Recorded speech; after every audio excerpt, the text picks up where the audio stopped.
properties. Oh, now you can hear me. Let's set that properly though. Okay. Wow, that looks like it's a little bit quiet. And I'm not quite sure why. Let me check on that. Testing 1 2 3. I am loud 1 2 3. Okay, we gotta fix that. I'll let the music play while I do that.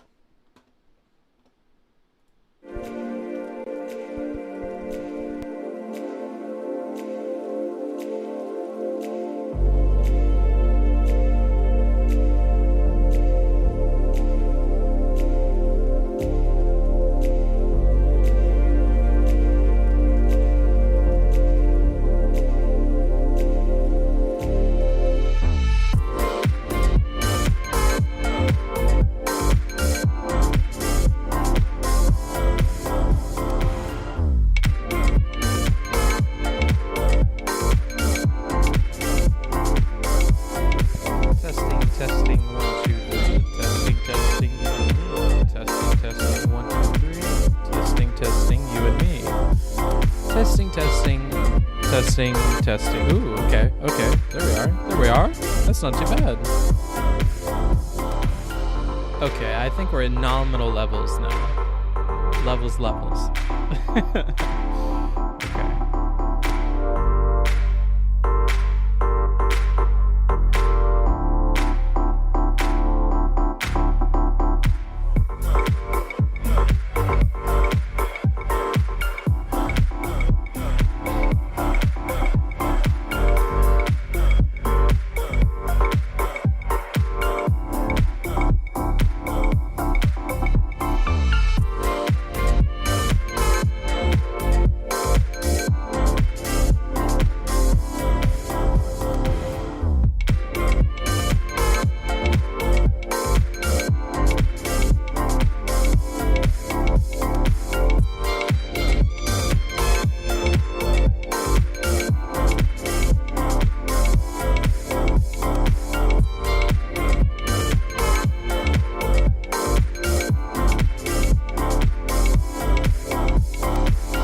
hug. Oh my god. Thank you so much, Plannin. Oh my gosh. Plannin GJ? Well, you just did a GJ by subscribing. Good job. Wow. Thank you, Plannin.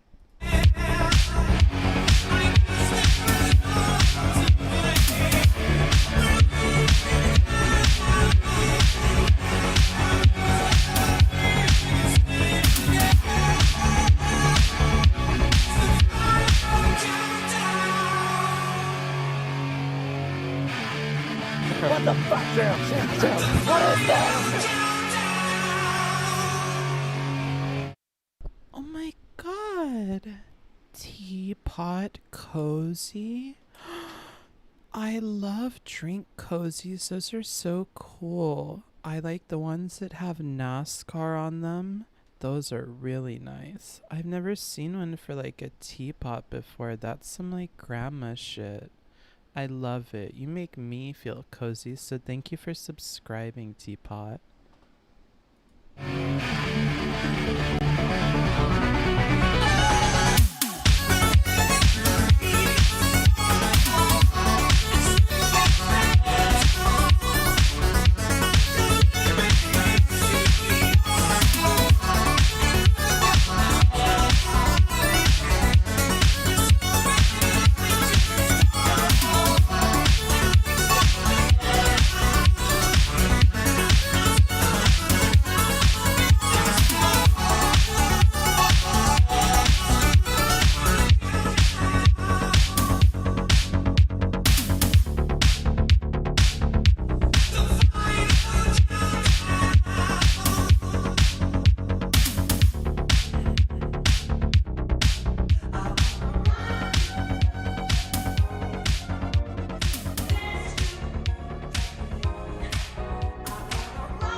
Okay, let's do it.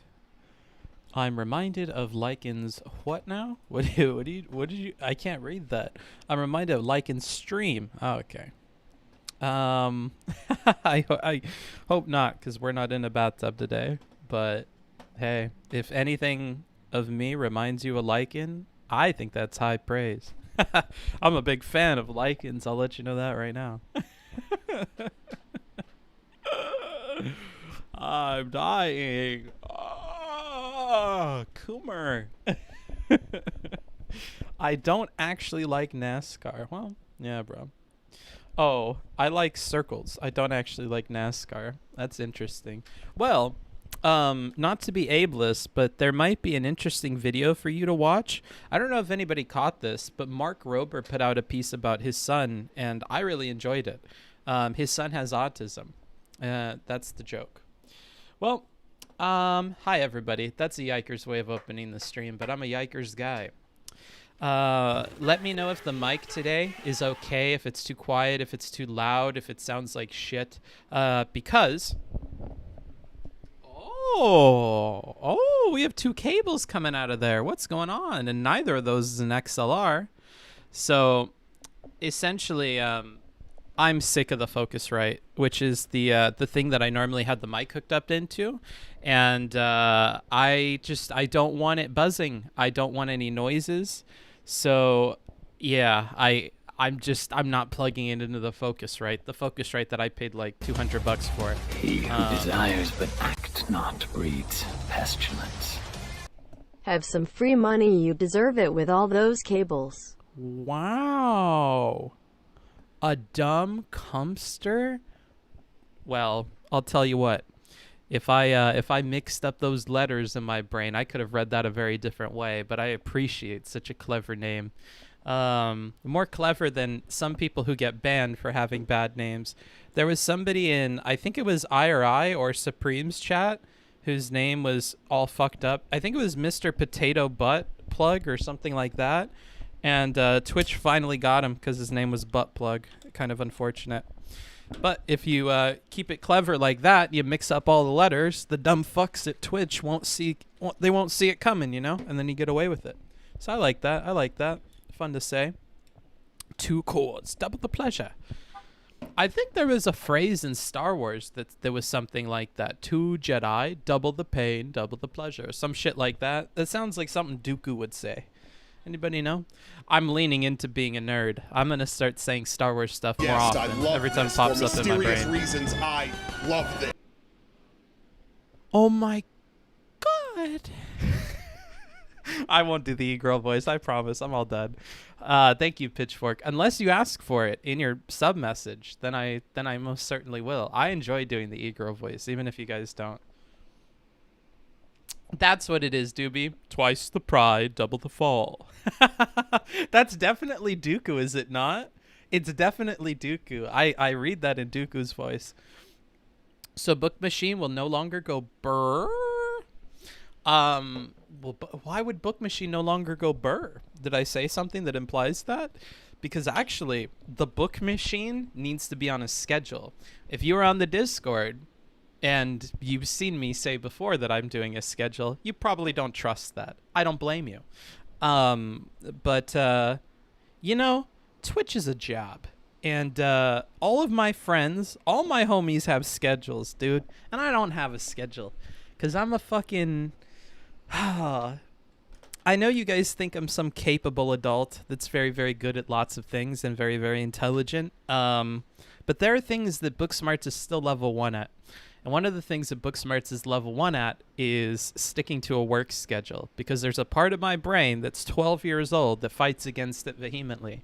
But here we are. I need to do a schedule. People need to know when I'm going to be live. So for at least a month, I'm going to try to stick to having a schedule. Right now, the schedule is Mondays and Fridays at 1 p.m. No matter what, I will be on. 1 p.m. Pacific, I will be on. I have a gazillion alarms set. Like, I shouldn't miss these. And if I do, I have like low-key bets going on with other content creators who I hope don't disclose that I have bets with them. Yeah, so I would lose a significant amount of money if I don't do this, and I think that's the only way to force me into doing it. So, Bookie, you looking good, my guy. Thanks. You would be surprised to hear this, but I went in the shower today, and I got no hot water, so I just skipped having a shower. But my hair looked okay, so, you know, thank God. Because sometimes if I sleep on the wrong side, it looks like I'm wearing a toupee. All of my hair looks like it's like Trump's, like it's meant to go one way. And if the wind blows it, it'll just like, wah. It doesn't look very good. Never had a cold shower. I do, but I don't want one. I'd rather be stinky. Yeah, you know, we're not camping. I just got to wait for that shit to get fixed. The biggest joke I was told growing up was that adults have their shit together. Yeah, I guess. But anywho, yeah, I feel bad for you guys. Is throwing the schedule Game of Thrones. I'm not throwing the schedule. Look, I'm live. It's 1 p.m. I'm live. Hello. Like, oh my God. I can't believe you're saying I fucking throw schedules. You know what? Like, I hope to level up this ability of sticking to a schedule, because if I can, just imagine it. Like, we've grown so much, this community. We've grown so much, and I feel like a hamper, a hurdle to our growth is like not having a schedule. Like, people don't know when I'm going live. Like, Irrelevant, we all know when Irrelevant goes live, you know, like that was a whole big thing. Supreme, we know when Supreme goes live. We know when he goes offline. Like, I don't know, I feel like everybody else, the Surfs, Steven, like all these people, we know when they're gonna go live to do certain stuff, and I feel like you guys deserve that. So, you know, I'm trying to be a better man for you guys. Trying to be a better parasocial daddy for y'all. Just imagine, people could trust me not to waste their time. Okay, dude. Okay, dude. You keep us guessing. I most certainly do. Probably to my own detriment, honestly. Let me move the chat in front of me so that I can give you lovely beauties all of my attention. Yeah. I mean, like, I think I could do it. I'm pretty confident. On the bright side, it's always a nice surprise. It is. Okay. Hey. Focus up, chat. How is the mic sounding? Too low, too high, crisp? How is it compared to how it normally is? And don't meme me about buzzes, okay? I need to know that this is an okay setup so that I don't have to go grab the Focusrite and plug it in. I need to know that I don't need the Focusrite anymore. I don't need the Focusrite anymore, correct? Yeah? Sounds very, very good. Sounds better than it did before. Yeah?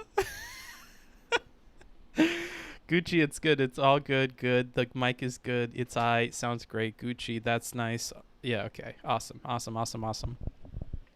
You like jazz? Nah, not... Well, yeah, I guess I do. I just don't know any of the jazz people. Like, I couldn't tell you bands and stuff, but I can't do that for most music. All right, I'm going to cross that off the list. So we got the mic thing down. Basically, yeah, once again, 1 p.m. Pacific. That's what I'm trying to do, Mondays and Fridays. And that's not the only times I'm going to be streaming, though. I like being spontaneous. Being spontaneous allows me to react to things that are happening in the community. So, though those 2 days are set, and I will always be on to talk to you guys then, I think that at the same time, I'm remaining open to the idea of going live on a Saturday or a Tuesday or a Wednesday or whenever to like cover something that's happening, or to share with you guys something else that I want to share like sooner rather than later. So don't think that that just means only 2 days a week. Ideally, I want to do like 3 to 4, but yeah, I'm so bad at schedules that I really want to set myself up for success in this bet, and so I really just want to do 2 days. OnlyFans? Well, I mean, if we grow the community enough to have a critical mass, or OnlyFans would make sense. Maybe. I'm not putting it out. Honestly, if I did an OnlyFans, that would probably encourage me to lose weight. That might be a very positive thing for me.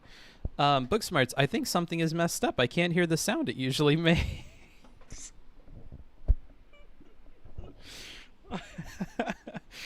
We going over the Lauren Xanderhal debate today? Okay, here's the plan with the Xanderhal thing. I have questions for Xanderhal, and I need answers. Here's the number one question. I'll give you some context before it. Here you go. So, I don't have the opinion of the people on Twitter. Let's start there. I don't think that Xanderhal did awfully. And I think the people that think that Xanderhal did awful are not correct. And I think that a lot of the people that think he did awful fit into a few different camps. So camp number one, they only looked at clips from the beginning and the end, which, admittedly, he did awful during. Okay, he did awful at the beginning, he did awful at the end. I will grant that. Two, they disagreed with how he handled the trans topic for one of a gazillion pedantic or maybe even reasonable reasons. Okay? These are like two huge groups, right? There are people that are upset that he said kids, and then they interpreted kids to mean anybody under the age of 18.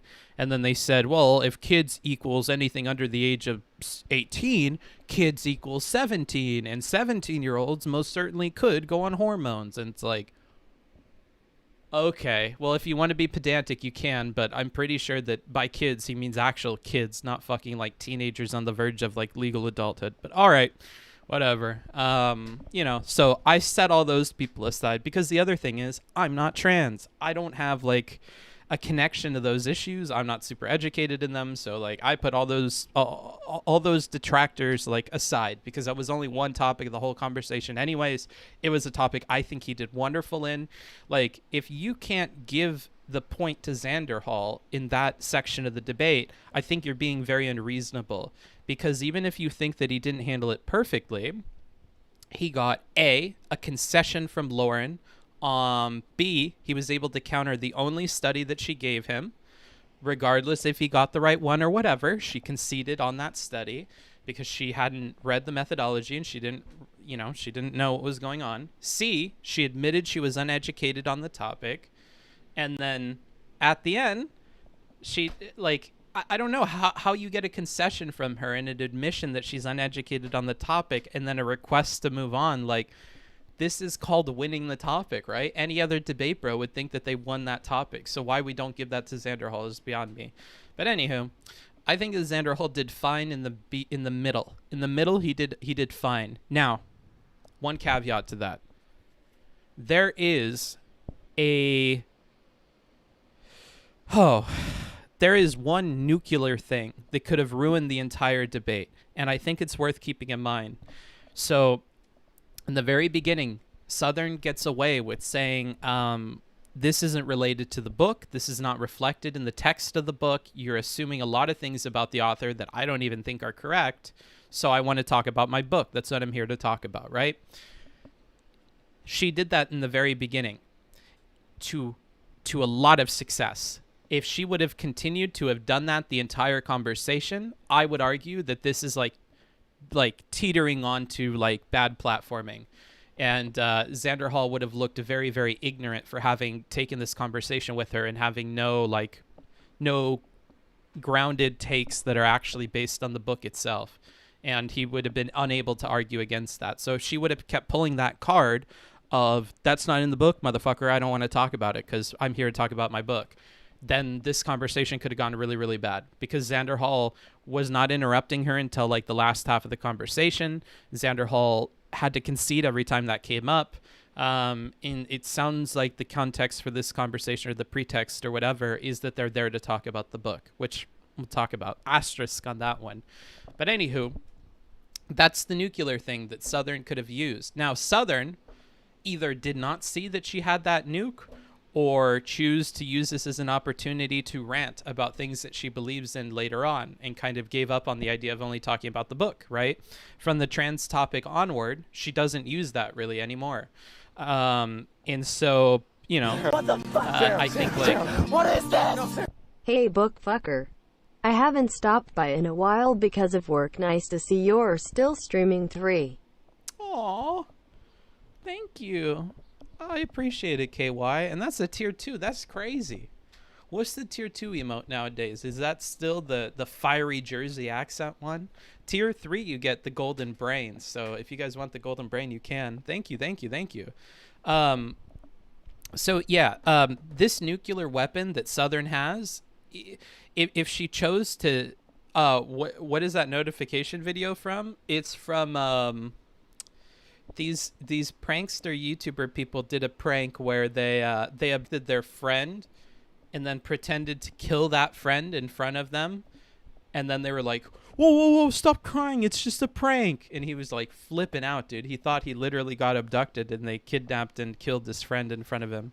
So yeah, anywho, where was I? Oh yes, the nuke. So if Southern would have continued to use that nuke throughout the whole conversation, could have been very bad. The fact that that was even on the table means that this was a pretty irresponsible conversation from Xanderhal. Now, there was an asterisk on that, and that's because if it turns out that the conversation with Southern was not predicated on the book, that it started as a debate, Southern asked if she could include a discussion of the book, and then it happened that way, very, very, very different compared to, I want to have a discussion about my book, and then Xanderhal says, I will debate you on that book that I've never read. If that narrative, which is the common one right now, is the truthful one, then yes, I would say it was irresponsible because she could back out of it at any time and refocus on the book, which Xanderhal hadn't read. By the time he read it, he had to have realized that he doesn't have a ton of very good arguments if she doesn't move along with him.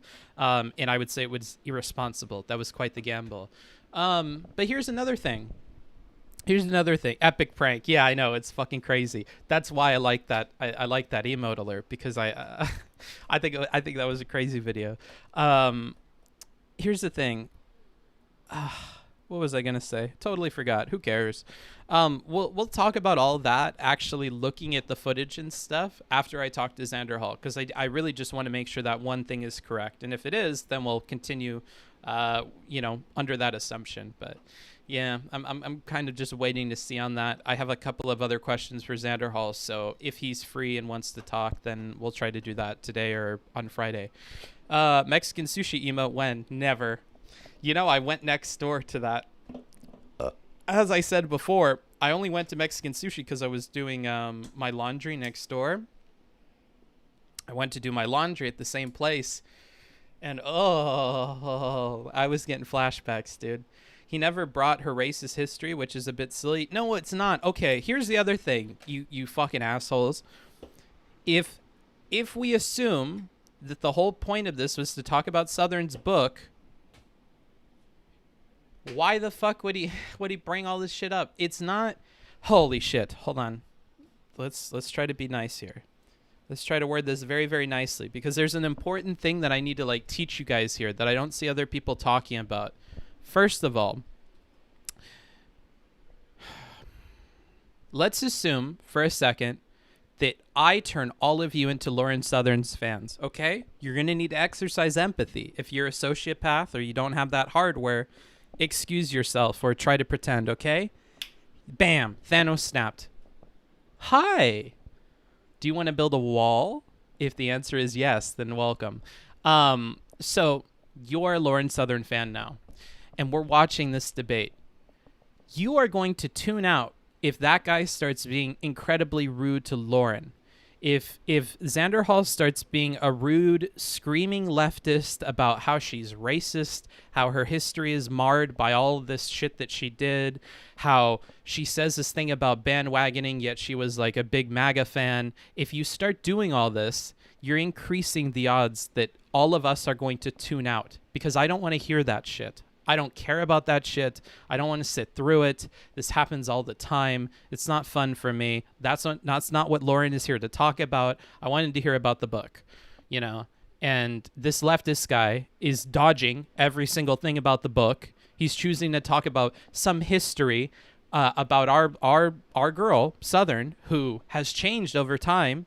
She's even saying that she doesn't agree that people should bandwagon on MAGA. She's based like. You know, and he's being an asshole to her, and they're not even talking about the book. He's grasping at straws, right? This is our perspective based on the very beginning of the conversation. So if Xanderhal chooses to be an asshole, we tune out.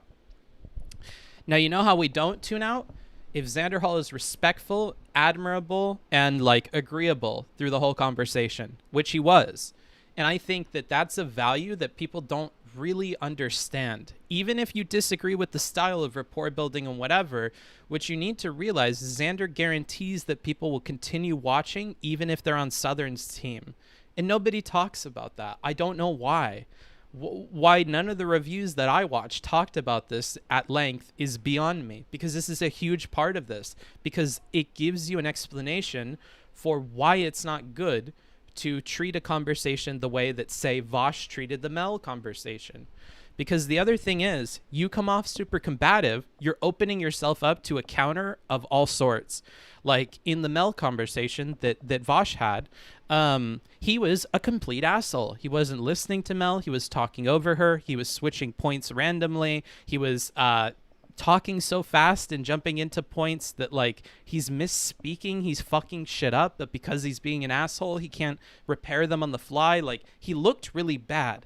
And on top of that, Mel knows how to capitalize on people screaming at her. So what does she do?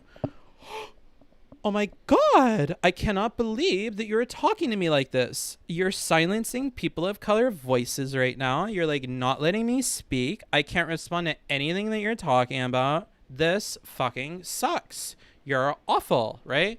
And she's gonna use all this kind of fucking like going on the back foot, making it look like he's beating the shit out of her, which he is trying to do. He is trying to be an asshole, and I think it looks better for Mel, because honestly, Mel doesn't have an opportunity to get her points off. Why are you gonna ask me a question and then not let me answer it? Like, I'm not here to talk about my Twitter. That's not what we're here to talk about. Like, the more that she does those things, if you're even on the fence, what you're looking at is Big Bear Vosh attacking, like, Mel, who seems to be here in somewhat good faith to talk about her, whatever. Now, you could think she's bad faith. You could think she's the tanky from Twitter that denies genocide. That's fine. A lot of people are in that boat, so I do not blame you. But what I'm saying is, there is an audience segment that you're losing immediately by treating Mel that way. And I don't see what the point was if you're only catering to the people that already hate Mel. If you're catering to the people that already hate Mel, you're just milking Mel for content on your stream, and basically preaching to the choir that already disagrees with her. But what you're not recognizing is that if there is an audience segment that came on there not knowing who Mel was, not knowing about the Twitter thing, not necessarily on your team, maybe even on Mel's team, maybe even like questioning what happened in China or thinking that the propaganda narrative with the CIA is worth discussing, like if any of these are true, you made the worst case for your position by acting that way. And that's the fear for me, is you can make her look more reasonable by treating her that way, right? To the point where I think the better option is to not bring her on at all, or to talk about her in isolation. You don't need her there if you're just going to scream over her and not let her talk. You may as well just bring up her tweets, discuss her tweets, create a Google Doc or whatever about them, and be done with it, right? That's a much more responsible, in my opinion, better way of handling it, right? Booksmarts, if you have critiques of Vosh about how he spoke to Mel, you're just sexist. Maybe, dude. That's a good point, Skeptical. Maybe I'm just sexist. If you hadn't seen the conversation on Twitter, Mel doesn't come off so bad, yeah? I don't know. I mean, to each their own, but I don't think it's a very, I don't think it's a very responsible thing to do. It doesn't make any sense to me, unless you just want content and entertainment. But I think that's a spicy kind of content that you're taking a lot of risks on. Now, there are people that are in another camp about this. Like I've talked to other people, both behind the scenes and probably not behind the scenes, who have told me that they don't think you should let Mel speak. They don't think you should let Mel proselytize. They don't think you should let Mel kind of preach to the audience at all.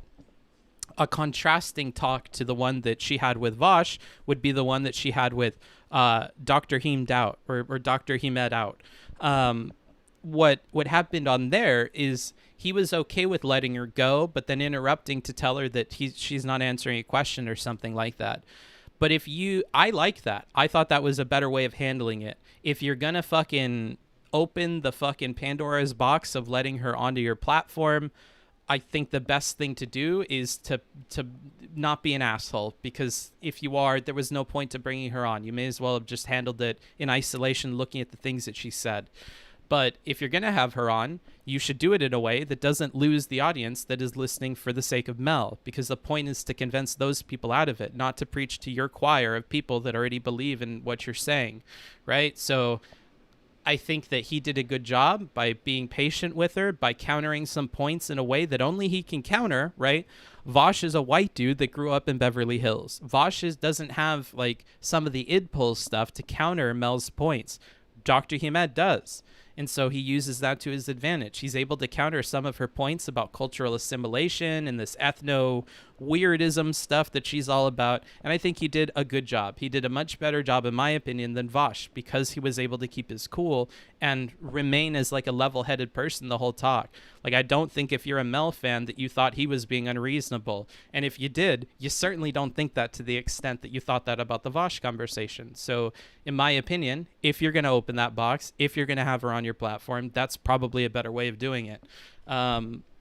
So, that's where I'm at with things. And I think to bring it back around to the Xanderhal talk, I think that Xanderhal did a fine job. If he's going to have Lauren Southern on his platform and he's going to do that, that was probably the way to do it. Now, there were some fucked up parts, right?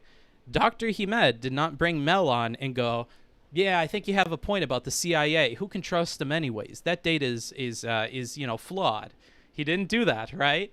When Xanderhal brought Lauren on, he said, yeah, I like the book. Yeah, I used to watch your stuff. I used to be a fan. Yeah, I don't think that's bad. White rights, white power, whatever the fuck that he said. These are yikers moments. I will give that to you. They are from the very beginning and the very end, and they are yikers. I think those are bad. Like, there's rapport building, and then there's saying shit like that, okay? And I think that you can do rapport building without saying shit like that, okay? Now, if he wants to min-max rapport building and basically, like, blend in with the Nazis kind of deal, that's fine, I guess. That is his choice to make. I wouldn't do that. I disagree with it, but that's where he kind of went with stuff. I think those are moments worthy of criticism. And if you take that on the whole with the rapport building that he had in there, I can see how especially leftist people would be upset by that, would be upset that this member of their community behaved in that way in a conversation with somebody that they think is like completely disagreeable. Fine, that's fine. Weird take, mate. Do you really think that's a weird take, chugga chugga? And what do you mean? Can you explain that to me? I hate to put people on the spot because I know, like, as a streamer, it's kind of fucked. But that's what we do in this stream, in case you didn't know. So everybody that's chatting, just know, if I see you chatting, I may call you out, like I just did with this chugga chugga. Like, what is that weird about that take? No. Can you explain that to me? No. Okay. Well, if you don't want to explain it, that's totally fine. Yeah, I don't know how that's a yikers thing or a weird take. That ain't yikers. That's career suicide. I mean, it could be. I mean, when your whole thing is that you're I put K Kona, bro. It was just a joke. Sorry. No, you're good.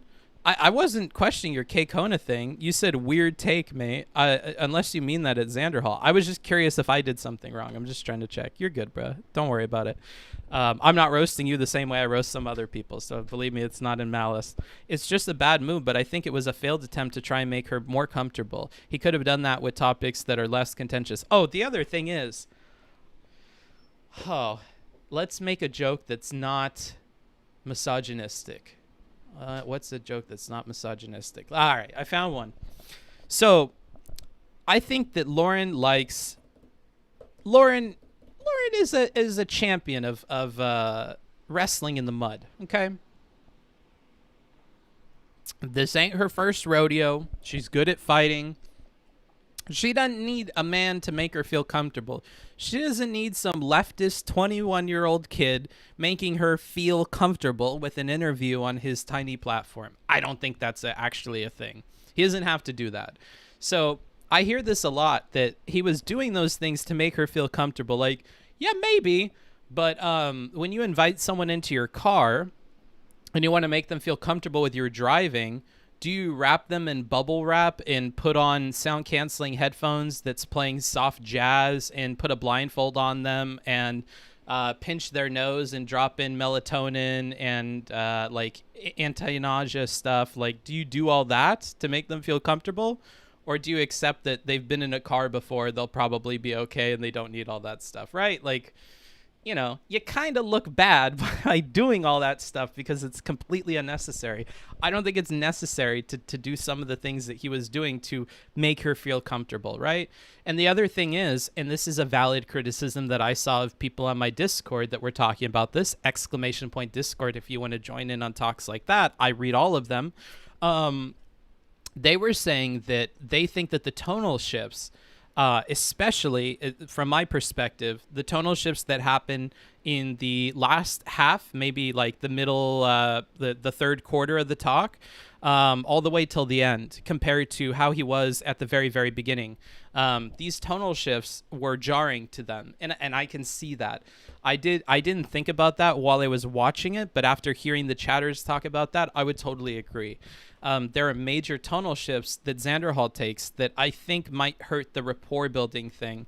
And I think that part of the reason why these tonal shifts are very jarring is because he goes over the top on rapport building, right? So when he gets pissed later, like he gets pissed about the social media thing, he like loses his cool, he loses his composure, he loses that tone. And beyond that, he doesn't do a good job.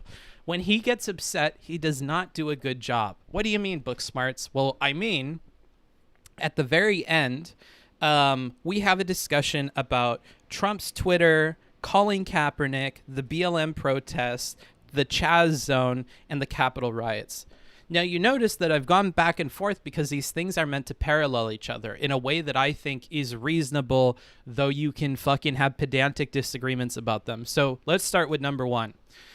The comparison between what Colin Kaepernick said on Twitter and what the president said on Twitter, and then who got in trouble for that per the TOS. I think, burn me at the cross if you want to or whatever, dude, I really think that that's a fair comparison to make. I think it's fair of Lauren Southern to say, hey, Colin Kaepernick called for people to revolt and he didn't get in trouble on Twitter, but the president did it and he got in trouble. Like, if your sole argument is that the Twitter TOS should be enforced like regularly, as was Lauren's argument, I think that's a fair point. For Xanderhal to counter it, he needs to counter it in very specific ways, which he kind of does and he kind of doesn't.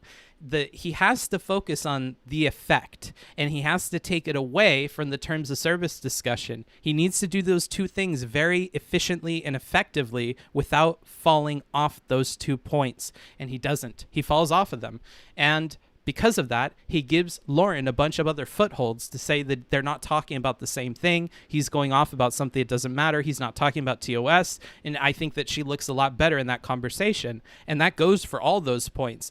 That goes for the Colin Kaepernick Donald Trump comparison. That goes for the Chaz zone versus and the capitals of other states getting fucked up and the other federal buildings getting fucked up compared to the Capitol riots that happened at our Capitol proper in Maryland. Or I guess not technically Maryland. Technically it's DC, but DC is in Maryland, so whatever. You know, I don't think he played that out very well because he wasn't focused and he was off his cool. He was not being cool about it, and because of that, he got distracted on stuff and he got fucked up. So that's my take on that part. Let me know if I'm off there. The anger seems to come less naturally to him than some others in this space. Yeah. And it's oh man, I've only seen him do this twice, maybe 3 times. I don't think he's good at the anger thing. What I will say is he's good at the rapport building. He needs to, get off his knees at times. You can do rapport building without being on your knees. Take that for whatever you think that means. That would be my advice to him, is you don't need to go like 110% on the rapport building thing to the point where you're saying like white rights and shit like that. Probably don't need to do that. But other people don't do the rapport building technique. I think it's fine. I think it can actually like make a lot of progress.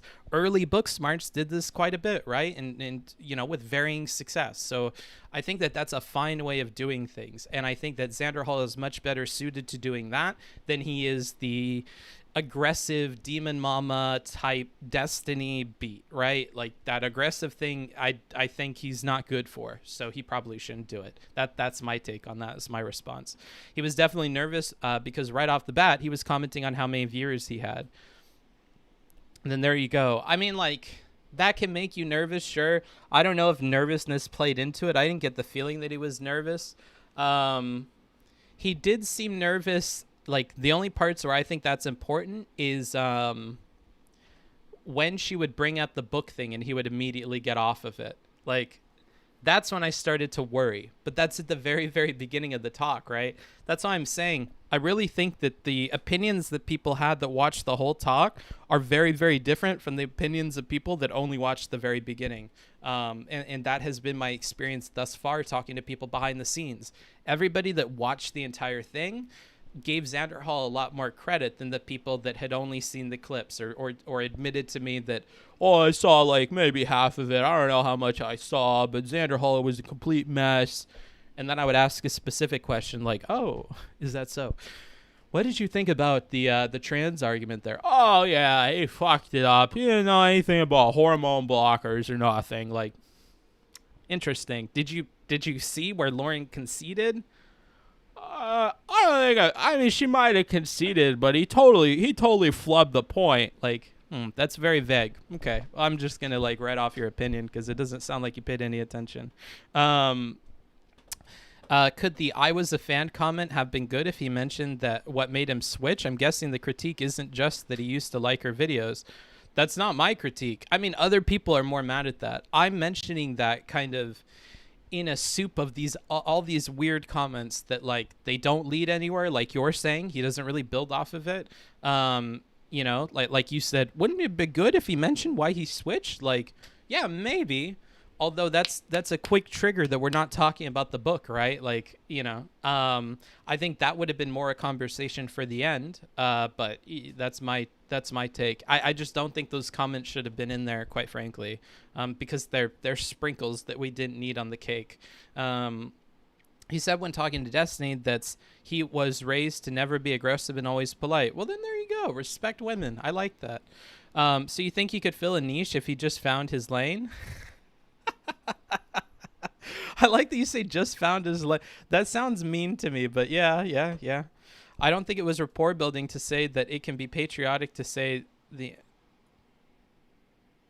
Yeah, like, I don't know if this was in that debate, but yeah, like I said, he has yikers things, and he goes over the top. You could say it's also not rapport building to say white rights, right? Like, I'm with you there. And I don't think I don't know. I saw clips of how he talks on stream afterwards, and I'm not necessarily happy with like his Holocaust jokes and stuff, but yeah, that's me.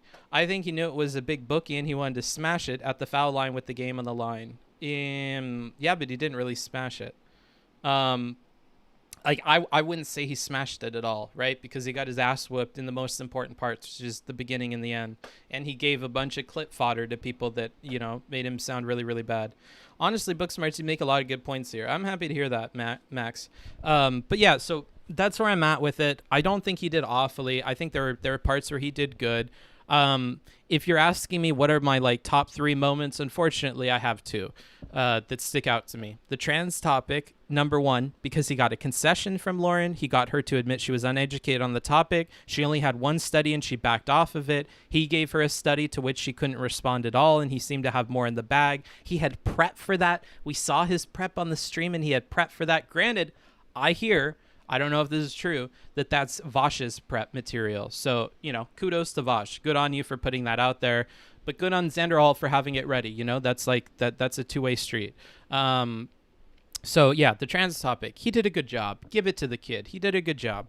And then the other part is the part where she's talking about news. And she starts talking about how articles are not being retracted and these companies are not making retractions. Why do I think he did good there? Well, because he was able to refute very specific claims that she was making in real time. And she really tried to wriggle out of them. And he didn't necessarily let her the same way that he did at the very beginning of the conversation. And I think that was good. I think that you can do rapport building in the first half. And I think that you are like, you're investing and you're making those funds grow, but you need to cash out at some point. And the time to cash out would have been when she starts saying shit that's incorrect. Stopping the whole thing and going, wait. So Lauren, I'm so sorry. I definitely have to stop you here because I'm fine to talk about, you know, this kind of stuff, but I have to let the audience know that you're not correct here. Like I'm looking at this and it turns out that on this thing, they definitely did pull this retraction. So while I don't doubt that in these other situations it may have been this way or it may have been that way, I think maybe we should switch off this topic because this is the second or third time that like this has been something that was retracted, and you're coming out here with a lot of energy saying that it wasn't that way. I don't doubt that your lawyers told you that it's expensive to do these cases, but we've also seen a lot of people follow through with them. We've seen redactions made. So I think this might have to be a point where we agree to disagree because it just doesn't seem like it's going to be difficult for me to have to fact check you on every single one of these claims you're bringing up because on the 2 or 3 that I have, it seems like you're incorrect. That could have been powerful. You can word that in a Xanderhal-y way, and it could have been even more powerful, right? You are kind of building up rapport so you can cash that in. If you never cash it in, I think you're missing out. I think there are moments where he probably should have done that a little bit more. I don't know, dude. I think his Holocaust comments are disgusting. Yeah, and to be fair, those Holocaust comments were not made during the debate. So, yeah. You're probably a Twitter person that saw this on Twitter, that clip. Just know that clip is not from the debate. So that was like a completely separate thing. And I agree with you for sure. I really want to be clear to the audience and the people that are in the chat listening to you, Day, that has nothing to do with this talk. So just keep that in mind, bro. Booksmarts. I don't think it was a good look to fight her on her own legal issues. Yes, me too. Because she wins no matter what, and you cannot prove her wrong. So, yes. And I'll keep reading your thing, Skeptical. The whole time that talk was happening, I was thinking, buddy, I'm sure she's spoken to a lawyer about this. Who are you to tell her she's wrong? Yes. Whether you're a fan of Lauren Southern or not, I think that's a reasonable takeaway, that you can't argue with this lady about what she said with her lawyer.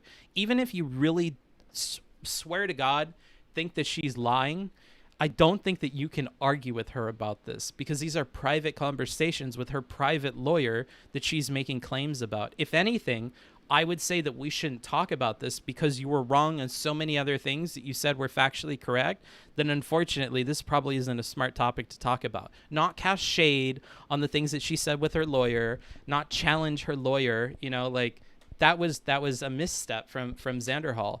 And he has these at several points during the conversation, these kind of like slip ups, and they happen more and more as we get towards the end of the conversation. From about the halfway point, or maybe 3/5 of the conversation onward, it's a downward decline, because he gets more comfortable challenging her in this news segment, which I think he did a good job on because he was able to prove her to be factually incorrect on several different points. However, then we start going on the Twitter thing and the TOS, and we're talking about, you know, capitalism and stuff. I don't know how the BreadTube people thought the capitalism bit went. Kind of pog, in my opinion, that you got Lauren Southern to be shitting on capitalism, and maybe the systems are leading to some of these problems. Xanderhal came off as a bit of a broken record and trying to get that point across, didn't do a super good job, but he got the topic to be that, and she seemed to be kind of like-minded on that point. But then it turns into something else, right? And I think specifically when they talk about the Twitter stuff, Xanderhal just completely flubs that entire thing, because he does not have the focus, and it seems like he is upset, and it's coming off in how he's talking, and he says some shit that's just like it should be an easy concession, like, oh well, if Kaepernick said that and that's against the terms of service, then yeah, maybe he should be banned. And then you can set that aside, make sure that you fucking bury that shit, put all the dirt back on top of the fucking coffin, put the tombstone in there, lay some fucking sod or some grass, and you know, have your little funeral thing and be done with it. Make sure that's done so she can't bring it up again, and then move on to talking about how the impact was different. But you have to make sure that motherfucker is in the ground buried and there is grass on top of him, okay? You have to make sure it's done, because if she can go back to that and you fuck that up again, then it ruins any other points you want to make about the difference in impact between Kaepernick saying this and the president of the United States saying this. You get away from the fact that, like, oh my God, and this is another problem. He was saying that Kaepernick's thing didn't lead to anything when Kaepernick was such a big part of, like, the early bits of this movement. Like, unbelievable. You're really going to downplay how Kaepernick had an influence on, like, BLM stuff? Like, really? Really? You really want to do that? I don't think that's a smart idea. Like, Lauren can easily make arguments that Kaepernick is fueling into these kind of BLM riots and things like that in a similar fashion to how Trump is fueling into things like the Capitol riots. And I think that Lauren had a very, very good point about the percentages, that a much greater percentage of those BLM riots did turn violent and did have these problems in a way that Trump rallies and things like that simply did not. They're not comparable in that way. But him ignoring that and then going to, yeah, but we didn't storm the fucking Capitol. Like, Chaz took over an entire, like, you know, several block area of fucking downtown Seattle. People charged into, like, the federal buildings of different states. Like, no, like, you cannot win through that direction. Don't go that direction. Don't do that, because she has enough ammunition to, like, continue a fight. And she talks and talks and talks. So she's equipped to, like, throw out a gazillion points that sound good, and you can't refute them individually. You're not equipped for it. So don't fight her in that kind of war. That's like a war of attrition, and you're not going to win, Xanderhal. So let that go. You need to be very, very strategic. Be slow. Move slowly, because you're doing the rapport building thing. Bury points that are not important. Make sure they're taken care of, and go point by point. Don't let her give you 3 points and think you can combat all 3, because you flub it every time. You don't do a good job. And to be fair, she's a difficult person to have that kind of conversation with. So, like, you combine those two things and you're set up for failure. Like, that wasn't a good idea. And that's why I think in the last portion of the conversation, he fucked it up, right? The same way he did at the beginning. Did you see Lauren Southern's recap video? I thought it was relatively effective at portraying a narrative for people who don't bother to see the whole debate. I haven't, and I don't want to. Oh yeah, I know, not the debate. Oh, okay, cool. Those have not at all anything to do with the debate. Good. I just heard you talking about the comments from a different stream. Yeah, no problem. Okay. Let's see here. I always thought that Xanderhal exists more in the Dave Rubin / David Pakman spectrum.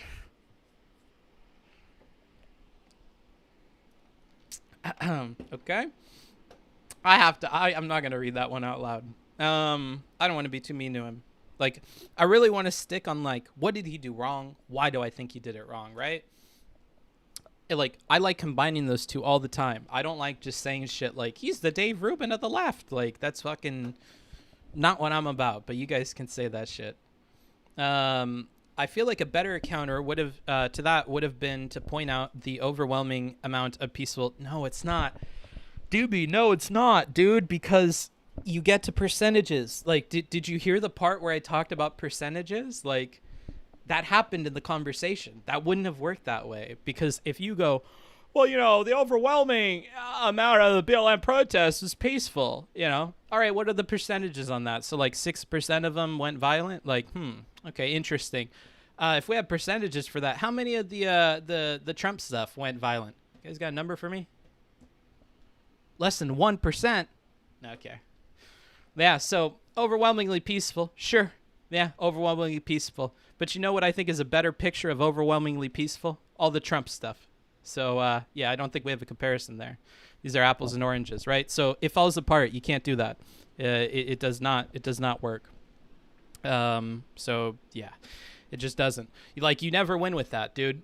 Like, this is a talking point we've seen on the news play out with the news panelists people. It never works. Why you would think that works, Doobie, I don't know, but I've never seen that ever work, like with anybody that can counter it.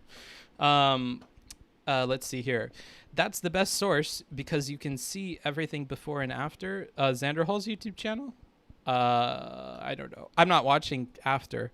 Yeah, those conversations are terrifying. The ones where they get a lot of ammo and you have nothing to combat it. Yeah, so don't get in those kinds of fights because they're gonna kick your ass every single time, unfortunately. You are looking very sexy today, Bookie. Teehee. Oh my god, thank you. You should move from my YouTube to my Twitch and give me a sub and tell me the same thing so that I can hear the voice sit. I'd love that nice text-to-speech voice tell me the same thing. That would be lovely. Does Zan even have to contend with the Kaepernick thing? Isn't that just whataboutism? Oh man. Is it because she's a conservative that we're being really, really rude to her? Is that why? So, Hen, I know you because we're in the Discord together. And normally, I like your takes on stuff. Think about that for a second. Is that really whataboutism? Or is that related to what we're talking about?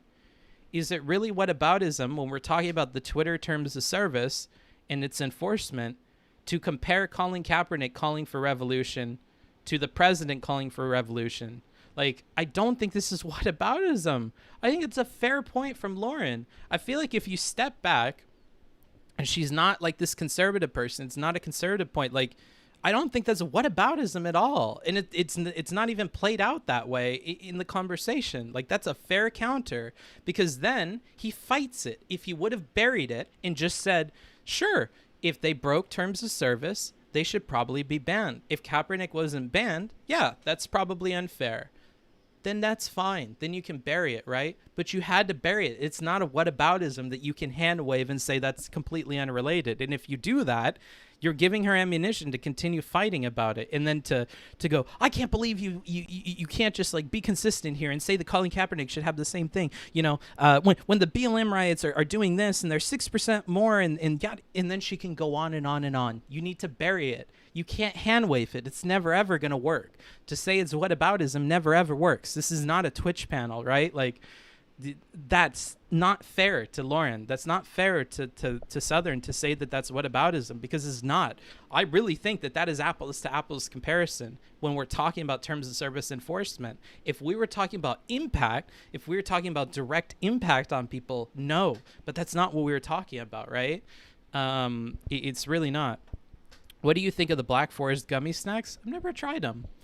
Hi, Buttermilk Buddha. If you said the comment about me being handsome today, I totally missed it. But hello and welcome. Sorry, Book. It was just a chat convo about the... Oh, okay. No worries. No worries. I feel like if he took the L for the BLM, maybe it was too obvious of a turnoff. I'm happy that you followed that up with, but he did say white pride in the Holocaust. I'm happy you included that at the end, Hakeem, because I was about to start roasting you. Yeah. When he's willing to make those kinds of optical... I'm I want to say blunder, but he does that like of his own accord. If he wants to do those kinds of things, like it probably is okay for him to take the L on BLM stuff. That's probably fine.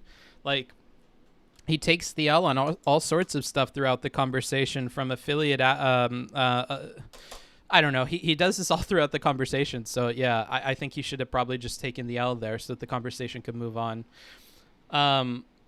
Book, please ignore this. Okay, I will. I feel like her history is too great to really overlook.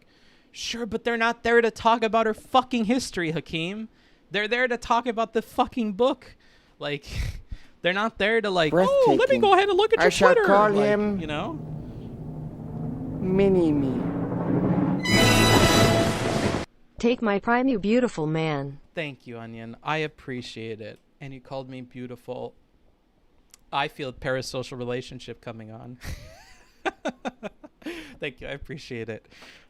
Just kind of soft conceited and refocus on Trump. Yeah. That would be my advice. Why fight about Kaepernick? Yeah, but you said it was a whataboutism, and I don't think that's fair to say, right? I just really want to be specific about that, Hen. It wasn't a whataboutism. It was a one-to-one comparison about Twitter's enforcement of its rules and how it seems to be. You have to form these turning opinions one way, yourself. right? You can't I think cut it was to the chase. really, really fair. Drawing so your own conclusions is the chase. Thank you. Wow. The void in my soul. I'll tell you, that's getting bigger and bigger by the day. But you know what I'm going to fill the void in my soul with? All of the money that I'm getting from these Twitch Prime subs. That's part of why I'm trying to do the schedule thing and trying to be more regular with you guys. This is my job at this point, and it is what's paying the bills, so I should be more responsible about it, and I should be better about it, and give you guys what you deserve more of the time. Yeah, because it's a meme behind the scenes that I just stream whenever, and I get away with it, and you guys still show up for some reason. But you know, I really should have a schedule, so I'm working on it. Thank you so much. I appreciate all the support. The problem here is it's decontextualized from who Kaepernick and who Trump are. No, it's not. This is a problem that you make up, right? It's a completely different argument, unrelated to what we're talking about, which is the Twitch terms. Like, oh man, this is just like what I said with Destiny and with the terms of service thing and the hot tub streamer girls. If you didn't catch that part of the last VOD, go check it out. But like, it's the same thing there. Like, no, you're lost in the sauce, my friend. Hell's advocate. Trump had a history of calling for violence and Second Amendment solutions, while Kaepernick hasn't called for folks to enact violence against. He did. Like, watch the debate. Like, I'm almost convinced that you didn't watch the debate at this point. But no, like, it is completely within context because we're talking about Twitter enforcing its terms of service. Twitter should not be enforcing the terms of service based on some history thing that's not in their terms of service. So you're suggesting shit that doesn't exist. You're pulling shit out of thin air about how a history should impact whether or not Twitter enforces the TOS on you. It shouldn't. If it should, they should update the TOS with that.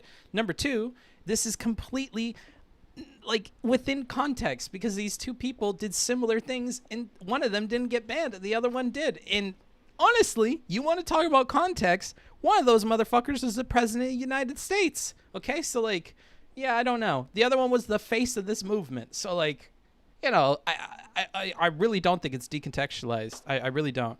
I really think the play there is to find a way to concede that and to move past it because it's a fair point.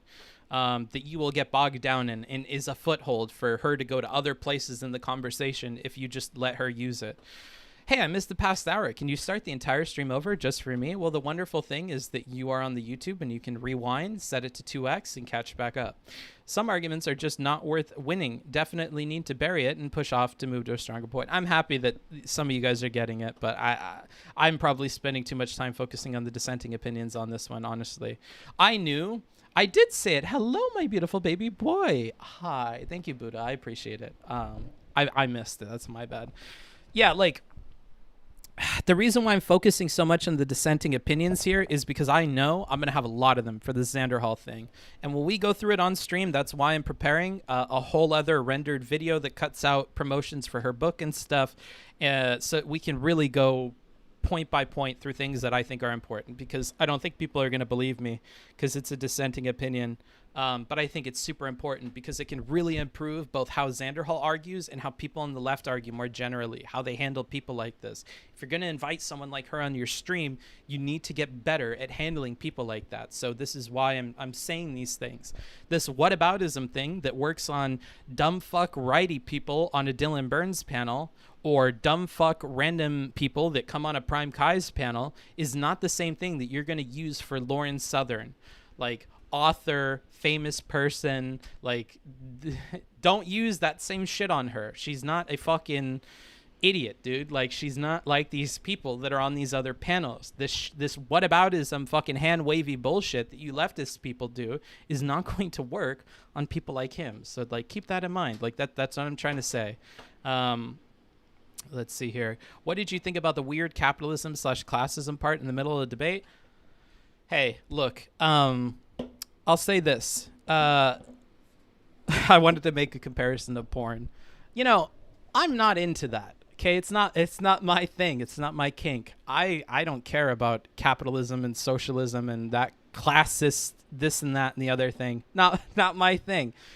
But as somebody that doesn't enjoy that kind of media, I did look at it and say, "Oh, okay. I think I can get how you leftist people would like that." I thought it was pog for a leftist person, but I am not a consumer of that content. So I just kind of went, I can see how people are into this, but I may be totally wrong. I thought it could have been cool for leftist people, but I don't hear anybody talking about it, so maybe not. Almost convinced. Come on, why are you expecting us to watch things when we're roasting Lauren on? Because I think you guys, I hold you to a higher account. I think you need to be fair because I'm fair, but you know, you can do whatever. I think Xanderhal feels the need to not cede ground on failures / problems with the left. I think he wanted this to be something that made him more, not less popular with the bread.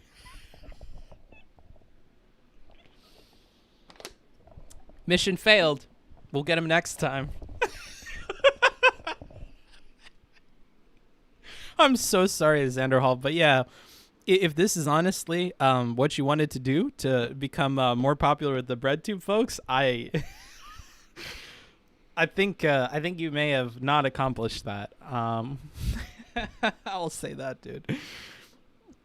To concede on the Kaepernick issue would be bad for his social capital. So is saying white pride and shit like that, dude. I don't know, dude.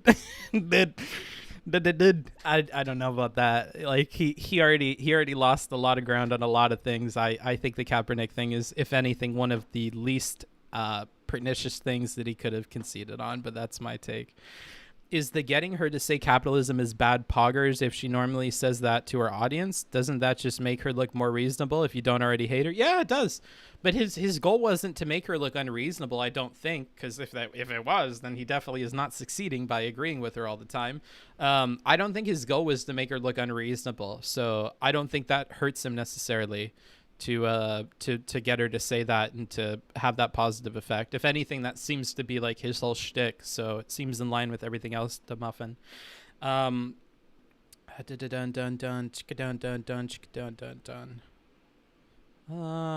just looking for ats right now.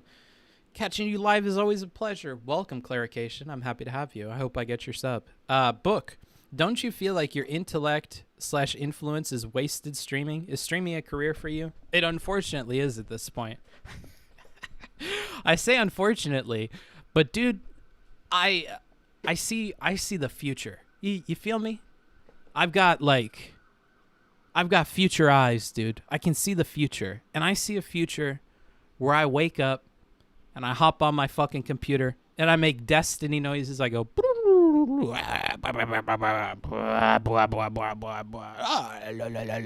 and I have 5,000 people listening to me. I look forward to like, maybe there's a future where it's like that, you know? And that's why I'm continuing this. So like, yeah, my intellect might be wasted, sure, but you know, my goal right now is to hit 1,000 average viewers across both platforms. So that seems completely doable in my opinion, to have 500 people on Twitch, 500 people on YouTube, I think I can do it. And I think that like it's within grasp. Like I really feel like if I plan, if I stick to a schedule, if I do content that is interesting and important and significant for the communities I'm trying to get into, I think I can do it. And the idea of that is very, very tantalizing to me, because then that platform can be leveraged for whatever. Look at Athene, made a whole cult. Cult? That's pretty pog.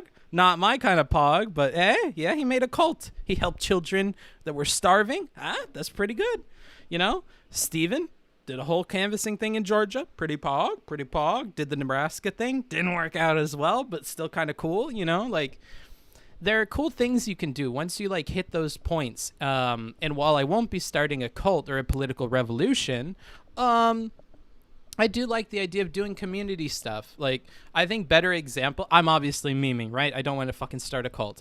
But like, I look at other YouTubers and stuff like Mark Rober or like Mr. Beast and, you know, other people, Veritasium, CGP Grey, and the people that do like the YouTube educational content. Like, I look at these people and they do incredible things with the money and influence and things that come with their positions, and I look forward to like when I can transition off of thinking about content and on to like thinking about those kinds of things. Maya from this website, Maya does incredible things. Like I've recently started to like fall in love with like a lot of Maya's content, and I want to watch more of that because I like the things that Maya is doing. Like, but those aren't possible at this scale right now, but they will be in the future. And that's why I'm doing that, because I could do things with this platform and with these viewers in a way that I can't do those things doing essay writing. Right. So, that's why I don't know if it's wasting my intellect. I think the intellect comes later. Let's see. But yeah, so sorry to like derail and respond to that, but I think it is important because this stream we're talking about scheduling and that kind of stuff and trying harder, and you know, Xan radicalizing book, maybe, dude, maybe I'm becoming a leftist, bro. I'm gonna wake up tomorrow and, you know, I was sleeping on top of Das Kapital. If only book could be that way when it comes to the PH word. What's the PH word? What is the PH word? I'm so confused. All right, I'm going to skip through all these and just look for people adding me. I thought Counterpoints had a much better approach in his conversation with Southern. Yes, and you will love this. The plan right now is to do this. Here is the outline for handling Lawrence Southern. Interview Xanderhal. Finish rendering all of my clips and finish my notes for the review. Do the review. Interview Counterpoints. Look at Counterpoints' debate. Okay, I'll probably look at his debate before I interview him because I don't need any other context. But yeah, Counterpoints is the next arc after this in terms of like the structured like unit that we have on the stream about Lawrence Southern. So for the Lawrence Southern unit, we're going to compare and contrast Counterpoints handling Lawrence Southern in using rapport building and Xanderhal doing it. Because it's almost like looking at like level 5 rapport building person and level 50 rapport building person. So I really want to look at that Counterpoints conversation. I totally agree with you. It's done much better. You know, and I think that'll give people the opportunity to shit on Xanderhal a little bit more, but to do it in a way that's actually grounded in something, not like, oh, I saw some clips and he looked awful, right? Because fuck off. He did fine for the middle part of the conversation. You know, give credit where credit is due. But once you compare it to the Counterpoints discussion, you can actually be intelligent and say things like, you know, I liked when Xanderhal did this, that was okay, but Counterpoints does it much better. I don't like that you know, Xanderhal says these kinds of things and agrees to these yikers statements. When Counterpoint says something, it feels like it's coming from his own opinions and it's not like pandering to Lauren's audience, you know? Things like this. Once we make comparisons, you'll be able to like navigate that a bit better. More e-girl meme and you'll get that fan base. Yeah, that's what I hope. You say that your dream is to just jump on and make those noises when you stream, and yet you got rid of the thing that was making them. Curious. Being a public figure is amazing. Why wouldn't you want it? You get to be a living commodity. You exist to be consumed. Yeah. Cute Smarts cult, I'm in. Okay, you guys took the wrong fucking take. I see a lot of cult comments. You guys start taking the wrong things away from these conversations. Mangekyo Sharingan is in the right eye. You can genjutsu someone into... All right, we're just going to fucking move on past that one, Tommy. Cult of Optics has a nice ring to it. Why are you guys hanging on to the cult thing? Oh, my goodness. I'm scrolling past all of this shit. Oh, my God. I would love to see you and Counter talk. He is somebody who, despite some disagreements, I find him really palatable. Definitely, if you can chat with him. Yeah. And to be fair to the Counterpoints haters, I have heard that he says some shit on panels that is not good. However, I will remind you, insert favorite leftist creator here also says some dumb shit on panels. So check yourself before you riggedy wreck yourself, okay?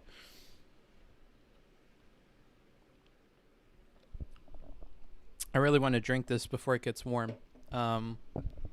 Cult smarts. No. Stop it. I missed one of my ads. Do you think the premise of the debate was a bigger issue for Xanderhal than his actual performance? No, but it could have been. It could have been. Now, here's the thing. Optics Booksmart says yes, 110%. Because what happened? Why did most people think that Xanderhal lost this debate, even if they're ignorant? We have to apply the destiny reasoning to Xanderhal. As much as I hate to do it because they're very, very different, let's apply the destiny reasoning to him. The same reasoning I used to tell Destiny to get better at his rhetoric. Why do people think that Xanderhal did awfully? They think that because of the clips. They think that because of watching the first 10 or 15 minutes of the debate and assuming that the rest will go that way, right? So at an optical level, 110%, the issue for Xanderhal was the premise of the debate. If the premise was to argue about the book, he completely fucked it up and arguably was irresponsible because he followed through with the debate even after he read it and realized that he had no arguments, right? So yeah, if we want to look at it at the Destiny optical level that I apply to him, like we applied to Xanderhal, 110%. He had an optical failure because of this, the premise of the debate. And he completely set himself up for failure because she can get out of anything by saying we're not talking about the book. So, yeah. But if we look at a more holistic level, how like I try to do things today, where I look at it more holistically, not just the optics of things, like, no. I think his strategy of rapport building is not perfected, and he's fucking it up. And I think his fuck-ups with the rapport building are actually the problem. Like, if I'm a doctor, that's what I'm diagnosing him with, is his style has a problem because he goes too far on the rapport building moments, which leads to the clippable moments, which are optical failures, right? He lets her move off of points very quickly by hand waving them with these super basic bitch type like get out of jail free cards. That's not good, but it's part of his style. He has tonal shifts that are very jarring to people even if they watch the entirety of the debate, like where he snaps at the end and gets mad at her and fumbles all of his arguments around the points about social media. So I would like to say it's more so his style than the premise of the debate. But yeah, optically, the premise of the debate was a huge problem. Do you know a good way to start getting educated on local politics? Nope. I don't. Honestly, just go volunteer and talk to all the volunteers. Like, literally do anything. Like, look up protests in my area. Look up, like, if you're a Democrat, look up Democrat stuff that's going on. If you're a Republican, look up Republican stuff that's going on. There are local party, like, organizations that you can contact. Do that. Go on Facebook, look up things that are in your area that are politically related, and talk to those people. I am not a local politics person that knows all that shit. However, you have free access to those people by going to any one of those events. There are a lot of people like IRI, if you know who that is. I'm Really Important, really great Twitch streamer, covers C-SPAN and U.S. politics at a very granular level that I love. And I like the guy in real life. I think he's cool. But anywho, people like IRI are at all of these protests. They go to all of them, right?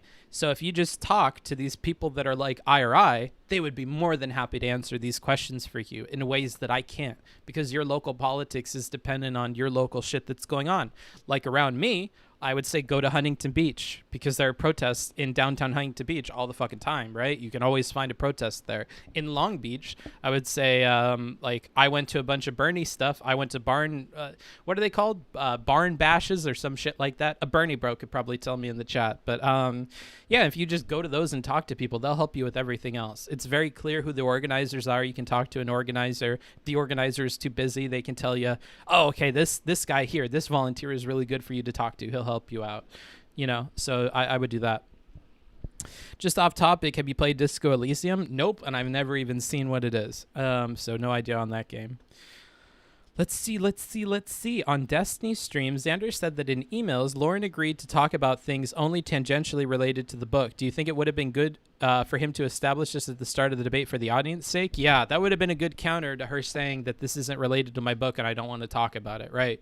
But the problem is, okay, you start to set yourself up for I'm trying to think of his name. Do you guys know the guy that interviewed Robert Downey Jr. and started asking about his drug history when they were meant to be talking about a movie? And Downey was like, what is this? What are we doing? And he's like looking around. He's looking at his agents, and the dude keeps going and going. That guy. He had another interview with Tarantino along the same lines, and Tarantino was like, I'm here to promote a movie. I'm here to sell my movie, okay? And you're meant to ask me questions about my movie, okay? Because the whole point is that I sell my movie, right? That guy. I don't know what his name is. Do you guys know who I'm talking about? I just sounded crazy. Oh, no. Krishnan Gurumurthy? I feel like I would remember if his name was something like that. But, yeah, I don't know. Like it could go south very, very quickly. But yeah, maybe that would have been a good thing. It's tough to know. I don't know how she would. I don't know how she would react to it. Also, thank you, Revan, for shouting out IRI. This is unrelated to anyone or anything.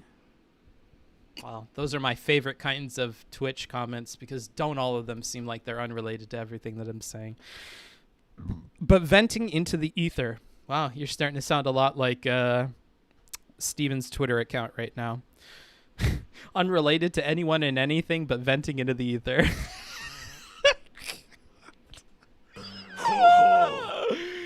Help desk people are the scum of the earth. Okay.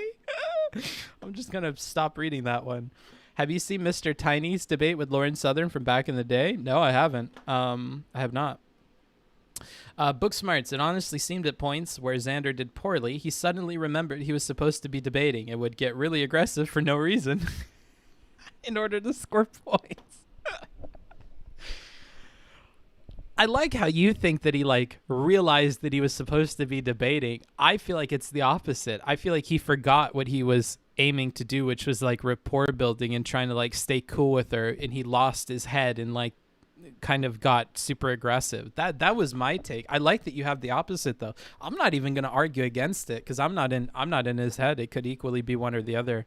Lauren had a built-in pivot she could use to redirect at any point. It would be totally fair of her to do so. Zen set himself up for a thrashing by left with the debate premise. True.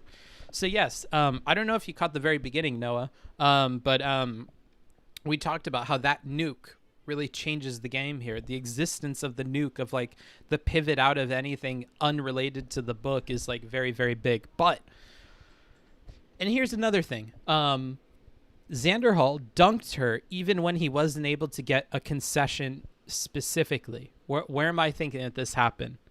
I'll let you guys guess. So there was a point that was definitely related to the book. His best point, in my opinion. And he was trying to say that what Lauren was describing in the book was a certain kind of people. What kind of people was it? Let's see if the chat can get it. I'm going to give big time props to the first person who says it correctly. What group of people did he say she was describing in the book? Because I want to talk about this. Groupthink? Nope. And you're going to have to say the kind of people. The kind of people. What kinds of people? Are you going to talk to him about the debate? Yeah, if he'll have me. He said he wanted to talk yesterday or the day before, and then he totally never called me. I added him on Discord and everything. Amazing. Western white people? Nope. Alex, you win. Gender non-conforming? Yes. I was waiting for people to say trans because it's incorrect. Yeah, it was gender non-conforming. So she is definitely describing gender non-conforming people down to the definition of what it is. And it was so fun to see him know that he was correct, to see the smile on his face, knowing that exactly what she is describing is this thing. And everybody in his audience knows it, right? Like, I loved that moment for him. I wish he could have nailed her, but he didn't need to. It was so apparent in the conversation that she had completely lost that point. And she buries herself by continuing to describe it by saying, like, you know, if you want to drink craft beers and dress this way or do that or do this, totally fine. And he's like, yeah. So, like, gender and non-conforming, like, oh, man, I really, really loved that. I really, really loved that. Now, anytime that, like, trans got brought into that, it got fucked, right? If we would have kept trans to the side and outside of that debate, the gender non-conforming point was really, really, really good because that is what she is advocating for in the text. If he was as good as counterpoints, we could have seen him be more combative and establish that, Lauren, you believe in this. You don't like it because it has gender in the name and it sounds funky like some SJW nonsense, but this is what you believe in. Let me show you why this is what you believe in. This is the definition of the thing. What you're describing, these kinds of people, they definitely fit into it. And hell, if I took the moral, the message of this section of your book, it applies to these people in an like inarguable way. You know, and here's why. I'll outline this to you. Is it okay to have a person that is like this? Is it okay to have a person that is like this? Is it okay to have a person that is like this? Well, those three people are all gender non-conforming people. So it's exactly what you're talking about in the book. I think that's awesome. I don't think you have to argue against this. Like, this is explicitly in your book. This isn't even me making a jump on your beliefs. You explicitly describe gender non-conforming people in the book, and that is what you're advocating for. And I think that's awesome, you know? And then later on, you can reestablish that point when you get her to give you points on socialism and stuff. You can go like, I'm happy we can agree that, like, capitalism is a problem and it is influencing these companies. And I love that we're able to have a conversation where we can agree on stuff that really shouldn't be as, like, political or as, like, you know, torn between these, like, conservative liberal lines as they are, you know? Like, I think we can all agree that capitalism has faults and it's impacting our media. I similarly think that we can all agree that people that are wrapped up in their wanting to police trans people or gender or this and that, or get in arguments about sex versus gender, this kind of shit is, like, taking away from people that are gender non-conforming, which really shouldn't, like, we all agree on. It's just like, if we put it into words, we all of a sudden stop, you know? Like, if I say capitalism is bad, people freak out. Much the same way, if I use words like gender non-conforming, people, like, tune out, and they really shouldn't. You know, like, you can tie these things back together the way that Counterpoints does. And I think that was, like, an important part of the debate for Xanderhal, because it went really well for him. But nobody talks about this, dude, and I fucking hate it. And then, like, trans Twitter is freaking out about, like, a few comments that he made where it's like, maybe he didn't word something 110% like perfectly, and it's like, you guys are missing all the ground that he made with her on this shit. Like, it makes me sad. It makes my heart hurt. So there you go. Once again, I'm going to give a shout out to Alex on the YouTube. Thank you so much. Booksmarts, Lauren being willing to talk about tangential issues but pivoting back to the book only when she started to get frustrated still came off bad in my opinion, so I don't think it was. I mean, you can think that. What is your name? High Functioning Zombie. Well, Mr. High Functioning Zombie, you can think that. I don't think that. And I don't even like Lauren. I think that's totally fair. She's there to talk about her book and she wants to switch off when things are getting heated. That seems reasonable. That's the moment to do it. That's like if you shit on Robert Downey Jr. for not wanting to talk about his drug past because, oh, Downey, there's something there, isn't there? Huh, funny how you don't want to talk about that. That looks pretty weak to me. Oh, you're here to talk about a movie? No, you're here to avoid talking about this thing. Like, no, bruh. Like, no, I don't think that's super fair. If that was the context of their conversation, I don't think it's fair to think this. I assume that you just don't like Lauren, honestly. How long until you remove the economics channel in Discord? Oh, man, I'm so very, very close to removing it. I don't know. Like, it's basically like a place for people to, like, ask Rage Pope questions. Yeah, I should remove it. I don't know. You know what you guys could do? I run a democracy, sort of. So what you could do is you could say, hey, those people in the economics channel, fuck them, dude. I want them out of my country. I want to fucking vote them out. If you want to do that, bro, that's on you guys. If you want to vote the economics channel off of the Discord, you can start a vote suggestion and lobby people to put a vote underneath it, and I will happily get rid of it. I've already put a suggestion for that, you fool. All right, Salavilla, how many votes does it have? That's the real fucking question. Because if it doesn't have more than like 15 votes, bro, that's not enough to fucking close it down, in my opinion. Does it count as a win if you don't claim victory? I think so. I really do. I think so. I mean, we talk about optics here. I don't think it looked optically good for her. Let's see here. Can I come on and sing a song? No. On a schedule? They should call you Schedule Smarts. Yeah. All right. I was like, that's so weirdly specific. There's no way somebody came up with that cringe the same way that you did. And of course it's Supreme that says it. No, bro, that's a cringe Smarts name. Sorry. All right. Yeah, so we're scheduling in large part because of a conversation that I had with Wicked Supreme, actually. So you can thank Wicked Supreme for the schedules happening. That's low-key his doing. I mean, it will be my doing because this is going to be a lot of work, but it was Supreme's suggestion. I would argue that Lauren's unwillingness to use the term gender nonconforming in a positive light is another example of vying for social capital. True. She believes in the concept, but if she says the magic words, her righty fans will not like it. True. But that's why I think that's an important place for Xanderhal to cash in on his rapport building, right? And stop the conversation and make sure that we get this point down. Make sure we bury it, put the sod over it, and put the tombstone in. We need to do that for that point because he got it. If he let her go, dude, I think it's fine. What she's describing is exactly the thing. Technically, the righties are on board with everything but the term. I think it's fine, in my opinion. But yeah, I could see how you want it, definitely buried and done the right way. Ooh.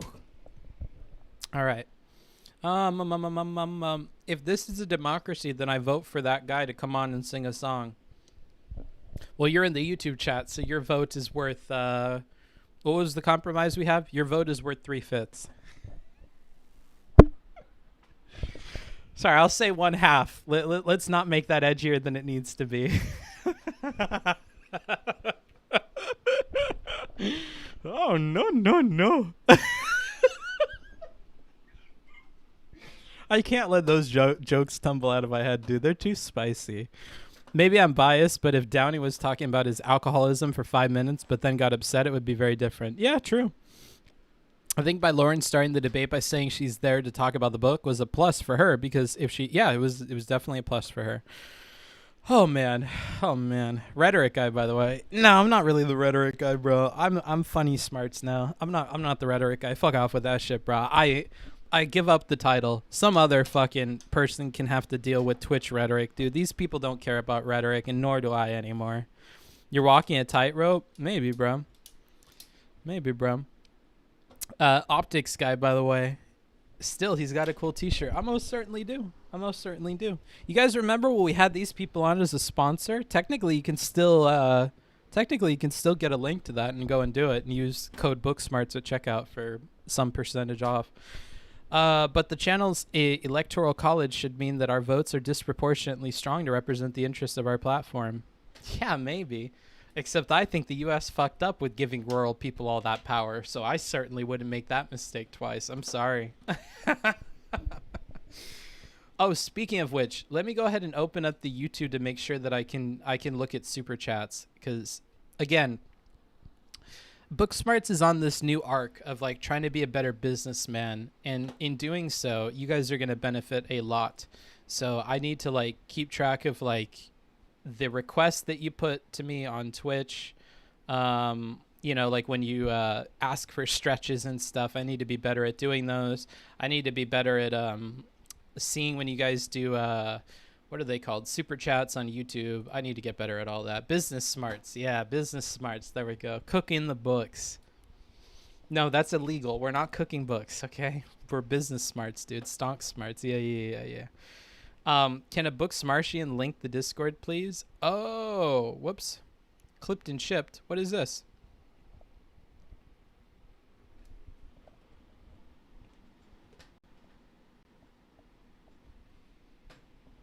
If this is a democracy, then I vote for that guy to come on and sing a song.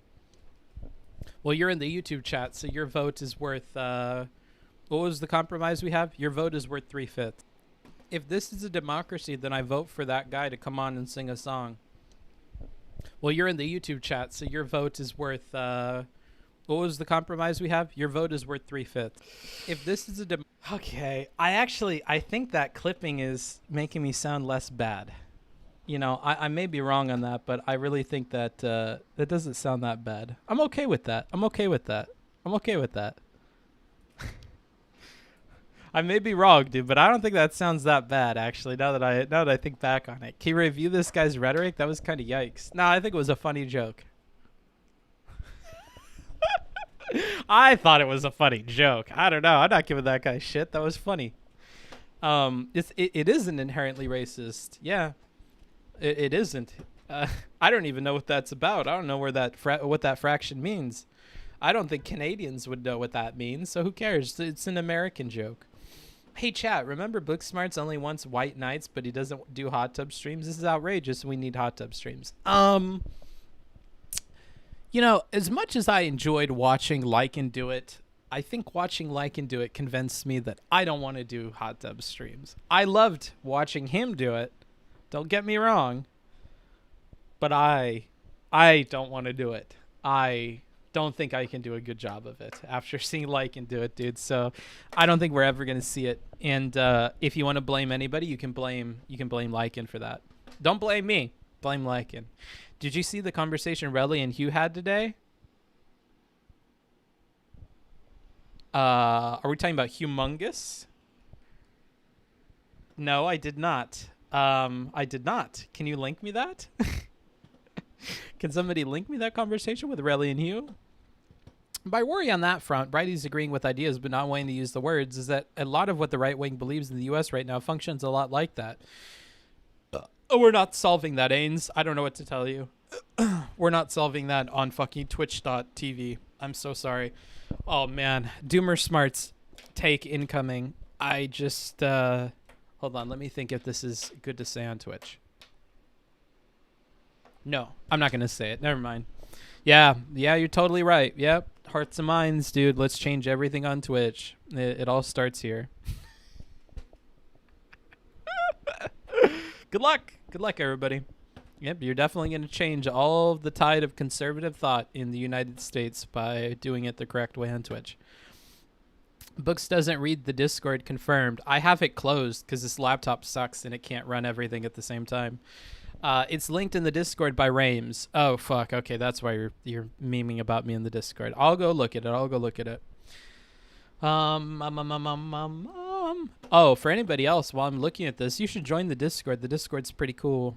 Discord. If you're in the YouTube, you can literally right-click on my channel, open in a different tab, and click on any of the VODs. All of the VODs have it linked underneath. So if you're like, Booksmarts, I can't do Discord because I'm in the YouTube chat. Literally just like tab out and you go to another VOD and it has the links below it. So I don't know what to tell you. It's very, very easy. Very simple. Very simple. Booksmarts, no change in minds here. Just confirming my bias. Hey, you said it, not me, brother. You said it, not me. All right, where is this shit? Vote suggestions, you said? Okay. Uh-oh. This may have been... This motherfucker. I was told it's an hour into the stream. Come on, Rames, you fucking half-assing piece of shit. The Hokage is not meant to half-ass shit, dude. You gotta do shit right the first time. I cannot believe you did not timestamp this. I'm not clicking it, dude. Added fucking principles. I don't care if you're the Hokage, bro. I'm about to fucking scratch out my headband and say, fuck this, I'm joining the Akatsuki, bro. I can't handle fucking shit like that, bro. I'm not fucking clicking around through no fucking Red VOD trying to fucking find when people are talking. I don't fucking think so, bro. Good luck with that. Sorry, is that mean? That's just where I'm at with it, bro. I'm not clicking no fucking not timestamp link. No, not today. Pot the take you just censored yourself about conservatives in the Discord. What are you talking about? No, changing minds. Oh, okay, I already read that. Discord is in the about section on the YouTube channel too. Yeah, it's in like a bunch of places. So if somebody can't find the Discord link, that's like survival of the fittest, honestly. We're weeding them out, dude. It's like super basic to find the Discord link. I love when people will like email me asking for the Discord link. That is the most like, I try not to say this, dude, but that is some Pepega shit. That is Pepega. Because that is the reaction that I have in real life when people email me for the Discord link. I go, I literally start pegging in real life, dude. I cannot believe that people fucking ask me for that shit. They're like, hey, Booksmarts, I saw your business email on your YouTube description, and I was just curious if I could get a link to your Discord. Oh. That same YouTube page where you had to scroll past the link to the Discord to find my email to bother me? Interesting. I don't reply to them. I'm evil. I literally put that shit in spam. Like, I don't want to see another email from this person ever again in my entire life. I'm so bad. I literally do, dude. I'm not fucking giving you the fucking Discord link in an email. I'm sorry. That's survival of the fittest, bro. You're out. You're out. Heartless, yeah. Evil smarts, definitely, dude. And I have such a large amount of satisfaction, dude. I'm cracking up like the Joker, dude. Cracking up like the Joker. Incoming email barrage. Actually, here. If you email this email, I won't. I promise I won't put you in spam. Email this email. Okay? Because I want to do a segment where we talk about your like real life problems or situations or questions that you have for me that you want to see answered. And if you email this email with like a description of what's going on, what you want advice on, something like that, kind of like a Dear Abby sort of thing, I want to do that as a segment on the show. Like pick an email or two, maybe once or twice, like once every stream or something, and like give a Life Smart segment for that person. I think that would be cool to do. I think that's like a cool segment. And given that this is set up as like a sort of, I think that this is set up like a radio show or something. I always like to imagine myself that way, even if it's not true, like a podcast or like a radio call-in show or something like that. But somebody had mentioned in my last VOD that was sort of similar to this, that it had like Justin TV vibes. And I'm still getting it. I got like butterflies in my tummy. Like I didn't even watch this when it was Justin TV, but somebody telling me that like really made me feel really good. And it made me feel like maybe this direction is a good one for the content, which is why I'm here doing the same setup and the same thing again. I think maybe like in Supreme is blowing smoke up my ass about this. This is in part Supreme as well, saying that like this is maybe like a good way of doing things because I'm able to just like off the cusp and just keep this going with you guys for hours and hours and hours, just constantly talking.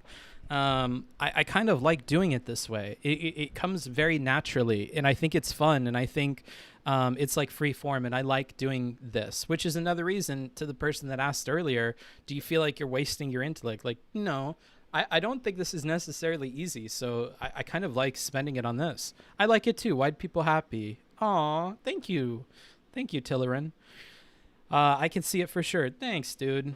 Hey, all you chuds who want Booksmarts to review the debates in the Discord, listen up. Oh, shit. Amanda's popping off in the chat. Oh, shit. I'm going to email your business email to ask if you have a Q&A email. Hey, Booksmarts, I was watching the VOD and you're talking about this email that you typed in and showed up on stream. I was curious what that email was. Yeah, people like that, dude. They just go straight to the spam folder, quite honestly. The Bookie and Anthony show? Who's Anthony, bro? I have no idea who that is. Let's see. You could say, you said I could Google it. What is that? How do I use Google? You know, if you ever have to tell somebody to Google it, you know what you can do if you don't care about your rapport with that person? There's a website called Let Me Google That For You, and it'll give you a short link. And what it does is you go to a page where like a cursor goes up to the address bar and it types in google.com, and then it loads, and then they type in whatever you need to search, and then it'll redirect you to the Google search page for that term. And I think that that's fucking, I've used that maybe a dozen times in my life, and every time it's felt like really, really good. So if you don't care, that's one thing that you could do, dude. That's one thing you could do. LMGTFY is so passive aggressive. Yeah, it is. I love it. I love it too. I'm using that now. Holy shit. Yeah, if you didn't know that existed, this is my gift to you. I want to see more of those links in the world. Like, I always look for opportunities for that on Destiny's Discord as well. I'm like waiting for it. Just like how I try to bait people into like asking what DN is, I also try to like get that Let Me Google That For You link going. You're the only streamer I actually watch live rather than watching YouTube clips later to cut out all the fat I don't care about. I care about all of your fat. Oh, thank you. That's a lot of fat to care about. I hope you have enough love to go around, dude. But thank you. I appreciate that. Yeah, maybe you don't watch my YouTube clips because I'm awful at uploading them, quite frankly. So that could also be the other explanation, Vels.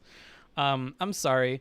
Some questions are just too simple to just answer normally. Yeah, some questions require me to go out of my way to create a link that demonstrates just how like passive aggressively I want to handle answering it.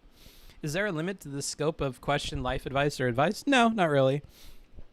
If you send me fucking 5 paragraphs though, dude, I may never answer it. So yeah, just try to keep it somewhat brief. But yeah, I don't want to put any limits on it, because different people have their different thresholds of what they think is reasonable. So I'll just leave it up to them. Then there's the reverse Uno card. Oh, I was looking for your source since I want to make sure I'm not strawmanning you. Yeah, you could. And then I go, huh? Were you also looking for the 2 brain cells it takes to rub together to Google my source? Because while I can give you this Let Me Google That For You link, I most certainly can't find those for you, bro. That's a journey you have to go on your own. Does DN have something to do with Mufat? Yeah, I think DN is actually the government of Mufat. I think DN is one of like the parliamentary systems they use to like pick laws and shit in Mufat. But for people that don't know Mufat, like you're pretty uncultured. I'm not gonna lie. Casual 8-hour clips.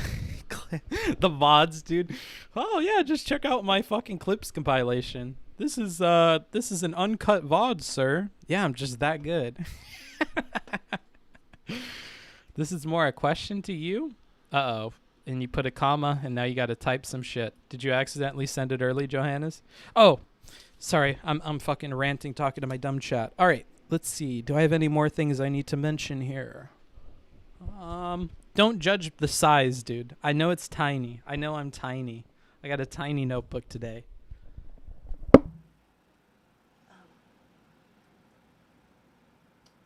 Oh, somebody requested that we talk about Destiny's Twitter. Does anybody have any links to the new egregious shit that he's posting on there? I'd be happy to look at it.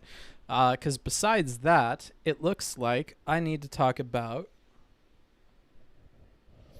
I don't know why I wrote that down. I think I'd get in trouble for talking about that. Same with that one. Yeah, I actually don't think I could talk about the other 2 topics that I have written down. I don't want to get banned, dude. Booksmarts is tiny, Peppo G. My favorite VOD is when Booksmarts says this is probably a 3-hour stream while I look at the 6-hour VOD. I'm not good at guesstimating shit, dude. Speaking of VODs, I just started catching you recently, and the first YouTube vid I watched was one where you started doing the e-girl voice. You're fucking lucky I'm still here. Thanks, dude. I'm happy you're still here to bother me and threaten to email me random shit. Yeah, you're a very high value Twitch chatter. Thank you so much for sticking around. I haven't done a sub notification for you, brother. So you know, I'm just saying, bro. Not to put you on the spot, bro, but I ain't had to do the e-girl voice for you yet. Let me Google that for you. Destiny plus Twitter. Ha ha ha. Very funny. You're fucking so funny. Link some egregious shit he said on Twitter. Where do we even start? I'll start on one that's not TOS, ideally. How do you think this year will go? What will you do when COVID is mostly over? What is the best thing to holy shit. Hold on. Let's fucking... Johannes is giving me content. How do you think this year will go? Well, I'll tell you what, Johannes. I think that this year is going to go like fucking great. I think that this year I'm going to like grow my Twitch channel and I'm going to like have an audience of like cool fucking people that I can talk to like every day. And I think that we're basically like already there. Like I can just like talk back and forth with you guys and I love that. But I would like to grow. Because what I want to do before the end of the year, like maybe as like a Christmas present, is to like actually have a place that I stay in for like a long term. So like if I could have a place in like Orange County or like fucking San Diego or LA, or I could just like live and like go out because I got my fucking vaccines and do IRL streams and fucking have like a pog setup. That's what I'm looking for. So like I need like financial success and social success. So where you're going to see more like Vosh content, you're going to see more Destiny content, you're going to see more like drama, you're going to see all that kind of shit. And I totally look forward to giving that to you guys. Okay. So that's what you're looking for in the next year. As far as like when COVID is mostly over, that shit's over when I'm vaccinated. Like I'm just gonna fucking go out, go drinking, fucking maybe go out on some dates. That's gonna be fun. I totally look forward to dates. Oh man, I miss dates. Yeah, IRL streams are just huge. Like I really look forward to doing IRL streams, like talking to different people and getting out there and like seeing this country that I'm fucking in love with. That's going to be awesome. And I fucking really look forward to that. That's going to be great. What is the best thing to like focus on to better yourself? That's a hard question. I think what you should do is you should meditate. And you should think about like what the fuck is wrong with you. Okay? You should think about like what's fucked up? Like what am I not happy with? Like why do I think I need to like fucking fix myself at all? I am a fucking queen. I am a god amongst men and I deserve the world. So why don't I think I deserve it? You know, you should ask yourself that and then you should fix those things. I can't keep doing this voice. What's the last thing? How do you try to fix yourself without going too far? Check out the ArtSmarts video that I have on Alan Watts thinking. Like, you need to balance trying to improve yourself, which is really, really, really fucking hard. And you can only make like so much progress to like enjoying how much you have improved and like enjoy the people in your life that are like role models of how you want to be. That's what I would say. So make sure you just balance that shit. Like balance your working on yourself with like enjoying who you are and enjoying the people in your life who you aspire to be. That's my opinion. And if you don't have people in your life that you're surrounded by who are what you aspire to be, surround yourself with them. Find those people. Do that. You know, I think very little of the focus is probably going to be on fixing yourself, and much more of it's going to be on like creating the right like situation to actually make those changes happen and stick. You know, like it's tough to continue to be like an asshole when all of your friends are nice, right? Like when you're surrounded by nice people, which is what you want to be because you don't want to be an asshole, then I think that's like the environment is reinforcing it. So try and build the environment is what I would focus on. Let's see. He basically said if you don't tell someone information that would prevent a sexual encounter before said encounter, then that's tantamount to rape. What? In what context? About what? Like, you don't tell them that you have like a wart the size of a softball? Like, what does he mean? I don't really understand. I'm watching the stream on a huge delay, but I wanted to say when I first saw Mel and holy shit, yeah, you are on a big delay. When I first saw the Mel and Vosh convo, I was legitimately suspicious that Vosh had her on to make her look better. Bro, that's one hell of a conspiracy theory. I'm not gonna lie, dude. That might have some legs, dude. You might want to jump on the Destiny subreddit with that one, dude. You might have some takers on that. You might want to bring that to the masses, bro. I think that has legs. Okay, what is this Destiny thing? Hold on, let me catch up with the chat real quick. Booksmarts, okay. I'm like clicking all these. Here's Destiny's tweet. Okay, I'm clicking all the tweets. Don't worry. What type of guys are you into? None. Lycan.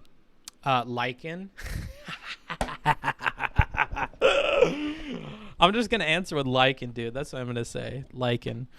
Let's see. Let me keep scrolling here. Do the Jar Jar Binks voice? I most certainly will not. I learned my lesson there. A god amongst gender non-conforming. You better watch yourself, lest I cancel you. Uh-oh, shit. We got a badass over here. Thoughts on the recent Jake Paul fight? I know you're a fan. Ha. Well, you thought wrong. I didn't even watch it. I didn't even know that there was a thing going on. Did he get his ass kicked, or did he win again? Book, we need you on this. Okay. I'm all caught up. I think his point was, if you get to the point where you're literally about to have it and then just find out your partner has a, that's tantamount to rape. What? The fact that we have to like separate these two things with the word tantamount like kind of indicates to me already that these are not the same things. Did Dylan have a take on this? I feel like Dylan's been outspoken about rape stuff lately. I feel like maybe he's the better person to confront Steven about this, unless he agrees with it, in which case, I don't know. Here, I'll read the tweets real quick. Jake Paul won in 30 seconds by knockout. Fuck, you hate to see it, dude. You hate to see it. It's not before, it's while you're already engaging. Okay, well, we'll click the tweets. Let's figure this out. Here, I'll switch scenes. I hope this is the right scene. It is, but that thing is in the wrong place. Whatever, that's fine. We'll wait for this to load. I'll move this onto my other screen. We're just like switching shit around here. Okay. Well, none of these are loading. That's really pog. You hate to see it.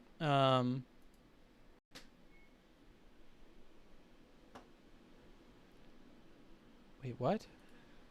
Why are these taking so long to load? My internet or my computer sucks, like really, really bad.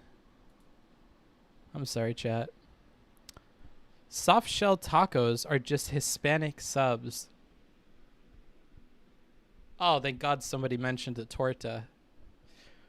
Aren't you his? Like, oh, okay. I won't get into like the identity politics thing, but you should know better than to tweet some dumb bullshit like this, brother. Yeah, it's called a torta. That's very, very different. Soft shell tacos are just Hispanic subs. He doesn't even say like gyro or something. Like, I don't know. This is a dumb fucking take. There you go. Doesn't get the Booksmart stamp of approval. Oh, wonderful. A tweet that's unavailable. Let's see if I can just open this in a new tab here. If you mislead someone relating to sexual organs. Oh, well, this is already different than what you guys told me. What you guys told me sounded like you're just like not telling them something, like you're omitting information. If you mislead somebody, mislead is already like assuming something about your intentions. So that's already cooked in. Oh, man. You know, this motherfucker, you think he's really, really, really bad with rhetoric, but you know what he's good at doing and like positioning his words very carefully for? He's very good at positioning his words for like, he's very good at positioning his words for getting people to debate him about shit that like low key, he's already cooked in what his final position will be, right? By using mislead here, I think he's already cooking in like an intentionality. Like the way he words these things is like, it seems like he knows that this is going to be bait. And I say that a lot with Steven's Twitter. Now, honestly, as a content creator myself who's trying to take things like a way more seriously, I think that I kind of envy it now. Because you know what? If you all fall for it and you give him free content like I'm doing right now, who's the real loser, right? Like, as long as he doesn't get banned, it's fine for him. It's good for him. So what he's baiting people, like, this is how the sausage is made kind of talk, but like he's literally just doing this to bait people so that he can have conversations.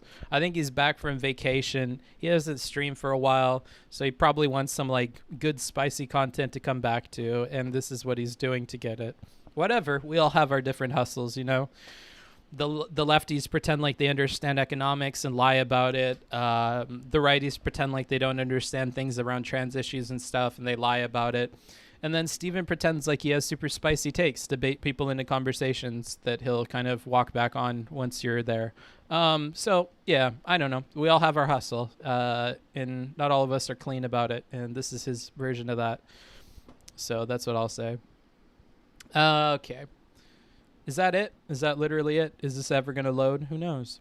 Trans people should disclose that they're trans. All right, what is this? What's the ratio here? 39,000 likes, 224 replies. Okay. What does this say? All right, I'll read it for you guys. Super liked. Hi. Hi, back.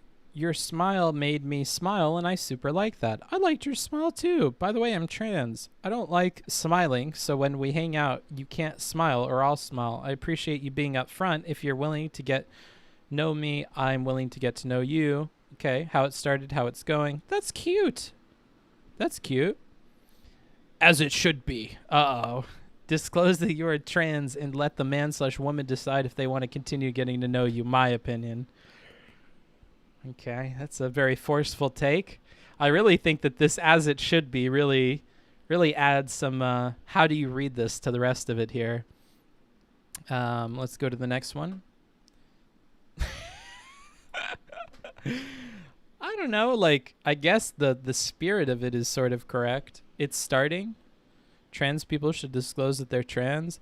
Okay, I'm gonna throw a wild guess as to why trans people get upset with this. Okay, here we go. Here's a Hail Mary that might get me in trouble. So I assume that we're gonna see some kind of discourse around how if trans people tell cis people that they're trans, they might like do violence against them. Right? Am I right? Is this coming up? Tell me if I'm right, and then we'll move on. Is that part of this discourse that if trans people disclose that they're trans to cis people, the cis people will beat the shit out of them or aggress upon them in some sort of way, shape, or form? Is this like the argument? That bit was mentioned, yeah, yep. Yep skis, yeah, of course, yeah, trans panic defense stuff. Okay. So, what a touchy thing. Do you want to comment on this, Booksmarts? Do you want to comment on this? How is your track record on trans issues? Oh, there was that. And then I made that joke. That's probably not good.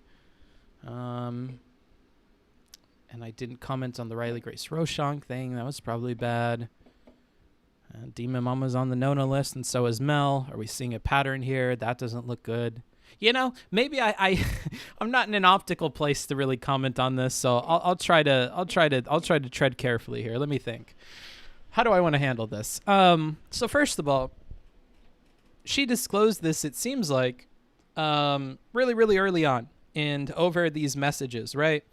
So if you're on Tinder, I think it's fair to say that you can disclose it on Tinder without being super duper aggressed upon. Now, they could say some shit mean back to you, right? Like they could say, no, I don't want to fuck around with no fucking XYZ insert slur here, whatever. Like, and then you fucking unmatch with them and you go about your day and they were an asshole, right? But I think that's the extent of it, right? So I don't know if the violence argument is one that's like fair to bring up for this specific thing. And the other thing is, if you're afraid of violence against you, right? Like somebody aggresses upon you for the fact that you're trans and, you know, whatever their reasoning is in their head, I don't really care because they're fucked up and they're aggressing upon you. So if that person, let's assume that we have that, right? That person is in front of us and we low-key don't know. They have the trans switch in their brain where once they know you're trans, they're going to aggress upon you in a very physical way that's not going to be good for you and it's going to put your safety at risk. So you're telling me your recommendation, other trans people in fear of this, is to not disclose that to the person until you're literally in the bedroom with them. Is that, or until you're on a date, or until they figure it out at some point when you're in person with each other? I think about this for like 2 seconds, and I see that as much more problematic than mentioning it when you're in Twitter DMs and you can just unmatch with them. That's my opinion. It seems to me that you're taking much more of a risk to not disclose this until you're literally in person with the person and in swinging distance. But I'm a cis dude or whatever. I guess not cis, but I'm not trans, so it's not my place to say, you know? I've learned that with a lot of this id-pulse stuff, it's really like, I would rather just say, like, I'm not a part of the group and I can't really comment on it, and we shouldn't really care what Booksmarts has to say about it, quite frankly, because I'm not from that group. I don't understand it at an intuitive level. I almost don't want to read what this person is continuing to say about it, but that seems very short-sighted to me, to say that you should just not disclose that at all. But that's my take. Destiny made this point as well. Yeah, but Destiny also tweeted this shit. I don't know. I also don't know if it's fair to say you're misleading someone by not disclosing it. Like, I don't want to jump onto that either. Like, if you're a trans person that for one reason or another, because you think you're going to get hurt or what, if you just don't disclose it and you want to go on dates naturally and live your life as like any other cis woman would, and not feel the need to disclose what your genitalia is or what you've got going on or what your history is or what your life is, like, I'm not going to obligate them to tell people. Like, that's not my place either. Like, my honest to God advice, if you're afraid of like having problems with people, is, or if you're afraid of getting hurt, is probably to disclose it in an environment where you're not going to get hurt physically. But you know, I wouldn't obligate everybody to do that, you know, and I'm not sure if you're misleading people if you just want to live your life like any other woman and you don't want to feel the need to disclose that stuff. You know, I can get that perspective if that's one that people have too. It's a bad argument because there's a built-in meaning with mislead. I know, I pointed that out like 10 minutes ago. If you're just at a bar or something, that's not necessary. Yeah, I don't think it is. I think like, I also would imagine that if you get good at like flirting and stuff and you're a trans person, I imagine that there's like low-key ways of mentioning it, right? Like, I don't know. Like, here's my experience with that stuff. So I lived in Thailand and I had a lot of friends that were trans. While I lived there, I found that like these like ladyboy people were some of the most fun people to like hang out and drink with. So I had a lot of friends that were self-identified as ladyboys, so I assume they were all trans. I didn't see their genitalia. I have no fucking idea, but I just go off of what they tell me. You know, and like they had clever ways of making sure that people knew, and I never met anybody that wouldn't disclose it to me if they wanted to go on dates and stuff. So I don't know, like that's my limited experience with this. So like, I don't know, that's as much as I'm willing to comment on it because I don't want to get in too much trouble, but that's Booksmarts' take. And when I look at Mike in the God, and I say that, you know, it's because sometimes people ask me, Booksmarts, why do you believe in God? And I say that, you know, it's because sometimes shit just looks like it's designed a certain way, you know? And when I look at Mike and the character that he has, I feel like he's just designed to be bullied. Yeah, okay, there we go. We fucking clicked that one too. Ha ha ha. So funny. I hate you guys. Nuclear take inbound. Uh-oh. I am prepared to go to war and lose a lot of followers over this one. Here comes the bait. Lotion does not make you feel soft. It makes you feel slimy. Muting this. Don't at me, you oily fucks.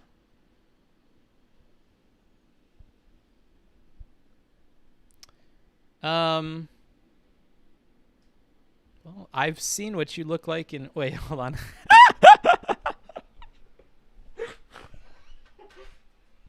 Hold on. Let me...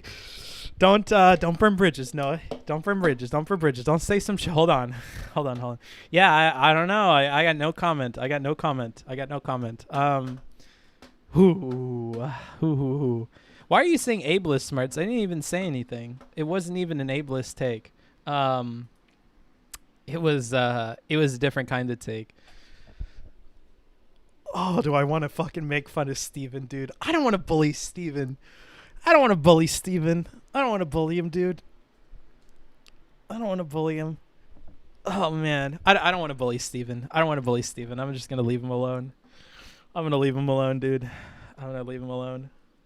Yeah, okay. We're all done with Steven's stuff. That's it. Okay, we're all done. We're all done with that. Is that the right button? I hope so. Okay, it is. Okay, cool. Yeah, we're all done with that. No more. There you go. That was Steven's Twitter. Yeah, that was a little segment that we do on this show where we look at what kind of shit that Steven is trying to bait people into an argument about. Very, very fun. Very, very, very fun. A lot of the debate bro people do that.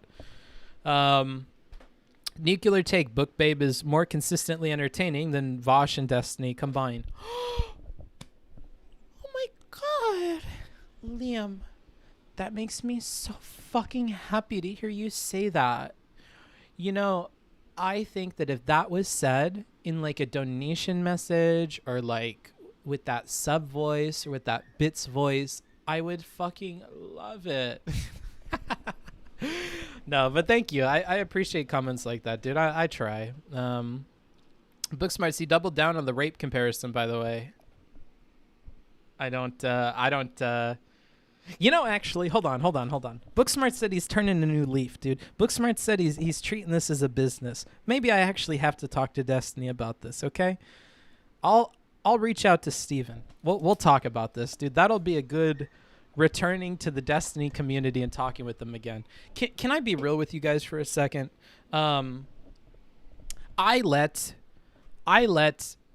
Dan get into my head. I let him and Scrub King get into my head.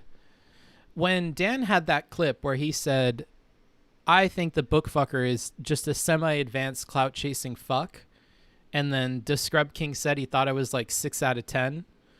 That really stuck with me, and it made me not want to interact with his community or him because I was worried that people thought like that was all I was there to do, when from my perspective, like the whole reason I even got into streaming and like started and did all this is because I wanted to like help people get better at debates. And I went through like a whole arc where I had to give up on that because people weren't taking the advice and people didn't want to change and people's incentives were different than I imagined they would be. And people said they cared about like quality content on Twitch and what's correct and whatever, and they didn't. And then when I heard that like the take of the people close to Steven is that I'm like a 6 out of 10 like semi-advanced clout chasing fuck, I hate that idea that like what I'm trying to do is clout chase or something, or that's what's like on my mind all the time when it's not. Like when like I wanted to help Steven, and so I stopped like but I talked with Supreme and he was really helpful to get me out of this. Like, you know, I think I like, how do I approach this without like tearing up? So like Steven said that for 2021, he's trying to like fix all of his rhetoric and he's really trying to focus on that dimension of conversation. And I've no doubt, and I don't think it's like an ego smarts thing to say that was like in no small part because of our conversations. And Supreme made this clear to me, and he was like, you know that like that has to be like because of your conversations and because of the like points that you made to him, points that like people in his audience were not able to the entire time that he's been streaming. Everybody complains about like some of these aspects, but like nobody was able to put it into words or convince the guy the way that you were able to. And that was like a thing that you did that was super helpful to him. And that got me like thinking more about how like, is it fair then to like not talk to him at all just because of like how I thought people would interpret those conversations or whatever? Like, no, it's not. And if anything, like, it's going against what I wanted to do, which is help him out because I like his content. I like his thought process. I like his debates, and I want to see him do better. Like, it doesn't make sense to stop trying to help him just because of that. And mix that with the fact that now I'm okay with understanding that there is always like a clout dimension of every interaction with people on this website. And I sucked it up, and I'm trying to stop being a baby about stuff and like realize that people will have those takeaways no matter what. It is undoubtedly a dimension of like any decision that I make, you know, especially now that this is my like job and I'm meant to take it seriously. Like, so thank you to Supreme, just like a quick thank you to him. Wicked Supreme on Twitch. He was really helpful for this, but like, yeah, I don't know what I'm rambling about, but yeah, that comment stuck with me for like a while. I don't want to be a big baby bitch on stream about it, dude, but it did. And it shouldn't have, because he's just like a bully, you know? Let's see. I'm just going to read the chat, dude. I have to get off this topic.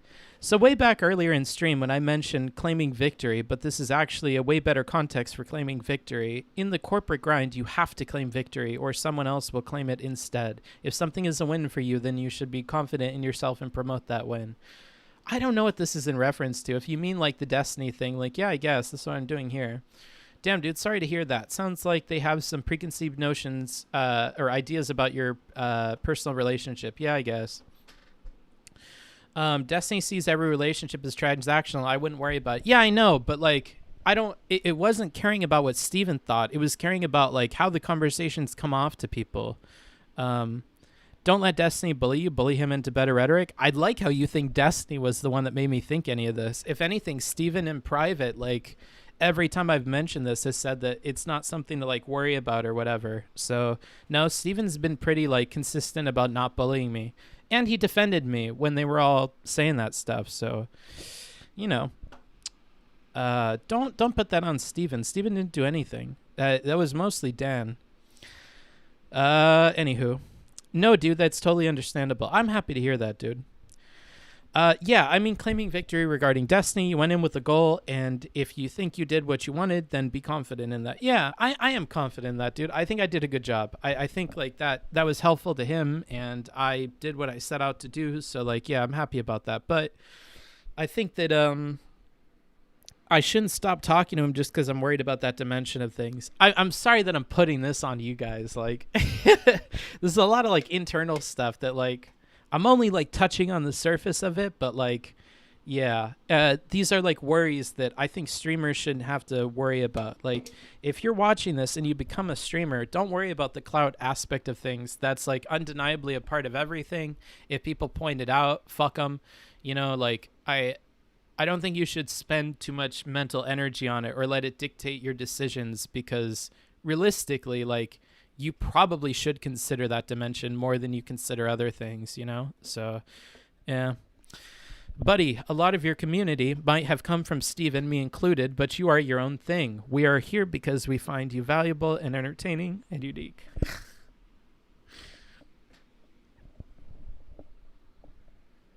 All right, dude. You're blowing smoke up my butt. I appreciate it, though. I like it. Thank you, thank you, thank you.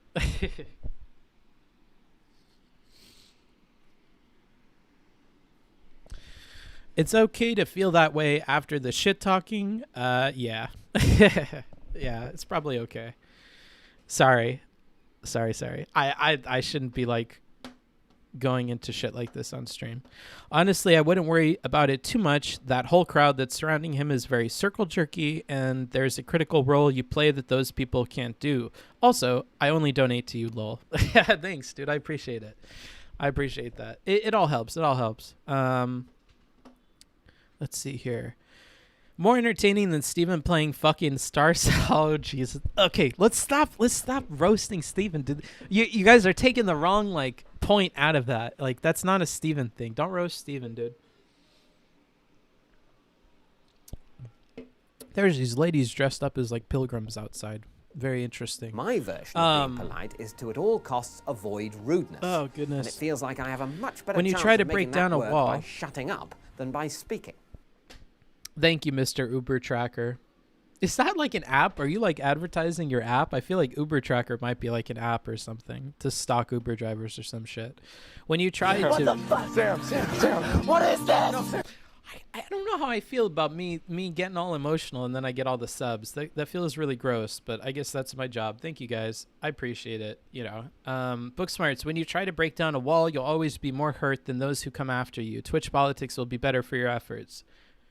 That's a cool way of putting it. I like He that. who desires but act not breeds pestilence. I love that alert. Thank you. I appreciate it. I appreciate it. Forward. Yeah, that's a good point. Yes, I love this. Like, For nobody- mysterious reasons, Nobody love was it. really like getting through to him on that stuff. So thanks, Pear Ninja. Did somebody just like donate subs or gift subs or whatever? I bet you that's a bunch of gifteds, and I'm not giving credit to the person that gifted it. Hold on, let me go to my stream thing. I got to get better at this. You have to form these opinions yourself. You can't cut to Doesn't the look like chase. it. Drawing your own conclusions is Gifted the 5 chase. subs. Oh yeah, thank you. Thank you, whoever gifted 5 subs. Claps to you. I appreciate it. It was gifted's LaRue's. Okay, dude. Okay, dude. Gifted by Bad Baizua. That book fucker. Oh, thanks, dude. I'm sorry I can't pronounce your name. Bad in Baizua. That could be like Chinese, honestly. And if it is, thank you. Your government is meh, but you know, I appreciate that. It's not smoke, dude. I don't watch Steven live because I don't care about 95% of his shit. I hang out and stream with you and this community every single time I can. Also, Star Sector is a pretty good game. Maybe I'll try it then. I don't know. I still have to beat fucking Faster Than Light, dude. I gotta get better at that game and actually beat it. It sits in the back of my brain every time you guys are like, Booksmarts, maybe you could play this game or so-and-so's playing that game. Like, okay, but I still have to beat Faster and Light. I don't think you guys understand. Like, I think Book is hilarious and occasionally insightful. Hilarious and occasionally insightful. Well, I wish those were flipped, but you know, I'll take hilarious any day. That's good. You were honestly the first creator I saw that put that much focus on empathy and used it in a productive, practical ways, and that's not a vibe I got from other people online. You're your own thing, and I appreciate it. I like the comments to say that. You're your own thing and whatever. Yeah, that's cool. Thank you, guys. I appreciate it. It's okay. I can't either. Bizo means white lefty. Oh, okay. Bad in white lefty. Oh, okay. Is a slang for white liberals. Oh, shit. I had no idea. My bad. Basically, SJW for China. China, huh? You know what's going on with China lately?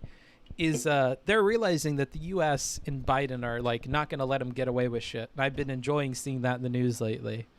Like, they showed up in the frickin' the Philippines thinking they could just fuck up islands and stuff, and then they Pikachu faced when they figured out we're working together with them. Hugh versus Relly with timestamps. Thanks, bro. Here, I'll check out this clip first. Yes, I love this. For mysterious reasons, I love Oh, wait, it. no. Hold on. That clip wasn't meant for me. If you mention this, I will never gift... Okay, I won't mention this. Thank you for the gift subs, Killer of Cereal. Damn. That's a lot of fucking gifted subs, dude. So many nice Oilers. Yes, I love this. For mysterious reasons, I guess so, dude. love this. I guess so. I gotta be more like Dylan Burns and hype up subs and stuff. That's another thing that I'm super bad at that I gotta get better at. It just feels gross. Honestly, like, there are parts of the Twitch thing that feel gross that I'm just so bad at. Having a schedule, fucking My version of pumping being up polite is subs to and at all costs donos, avoid rudeness. and it then the feels Clout like I have stuff. a much better chance of making Like, that work by shutting up I than by fucking- speaking.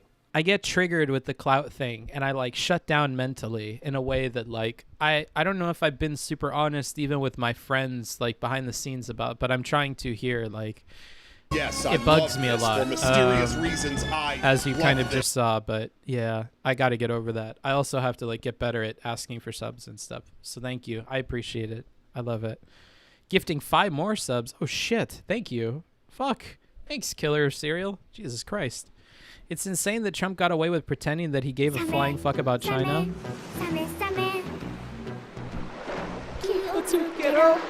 Oh, I love that one too. I know everybody hates my fucking alerts. It's the thing that I get the most comments about. Like, when I see a DGGer that hates me and they're in the Reddit or something, it's always something like, yeah, his fucking sub alerts are so fucking annoying and blah, blah, blah. And they interrupt the whole thing. Like, you know, I should get Jacob to fucking, Jacob is the DJ that does like the intro tracks that you guys hear at the beginning of the stream. I should get him to do some sub alerts that are much shorter. But I love them. I love them. I know that there are enough people that hate them that might be like a barrier to me growing, but I love those sub alerts, dude. Until they like are nonstop, I don't think they're like a huge problem, if I'm being honest. But you're one of the few, I mean, no, really the only streamer I watch I wouldn't describe as a guilty pleasure, as I truly feel you're putting true and undoubtedly educational content. Kudos to you. Thanks, Nyan. It's unfortunate, but being a real person on the internet is so rare that people ascribe it to clout sharking or anything but the fact that you're just you. Yeah. Like, I don't, like, and the other thing is, like, I can't help but feel like I don't communicate anything but, like, that I just wanted to help Steven. Like, I don't know how anybody came away thinking like I'm clout chasing or whatever. Like, I feel like I would play the game very differently. Like, it would be fairly apparent if that's what I was trying to do, or like if I was only doing it for content. Like, I change all of how I act, right? Like, I go into fucking simp smarts mode where I'm just like, oh yeah, of course, yeah, but maybe, you know, like my whole tone changes. Like, you know, if I really wanted to like plug my stream, I would be funny. I would make fun of them. I would like crack jokes. Like, I don't know. I did so many things that I thought would communicate to people that I don't care about that shit. But none of it worked. You know, I still get comments like the Dan one and they just fucking trigger me. And I shouldn't let them. You know, I have to get better at that. Like, I know you're not supposed to take comments seriously and stuff. And for the most part, I don't. For the most part, I'm good about separating them out. But it's when other creators say shit that, like, it bothers me.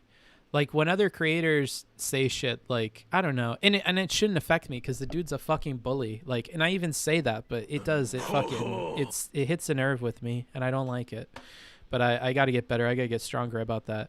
I like your sub alerts. I like my sub alerts too. So fuck everybody else, dude. Breathtaking. I shall call him Mini-Me. Thank you.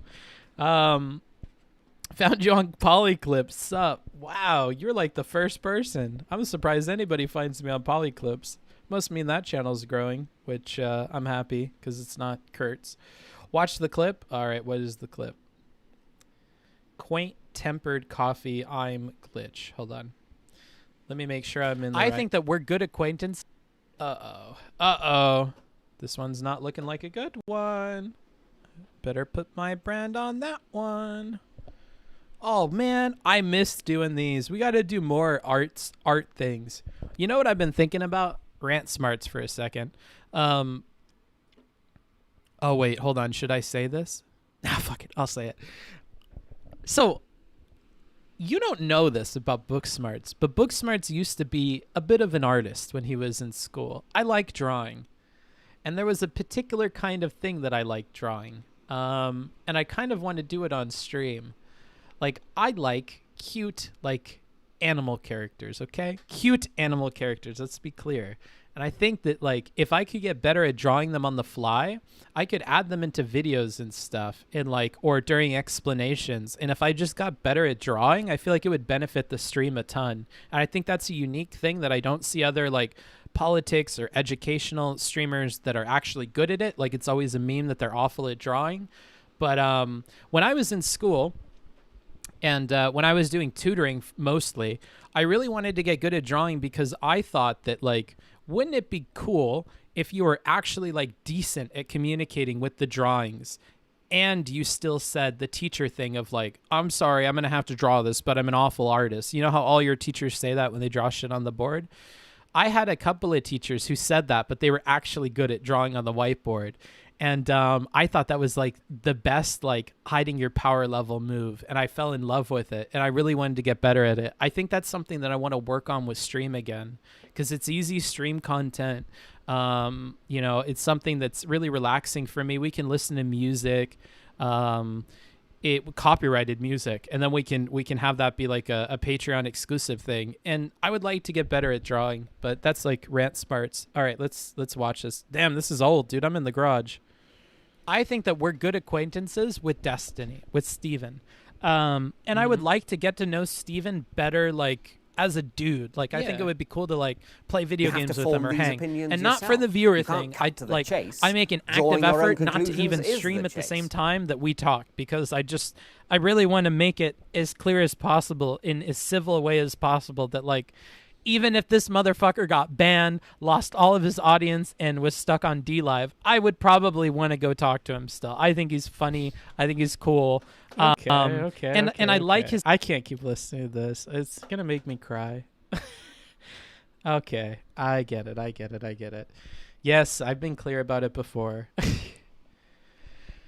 I'm sorry, I'm a weak person, dude. I can't. I'm already on the brink, Amanda. It's gonna push me back over. Furry Smart Sonic OC. Would you ever do a community art thing on the Discord? I would love to jump in. Oh, that would be fun. That would be really, really fun. I would love to.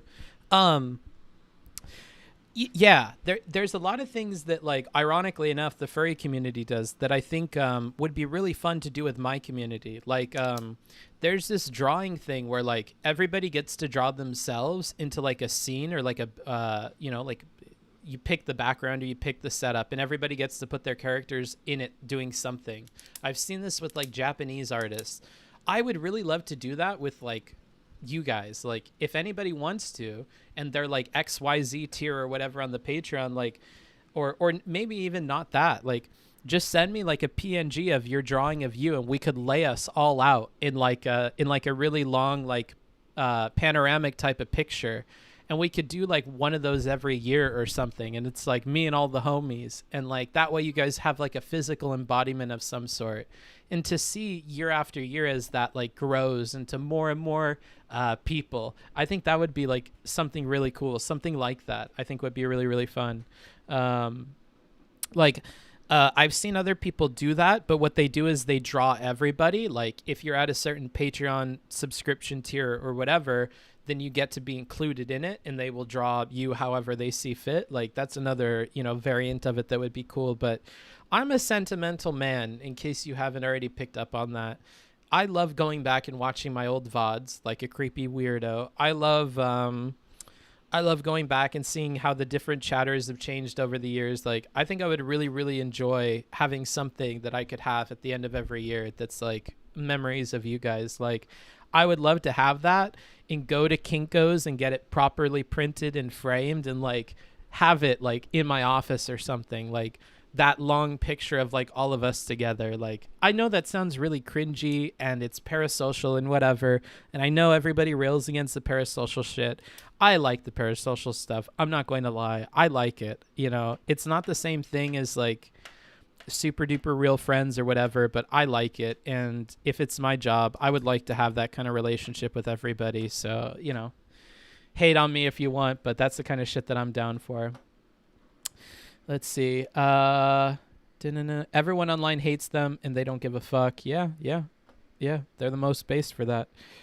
It's a real tragedy that I'm not a furry, because some of those artists are talented as fuck. That's what got me into it, dude, is I was like, I'm not really into this stuff, but these artists are really, really good. And I would like copy like their drawings, and I would try to figure out, how are they doing this? And like, how do they do this? And like, I had like a whole study thing, and then I ended up falling in love with it because of that. Let's see. Shut up, dummy. You ain't weak. If you pretend you're being weak, I'ma come give you a damn wedgie. You are strong, my dude. You gotta be strong to be around some of these debate bros, especially since you are just a human. True. Yeah, true. It's because you're talking about rhetorical stuff, and sometimes people sometimes correlate good rhetorical with low authenticity. Yeah. Like, people think of, oh man, I shouldn't be casting shade on different people, but I think people imagine like Vosh or like some kind of like very, very intentional manipulation tactics kinds of things when they thought about rhetoric. That's how it was when I first joined. I don't want to like take credit for this, but have you guys noticed how like everybody uses rhetoric to describe shit on the platform now? How like everybody uses rhetoric to describe like the different aspects of debate, almost to the point where the term doesn't mean anything anymore. And how like they don't view rhetoric as like, oh, you're being manipulative and that's nothing but debate tactics. And you know what, like, remember when I first started on the platform, a lot of the questions were like, how do I like adapt my rhetoric without coming off as manipulative, or without you know, seeming like I'm min-maxing the conversation, or like losing myself in it, you know, not saying what I mean to say, or not portraying things in a correct way. And I was like, then don't pick the thing that's incorrect. Then don't lie. Like, you don't have to lie. Lying is not like the same thing as like being rhetorically effective. Like, you're just considering that audience and then changing like what you're saying to match it. It doesn't mean you tell a half truth or a you know, misinformation, or that you're snaky. Like, it just means like, where is this person at with this idea? What are the words that they're using? Can I use their terminology? Like, how can I be flexible? That's what it's about. It's not about like giving up everything you believe in for the other person, you know, like. And I think we've made a lot of progress getting people to understand that. And the dialogue around rhetoric has completely changed. And I would like to think that's in no small part because the conversations we dedicated ourselves to, even at a small scale on this channel. So I personally like that. Let's see. Parasocial relationships aren't necessarily unhealthy. I'm not going to go down that route, dude. I won't say that, but you can say that. Booksmarts, if you need drawing tips, let me know. Yeah, for sure, Cal. Let's see. What's a yiff? Uh-oh. Ignore Dan, Moot, and some of those guys. They're not bad people or anything, but when they go off on stream, I don't see them as being genuine. If Lycan said that, I'd probably take it seriously, but not Dan. Yeah. I know I shouldn't take it seriously, dude. It still hurts me, you know? It still hurts, you know, like I choose not to try and take it seriously, but you know, your monkey brain handles things in different ways that are like sometimes outside of your control. But yeah, I know this is because you're talking about rhetorical stuff, and people sometimes correlate good rhetoric. Yeah. I read that one. Gotta put my brand on that one. I love that Pokemon clip, dude. I wish that was like my dono sound. Gotta put my brand on that one.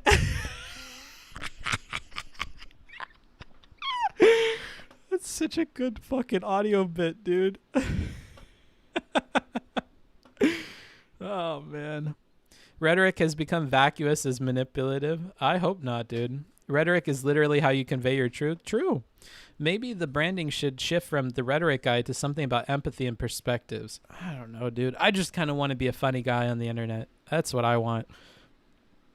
I like the idea of it being that he's just an authentic dude. Like, he's just like a normal person that's on Twitch. I would like it to be that. Like, fuck. Like, just how about my brand is just me, dude? How about my brand is just like Booksmarts is like a cool dude. He's funny. He's you know, whatever. Like, just list what I am. I almost don't want it to be about anything like argument specific, because then people hold you to it. Like if my new thing was that I'm the empathy and perspectives guy, then it's going to be like, oh, not very empathetic in this clip, is he? Not very empathetic there, huh? Not very like, I hate that kind of shit. People do that about the rhetoric shit all the time. So I just see that as being like the same problem phrased differently. Are you going to watch the Destiny Richard Wolf debate? Yes. So remember, I said I need to be more business smart with my channel. So number one, I need to cover what's popular. I need to rethink the no-no list entirely. I haven't talked about this on stream, but I'm rethinking the no-no list entirely because I've found, oh man, here we're like going off on a whole other tangent here. Do I want to go off on this tangent? Maybe not until I figure it out. But basically, I think people on the no-no list are actually the people who I probably need to cover. And I just need to cover them, like, not positively. Like, when Mel and Vosh are arguing, I feel like Mel gets out of a lot because she's on the no-no list. And people really miss out on, like, important input from me because she's on the no-no list. Or when Demon Mama talks to the Scrub King and blows smoke up his ass about what she's saying and what she actually said and yada yada. That's the time where this line by line thing will bring to light anything that they're lying about, right? And I think that that's super duper helpful because what I feel for the conversations that I really want to cover are the ones where people are lied to, are the ones where the common consensus is, in my opinion, incorrect. When I think people have missed something, like with the Bob 7 thing, is nobody going to talk about how Steven is being manipulative towards these women as well, and how that should be a factor in our perception of like how this is going? Or with with the Vosh conversation with Steven, how Vosh is like dead ass in real time misremembering how things happened and arguing as if he had said something that he didn't, right? Like, these are the types of things that trigger me into like wanting to do a debate review. And I don't think I should be stopped because I have some no-no list of people that act awfully in this space. It might be beneficial to cover those people and kind of show in the light of like a line by line, hey, this person is bad, not because they fucking deny genocide, not because of this, not because of that, but because they are lying to you. They are saying things that are factually incorrect in the context of this conversation. They're behaving in this way. They are like slippery for these reasons, right? And what also happens is other creators can watch that and strategize around that. They can see it and go, oh, he does this, he does that. Or like how I low-key suspect Vosh has done, they see me point it out and they know they have to change that strategy, because if they continue to do things like that, it will be pointed out over and over and over again, right? So I think there's a ton of value to that, and I think the no-no list is actually working against that, but that's just my current thoughts on it. Empathy guy, by the way. Yeah, that kind of shit. I hate that, dude. I hate that. I hate that shit, dude. Why everybody got to be the X guy? That's what I'm saying, bro. Just call me the bookfucker guy, dude. Just call me the bookfucker. I think Booksmarts is a pretty cool guy. Fights bad rhetoric and doesn't afraid of anything. Afraid of anything but Dan's critiques. What was the email book you said to send to? askbooksmarts@gmail.com. askbooksmarts@gmail.com. Your video on Demon Mama and Describe King really helped me, so thank you. Did I make a video on that? Did I really? I feel like I didn't, unless I did. I don't know what, I don't remember doing that. I think the no-no list should just be a list of people that tend to argue in bad faith, and if you cover the stuff they do, you can point out the shit they pull to slip out of a Ooh, I like this. So the no-no list can actually be like a list of people that we've identified as like consistently acting bad faith in conversations. We could do that, and it doesn't mean we don't cover them. It means like we've labeled this person as bad faith for X and Y reasons. That's a possibility. I'll consider it. Yeah, it's that, but you misspelt it, Johannes. I think this is a really good idea. It also potentially gives more room for someone on the list to feel like they can reach out and improve themselves, hopefully. Yeah. Yep. Your value add seems to be that you can use people on your no-no list to help give us the conceptual tools to build our own no-no list in the future in life. It's not just circle jerk drama or just criticism. It's about highlighting specific rhetorical patterns that we can look out for in the future. Yeah, that's an amazing way of putting it. I like this section. I know I'm going to listen back to this when I look at the VOD later. Previous dono said it better than me. Did they? I think I might have missed them. The bad faith list, yeah. So Serps is automatically on the no-no list. I mean, if we had like a bad faith list, Serps would most certainly be on it, because he was in the two conversations I've covered of him. So for sure. The no-no list makes sense if you actually want to change the creator's behavior, but if your goal is more focused on general critique that others can use, it makes less sense. True. It was mostly about platforming for me, but I've been rethinking the idea of platforming a lot lately, because I've realized, oh man, I gotta be careful about this. So, Irrelevant, Wicked Supreme, if you're hearing this is not shade at you guys. You guys open my eyes about this a little bit more, but don't think that I mean this at you. I think that when people are talking about like, and I don't think you'd think that, but I'm just trying to make it clear because we recently talked about this. Drama? No, it's not drama. Believe me. That they'll know. It's just we talked about it recently, so I don't want them to think this is about them. I think that when people talk about platforming and, oh my God, I can't believe they platformed this person. I can't believe you're platforming, blah, blah, blah. this is a much more nuanced conversation. You have to compare audience sizes. You have to compare what was the purpose of the conversation for the person you don't want platformed. You have to consider endemic audiences. You have to consider a lot to actually make claims like that. And people don't. And this was made clear to me in conversations I had with those two.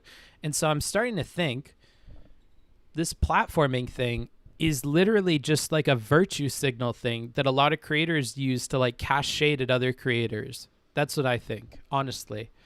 And I don't even think they know that consciously, but it is because they don't think about it very, very smartly. Let's look at the Xanderhal example. So people were mad at Xanderhal for platforming Lauren Southern. Why?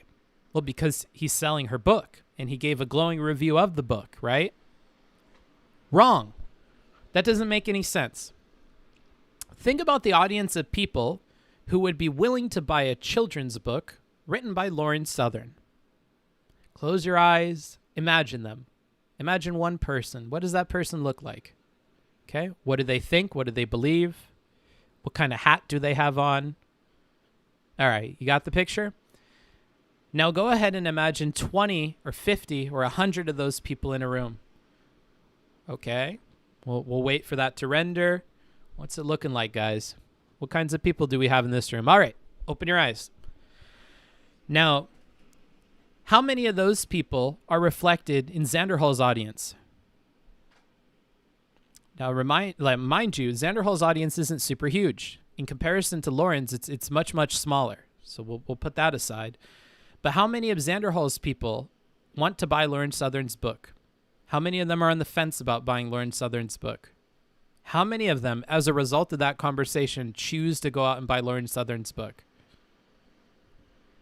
The issue with that conversation in terms of platforming is not that Xanderhal is convincing people in his own audience to buy Lauren Southern's book. So this claim is very, very silly. But it's one I hear a lot. And when I thought more about this in terms of like even audience sizes and what the consequences are, I started to realize that a lot of these platforming takes are just not grounded in reality at all. People don't really think about them. They just say it because they're mad that you had XYZ bad person on your show and you didn't demolish them in a debate or you didn't shit on them or you agreed with them. Heaven forbid you agree with them because you should be shitting on them. And then there is this like Vosh, like theory of platforming that is like that I'm seeing get more and more traction, which is if you're going to bring on despicable people, it should be only so that you can shit on those despicable people, don't give them the opportunity to espouse their beliefs, and completely shut them down.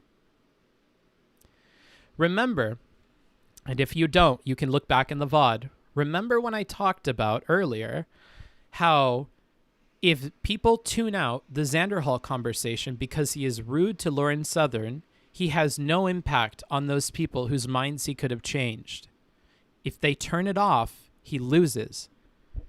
So you have to strike a balance between keeping those people listening and not giving credence to those ideas or not letting your own people switch sides, right?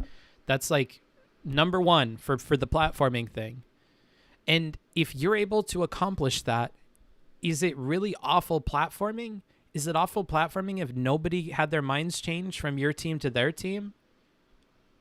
I'm not sure it is awful platforming. I'm not sure it is really like all that bad. If nobody is converted to the other side, nobody looks things up from the other side, nobody was interested, that seems like a completely neutral outcome.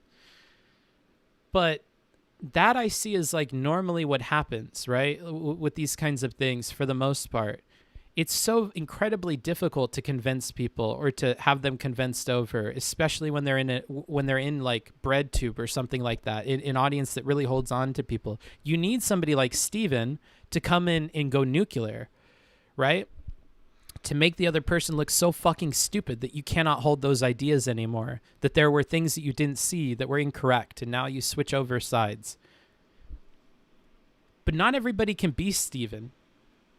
Even the people that orbit him, that copy all the code for his website, that try to become the next Destiny, even these people aren't good at doing that. It's very, very difficult. And the people that embark on this journey risk something that Xanderhal is not risking, which is losing your audience because you're the person that looks ignorant and stupid.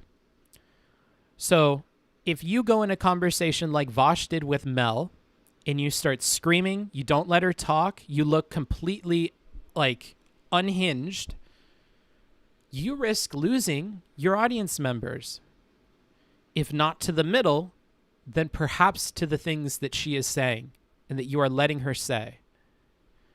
Which is why I view it as more irresponsible to platform Mel and scream over her and treat her that way and look like a fool than it is for Xanderhal to bring on Lauren Southern and try to speak amicably with her about some points in her book. Like, I don't know if these are hot takes, though, because I don't see it talked about like this in, like, a nuanced way. And it's never talked about on these levels. So, like, you can link me to something if people do talk about it like this, but, like, nobody does. And instead of, like, taking it upon myself to spend a bunch of time creating a unit or like a prep stream on like what is good versus bad platforming and yada yada and looking up examples, all things that don't help my content, they don't help my brand grow. It's basically like a moral project of sorts or like a crusade of sorts. I'm not going to waste my time on that stuff. But what I will do is point out to you guys, the audience, and say, listen, the next time you hear creators say that. Listen the next time people are on Twitter saying things like that, right? And try to keep that in mind and try to have your own opinion about platforming and use that as a ballast to kind of fight against those things a little bit. If you have a problem with Xanderhal having Lauren Southern on, don't let yourself be fooled into thinking it's because he's platforming her. If you didn't like it because he gave a bunch of credence to her ideas and he didn't challenge her enough, say that. But don't say it's because he was bad at platforming her. Really mean that when you say it, because oftentimes you don't, right? We're all guilty of this. I'm guilty of this, right? I went off on Twitter, and that was the sentiment behind my words. Okay? I am the streamer that will admit to you guys when I get things wrong. And I was put in an awkward situation, almost similar to what Xanderhal did, where I signed up to review a conversation that I had not watched in full. I pulled a Xanderhal, right? I was pretty upset seeing the clips and seeing the first 15 minutes of it, and I tweeted what I tweeted. But, oh, thanks. He who desires but act not breeds pestilence. But, yeah, so, like, yeah, I want more people to think about this, because after I talked to Relly, after I talked to Supreme, I really started to think more about this platforming thing and how there's more nuance to it and there's different flavors of it and different people have different beliefs and none of them are what I'm seeing being espoused really, not in some cohesive, coherent way that includes all the aspects of it. So I think people are bullshitting a lot of the time with the fucking bad platforming thing and they're not saying what they really mean. So just be careful about that. That's my rant on the platforming thing. Thank you JX2 for the sub. I appreciate it, buddy. Let me try to scroll up real quick, just to make sure that I'm not getting a bunch of feels weird mans. I get feels weird man on stuff that I don't expect. So, yep, truers. Okay, that was Destiny who made the video on Demon Mama. It doesn't matter. I like your videos. Oh, okay, cool. Okay. Yeah, looks like we did okay there. The best argument for platforming is that it can normalize bad ideas, but the problem is not platforming those ideas doesn't make them go away. It just makes them not get challenged. So they grow on the fringes of the internet, and then suddenly people are charging the Capitol building. Yeah. Yes. Ignoring it does not make it go away. And remember, Capitol is with an O. I don't mean to roast you. I love you as a chatter. I'm just going to say that. It's just, it popped into my brain. Yeah. So like, you're not like, you're normalizing that in the, like, let me give like a fair thing to the normalizing crowd. You're normalizing it in the ethos of your stream. So in the world that you create in your stream, like look at BreadTube people. Some of the BreadTube people get to go on and on and on stream all day, like me, about whatever. And they can say whatever to their audience and they're not challenged, right? So they create a narrative about America, about the world, about relationships between native peoples and the conquerors and the imperialists and the capitalist scum who keep our class down and who are, you know, doing all these things, and they tell you about what is and isn't the problem and what is good to focus on, what isn't good to focus on, just like what I do here. They create a narrative. And if you invite somebody into your bubble, into your narrative, who is a free thinker, who is allowed to say what they want, they are a person, and they're allowed to say whatever. It's very dangerous, because depending on how fragile of a world narrative you have created, they can pop that bubble. And when that bubble pops, people leave it. And they might go to the popper, or they might go a radical direction now that they've been released from your little echo chamber that you've been creating. They can ruin the narrative, and that's worrisome. So when we're talking about normalizing, this is the way that I think of that in a fair way, is they could start to invite ideas as like good counters to yours that are like really, really negative, right? If the only conservative people you invite on your show are like Nazi people, you start to create this narrative that you either believe in my values, these leftist values, or you believe in Nazi values. And what are you leaving people to go to when they choose they disagree with you? What narrative have you spun for them? Where do they go? Pretending that the dichotomy is between these leftist ideas and Nazi ideas is leaving out so many different pieces of the puzzle. And this isn't to say that the leftist creators are doing that, but this is just an example, right? So it depends on who you let into the bubble, because normalizing, I view as like you're adding somebody into the narrative of your stream, of your explanation of the world and of politics and of this and of that. And if those are the only people you have to represent the other side, you're creating a narrative that I think is very, very dangerous, right? So I don't think it's a problem to let Lauren Southern on. I don't. Do I want to promote her book? Hell no. Hell no. I don't want to promote her book. You know, do I think that people in my audience are going to buy the book? Not necessarily, now that I think about it. But I still don't want to promote the book. That's a personal choice that I've made, you know? But I think that of all the conservatives you could bring on, maybe Lauren is a more reasonable person. Maybe you can actually have a better conversation with Lauren. I saw her do it with Counterpoints. There are ways of handling these things, right? Like, it's all just more nuanced than people make it out to be, dude. And, you know, rather than try to fix that narrative and waste all my time like I did on Rhetoric stuff, I'm just going to put that out there for you guys. Think more about it. The best argument for platforming is that, okay, I read that one. You're so right. Back in the day when I was watching feminists getting dunked on, that was a huge problem feminists had. They would come on swinging, get labeled deranged, and get laughed off in a way. It's an invisible issue. Yeah. Can the last few minutes of stream be an individual video on your YouTube channel? I think a lot of people should hear this take on platforming.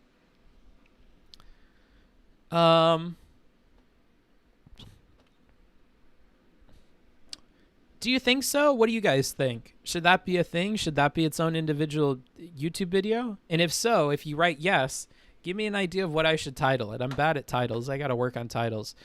Too Mad Behind the Scenes is like such a sweetheart. I know you guys might look at that kid's content and think he's a fucking asshole and he's this and he's that or he's racist or whatever, but like Too Mad Behind the Scenes is like a big sweetheart, and he's been really helpful at like giving me advice for the YouTube. I need to get better at having him help me with thumbnails and other stuff. But if you guys can give me some ideas for a title, if that's something you want, just let me know and I'll workshop that.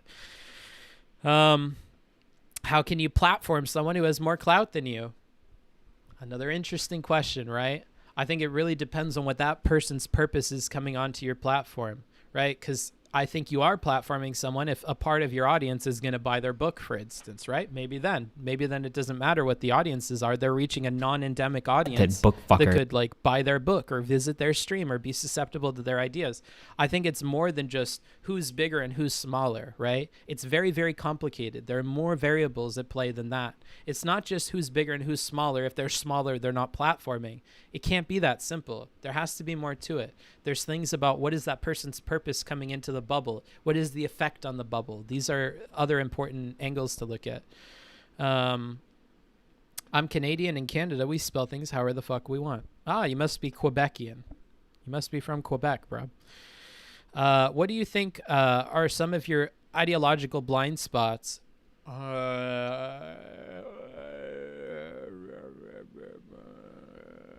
Who knows? They're blind spots, dude. Kind of by definition, it would be difficult for me to point them out. I think we saw one earlier by like letting people like Dan fucking live rent free in my head. Now I'm even more convinced this should be an individual YouTube video. Oh shit. Okay, dude. Yes, yes, yes. Two mad white people. Yes, yes, yes. Okay, okay, okay. Whenever someone asks what responsible platforming is, just link them to your review of Deepak versus Spencer. It's a good example, dude. That's a very good example. Good thing Spencer answered all of his questions and played along very well, you know. Southern hospitality. There is no bad platforming. Oh, that's a good clickbait, dude. The problem with the platforming critique. Yeah, it sounds like some fucking feminist leftist shit, though. I kind of like there is no bad platforming. That's some fucking Destiny level fucking clickbait shit, dude. I like that. You're a genius, Table Flipper. You're a genius. For a more serious answer, something like why we should platform Nazis. Ooh, okay, so you took what the other person said and took it to an unreasonable level. Yeah, I'm not sure I'd title it that, but interesting, interesting. I think it's a good idea. Title it Booksmarts Roast SJW Liberal Fascists on Platforming. That's a long thing. Your platforming take is wrong. Here is why. I love your guys' ideas. The whole clout narrative feels so simplistic. It's like someone saying a business is invalid because it's just trying to make money. Sometimes if we spread money in the right ways, we all benefit. I think clout is no different. I think we should get away from this toxic clout narrative because much like money, spreading clout in the right ways can be beneficial to all. Yeah. Big true. Based. There's a snake in me. Is that a euphemism? There's a snake in me. I hope you're a boot, because otherwise that sounds kind of kinky. Booksmarts eviscerates Xanderhal with facts and nuance. Yikes. I don't know about that one. Oh, goodness. Clout is a form of capital. Yeah, I guess. And the leftists are trying to steal it all for themselves. Oh, the actual truth behind platforming. Can't have a bad platform if don't platform anyone. Big true. You know, one thing I need to get better at is having people on the stream. Can you guys remember the last time I had somebody on the stream? Holy shit. I get so afraid having people on the stream. Oh, I guess we did the panel. That was like a big... I told you, part of the point was to try and get over that fear, because I really do fear having people on my stream. Tangent Smart's at it again. That's what we do, baby. Hey, that's what we do. Naruto panel, question mark? Go check the YouTube, bruh.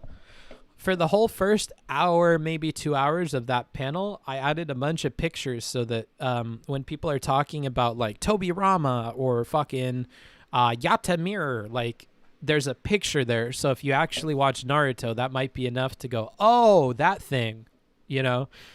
I don't know if it's helpful. I'm starting to work with editors, and if I do work with editors and they actually ask for money, like that would be the stuff that I would have them do, is like pictures so that people all know what we're talking about. Like right now I'm working with somebody on a LifeSmarts video, and I mentioned Beyblades. Not everybody knows what Beyblades are, right? So this kind of stuff, I want pictures on the screen so that everybody can understand what we're talking about, even if they're not from like America or wherever the fuck Beyblades are popular, or, you know, because I say a lot of localized things that I can't help but think like my European audience might not get, and I feel bad for He them. who desires but act not breeds pestilence. Thanks. I appreciate it. What is your name? What is your name? Mr. Dr. Wombat. Oh, thanks. It's pretty humble to mix Mr. and Doctor together. I kind of like that. It's based. It was helpful. I hadn't watched Naruto in a long time. The pictures helped jog my memory. I'm happy to hear it, dude. Because it takes forever to fucking get all the pictures and crop out the backgrounds and fucking put them in and fade them in and out. And I'm not a video editor, so I'm not the most efficient dude at it. I've gotten a lot better, but it still takes a bunch of time. But I feel like it's worth it, especially if I can pay somebody else to do it. It would be 110% worth it to just have them add a bunch of pictures to help people. And it you know, offers opportunities to be more funny. Would you review a relevance debate with Hugh on transracialism? Oh my God, he actually got that? Is that what they really talked about? Yeah, maybe, but probably on a different day. I'm kind of getting tired. How long have we been How long have we been streaming for? 3 hours. That's a good amount. That's a good amount. Beyblades were never popular anywhere. Come on, dude. I mean, they were popular at my school, so much so that they got banned. What is this? Thank you, Bogles. I appreciate it. I like when people don't put a message. Like, you can put a message. I don't mind. I kind of like the voice saying things as long as it's not stupid. Oh, it was gifted. Oh, it was gifted by Breathtaking. Puccio. I shall Verhel. call him. Wait, how do I Minnie. pronounce your name? I assume I pronounced this like pussycat, so like pussy over hell, or is it Poochie like Gucci? I have no idea. But thank you in any case for the gifted subs. Congrats everybody that got those. You get to be an upper class citizen. Actually, if you join the Discord and you link your Discord to your Twitch account, not only did they give you free subs on here, you're also gonna get the sub colors and stuff on Discord. So that's a 2-for-1 if you fucking follow up and do !Discord and join the community.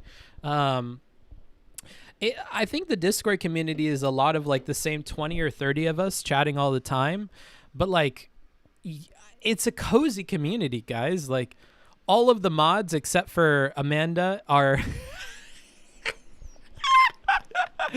are pretty kind to everybody. But it's a cozy community. Everybody's cool, everybody's funny, everybody jokes around.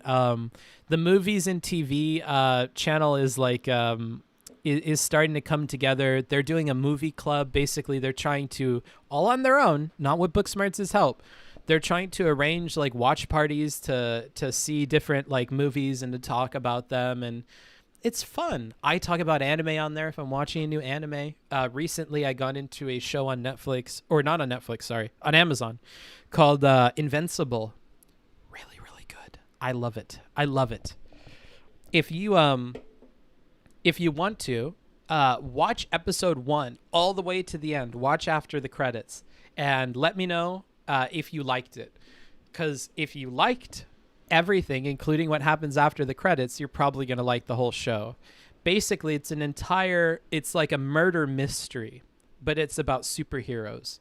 That's what I'll say. It's a murder mystery, but it's about superheroes. And it's a coming of age story about a kid who gets his powers late in life, you know. It's a very, very fun show. Animation, 3 or 4 out of 10. I'm sorry, but the gore for some reason is like an 8 out of 10. What do I mean by gore in a superhero movie, you might be asking, or a superhero TV show? Well, you'll just have to find that out for yourself now, won't you? Invincible started so wholesome. Yeah, it really did. The very, very beginning is nothing at all like how the rest of the show is. I'm loving Invincible. I'm happy to see so many people liking Invincible because I really, really, really like it.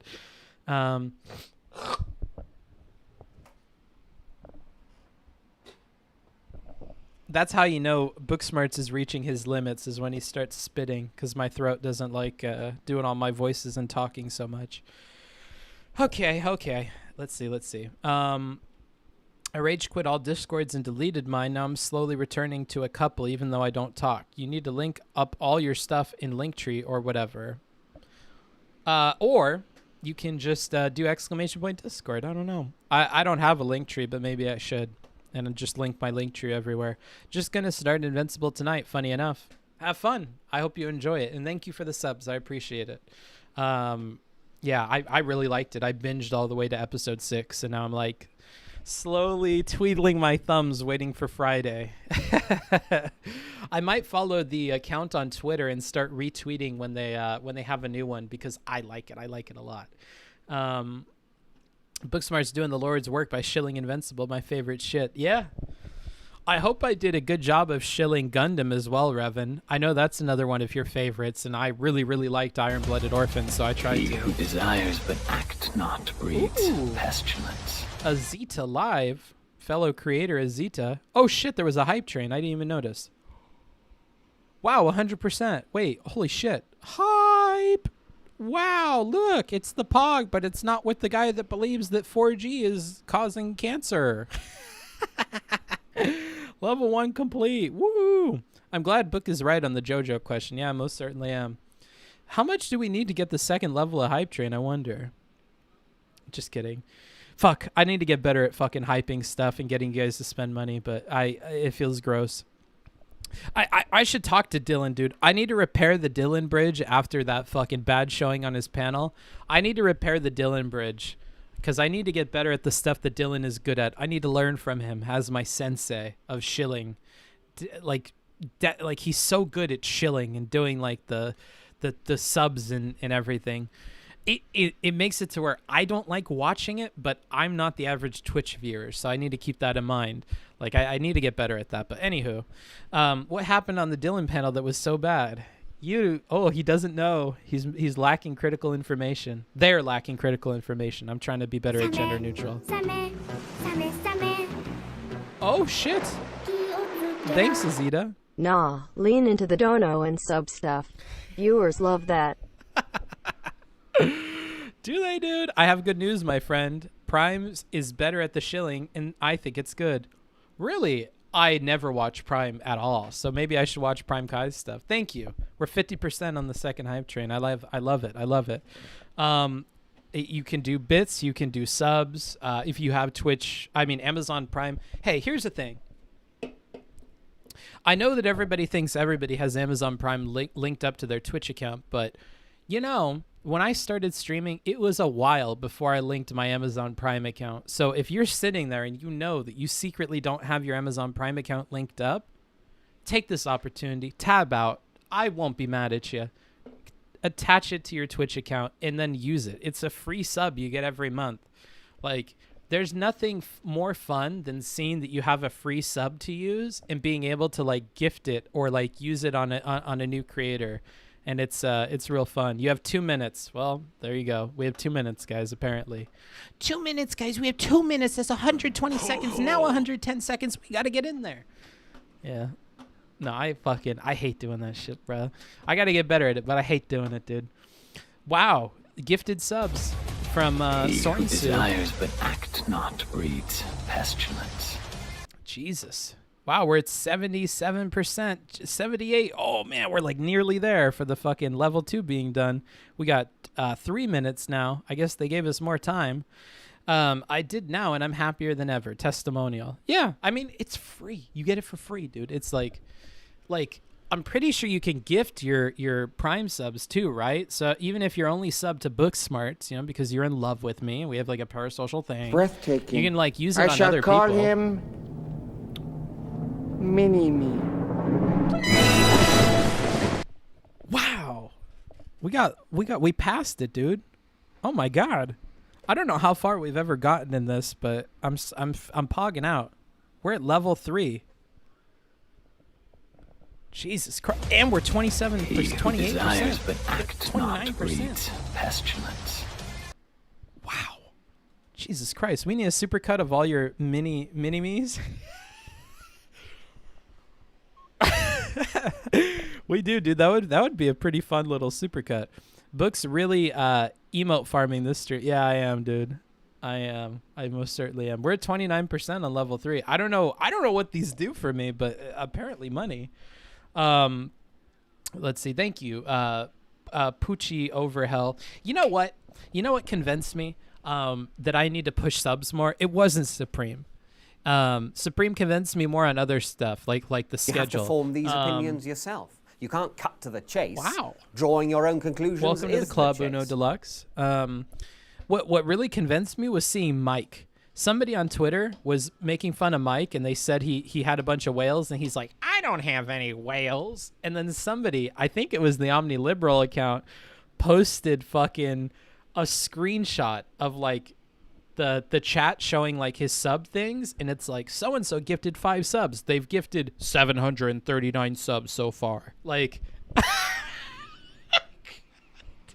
it's like XVX Colin has donated 585 subs so far. Like, oh shit, like this motherfucker's just raking it in with these people. They're just like donating 1 billion subs. Like That got me to thinking, dude. That got me to thinking, like, maybe there is something to having an annoying sub bar on the You screen. have to form these or opinions being like, yourself.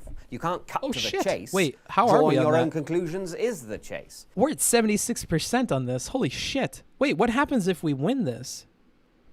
Thank you so much, Alice. Alice can't think. I can't think. Whoa. Okay, we've hit level 3. What does that mean? What the fuck? Sam, what is this? Oh my gosh. We're at level I don't know if I've ever seen this go like this. I've only ever seen this happen on like an IRI thing. Scam me. Scam me. We're already at 50% on this one. What are you guys doing? Threat level midnight. Is that that Steve Carell movie? Higher levels mean more emotes? Wait, what? Oh my god, skeptical.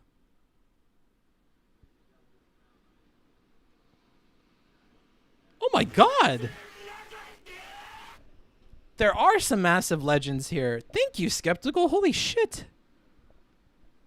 We passed that level My again. version of being polite is to at all costs avoid rudeness. I would sub, but I'm And it feels apparently like I too have mean. a much better chance of making that work by shutting up than by speaking. I'm sorry, Amanda. Amanda, you are one of the meaner mods. I think it's good though, Amanda. You know that I like it because you're in the staff Discord. You know that I You have love to it. form these opinions yourself.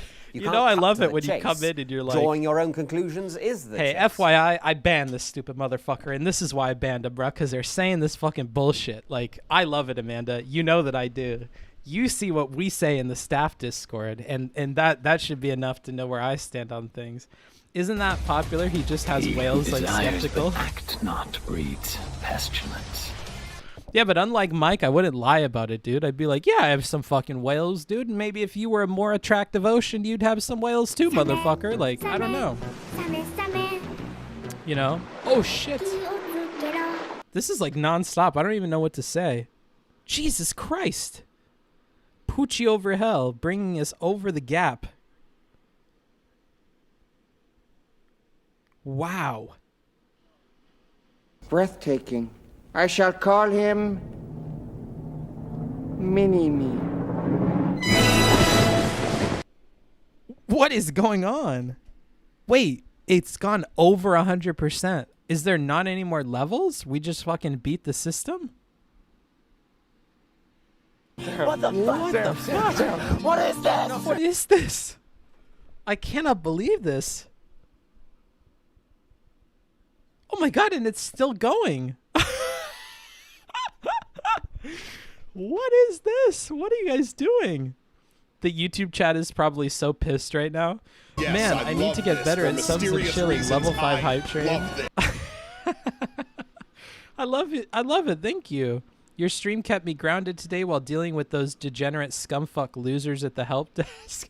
Oh, fuck. I forgot that you were fucking roasting those help desk people. You can have my per diem for the day. Wow. Thank you, bruh. Oh, my gosh. Cal Concepts coming in with more. We're at 140% on level 5. That's nutty. Thank you, guys. Thank you, Cal.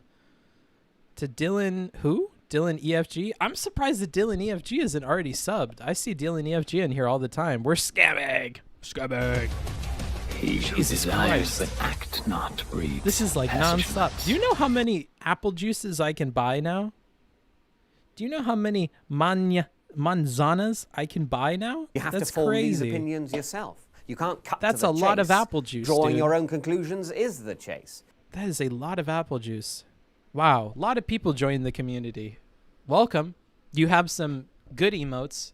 There are some really good emotes. I like the cringe ones and stuff. Anytime I'm in other chats and I shall see call them, like, him there's a part of me that like Mini-Me. wiggles a little bit. Good God. Good God. Why are you drinking shaving cream? It's not shaving cream, bruh. It's called Humex. Excelencia in Calidad Mundial. Manzana. He who desires but act not breeds pestilence. Yeah, there you go. You guys get all those funky emotes. One day my Prime will work. Thank you, guys. Any more Golden Convoy ones? Maybe a Shiraishi? I love the angry one. I love that angry drawing one. Yeah. I could add a Shiraishi one. If you ever want to recommend an emote, the way that we got this one was somebody recommended it on the Discord. I shill the Discord more than I shill fucking subs. You know, maybe I should shill subs more, obviously. But oh my god. But yeah, like, we would need to replace one of the emotes to add a new one, but I would be happy to. I think the Ashadipo one is really, really good. Reasons, I love this. 157% on level 5. My god. My god, mother of god. But yeah, I don't have a lot of emote slots. That's the main thing. I have 5 for normal people. I should really replace the fiery New Jersey one with something else, so tier 2 people have something that's interesting. I think the golden brain is fine for level 3, but yeah, level 2 I should probably switch that out with something else. There are a lot of like emote opportunities with stuff, so yeah, just go on the Discord, cut something up, remove the background, let me know, and I can turn it into something. You received a level 5 hype train emote. I'm going to share that with my community. Thanks, you mother lovers. We unlocked some emotes. Well, thank you, everybody. Thank you to everybody that contributed. Now you all have a lot of emotes. I thought about giving my Prime to non-yours last month, but here I am again. Aw, well, thanks for choosing me. Thanks for choosing the Booksmarts Express. We appreciate your business. Thoughts on gun control? For me, this is an absolute litmus. I cannot agree with anyone who supports gun control. Well, I'll tell you what, Male Rights USA, I don't believe that we were given a right to bear arms, and I don't think that right should be infringed upon by any kind of government. I think it's fucked up that the state government could come in and tell us something that the Constitution already gives us an answer to, and the fact that this is a question just means we have some fucking mother-loving non-American fucks in our government fucking with shit. So that's what I think, bro. That's my opinion, bro. I love guns. Like, I get you Europeans out there like, but if you didn't have guns, you wouldn't have crime, yada, yada, yada. Yeah. If I could Thanos snap shit, that'd be different, bro. But we have guns, and I don't think they're going away, so stop trying. I would be more active on Discord if you didn't already eat away at my productivity with 6-hour streams. You're popping off today with these comments, Bills. But yeah, there you go. So have I passed your litmus test? I love guns. Ladies, if you ever had a big old banana with a... That is a 2-day ban. I'll see you later, bro. You come back in 2 days. Good night. That's 200,138 seconds. Start counting. You sounded like CTV, unironically. Well, where do you think the accent comes from, buddy? What the fuck was chatter? I don't know, but I'm quicker than the mods, dude. I fucking laid them out.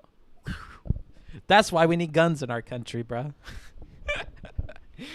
we need the band gun, dude. Pop! You just put it back in your fucking holster. Whipped out the big iron. Yeah, that's what I'm saying, bro. I brought out the hammer. They call this the hammer. Still on screen? Is it? Yikes. Well, keep typing. Get it out of here. There you go. There you go. Man, let me check in on the restream chat for YouTube. Nothing.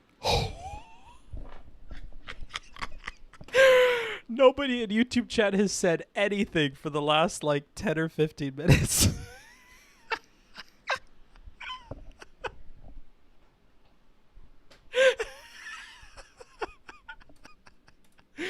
The day the YouTube chat went silent, dude.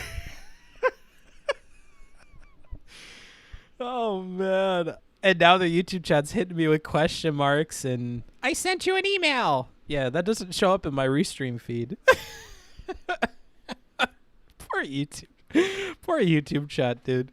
You know what YouTube chat always gets, though? I don't know if anybody's picked up on this. If you're Twitch only, this is mostly a chew.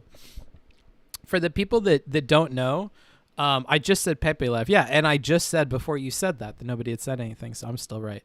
For the people on Twitch that don't know this about the YouTube, after I raid, I continue to stream for maybe 5 to 30 minutes after, and I do what I call a YouTube exclusive stream.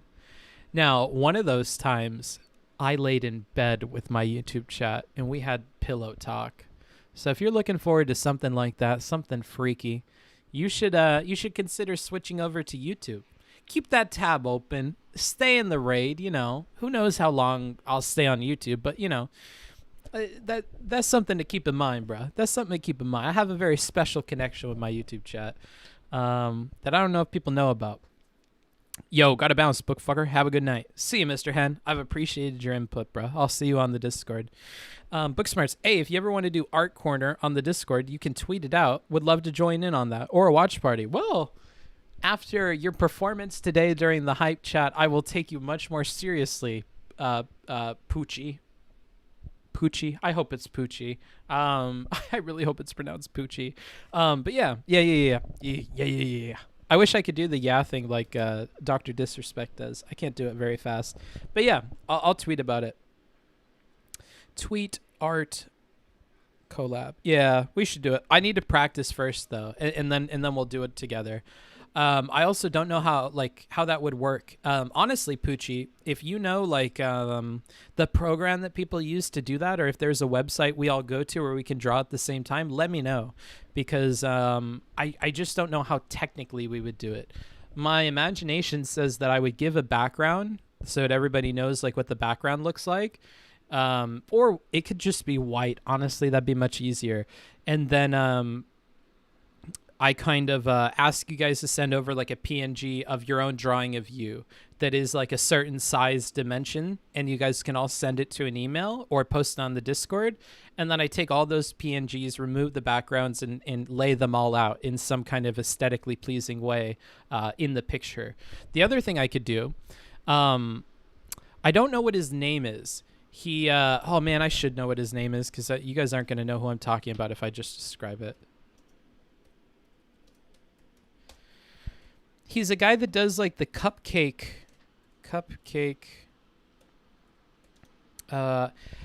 Maybe somebody will know in the audience, actually. Maybe I should have more faith in you guys. He's an artist guy. He did an art book that's like a comic. It's all in black and white. It has NNN on the side of it. He is of Asian descent. He lives in Canada. He has a character called Cupcake, who is like a magic girl of some sort. Does anybody know who I'm talking about? Anybody? Probably not. Cupcake art. Cupcake character. Drawing. I don't know how to find him. Fuck. I'd have to go on my other Twitter. Cupcake. Am I going to have to type lolly? I'll have to type lolly. Cupcake lolly character. Fuck, man. I'm not going to find it. Oh, well. I don't think I'm ever going to find it. Fuck, man. Whatever. That person did like a draw pile. Okay, I'll write that down. Draw pile. That person does like these drawing collections that are like all of his characters like in some kind of action stance. So he takes everybody from all of his different universes and comics and puts them together into like one poster print that anybody can buy. I was thinking it would be really fun to commission my sister for like, I shit you not, like a few $100s, maybe more, to do like a collection of all the memes from our stream and like all of the different people we interact with. So like funny drawings of Destiny, Irrelevant, Wicked Supreme, I'm Really Important, influential chatters, my mod team. And you guys can submit pictures of what you want those things to look like, and she can interpret it in her own way and just have a lot of the key characters and memes from the stream for that year. If you can't tell already, I'm in love with like the idea of art projects that I can like remember the year through. So man, clear your history. Lolly ain't gonna look good with the FBI, my guy. Well, neither are the other things that are in my history. So, you know, but yeah, here, I clicked your Imgur link. Let me see what this is. We can definitely work with that, dude. We can work with that. Oh, this sounds neato. Yeah. Like, I think it would be a fun thing to do. Sounds like you're in love with the idea of community. Yeah. Maybe to a not healthy extent. I know it's parasocial, but this is like such a big component of my life. I think about it all the time. Like, I don't know. It would be nice to have something you know. And I see other big creators do this, and it makes me envious. Like, man, I want something like that. That's so cute. I don't know. I like Vosh. Vosh has like art of himself because he's, you know, but he has like pictures of himself everywhere that I assume people drew for him. I don't want pictures of me everywhere because, you know, but not to shit on the dude because I like the art idea and that's his shtick. He likes himself. But I kind of want something with everybody, something to remind me of like the community because that's what I care about. To me, streaming is like 90% like you guys and the chat and like interacting with you. So I would like some way to like commemorate you guys. I don't really care to have a portrait of me in the background, but it would be nice to have like a portrait of all of us. I think that would be fun. What do you think about Destiny's takes today? Sorry if you already answered. Do you mean the trans takes? We talked about it. You can go back in the VOD. I'll timestamp it, so don't feel bad, Tommy. We will... when I timestamp it, it'll be much easier for you to find. So I don't expect you to go digging around through the VOD. But if you wait until I timestamp it, we can. I love seeing people respond to Tommy. But yeah, we don't have to be so mean. I'll timestamp it when the VOD's all done, and you'll be able to find it easy. Can I tweet you a drawing I've made? Would you want it to be me or just a character design? Either one. I mean, whatever you want to represent you. Like whatever you could look at in the drawing and go, oh, that's me. Like that's my thing. You know.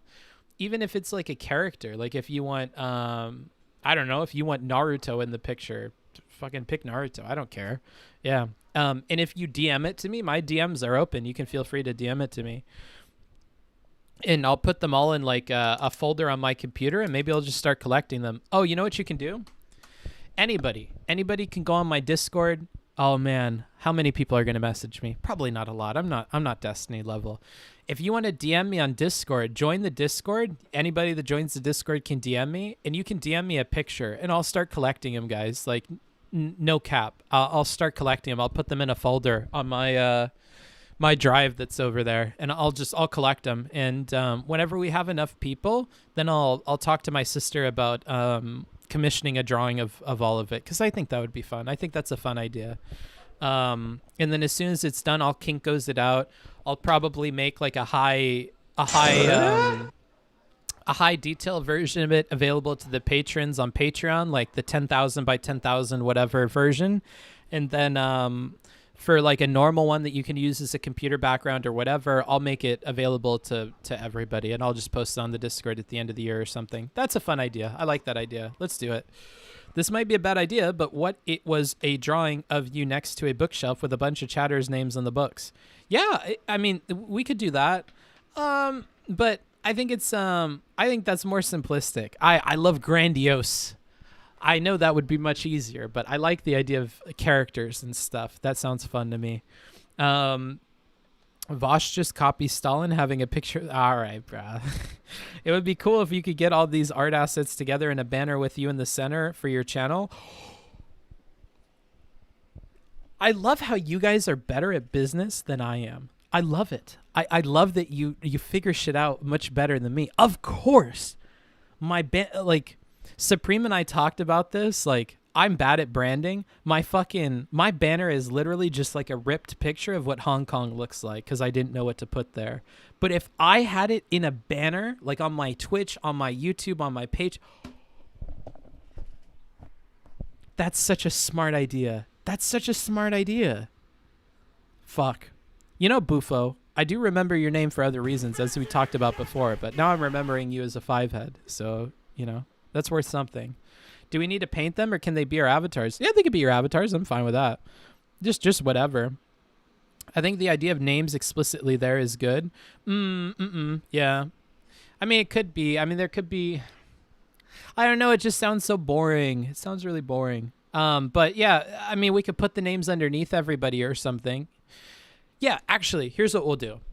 The version that'll be released on Patreon, the very big one, because it's blown up, we'll actually be able to put text underneath everybody. So there could be a version with the text that has everybody's name underneath the character that they've selected, whether that's them or not. And then a version that doesn't have the names that looks much cleaner that'll be available to everybody. How about that? That's a good in-between. I'm going to go ahead and write that down. This is a good idea. This is a POG idea.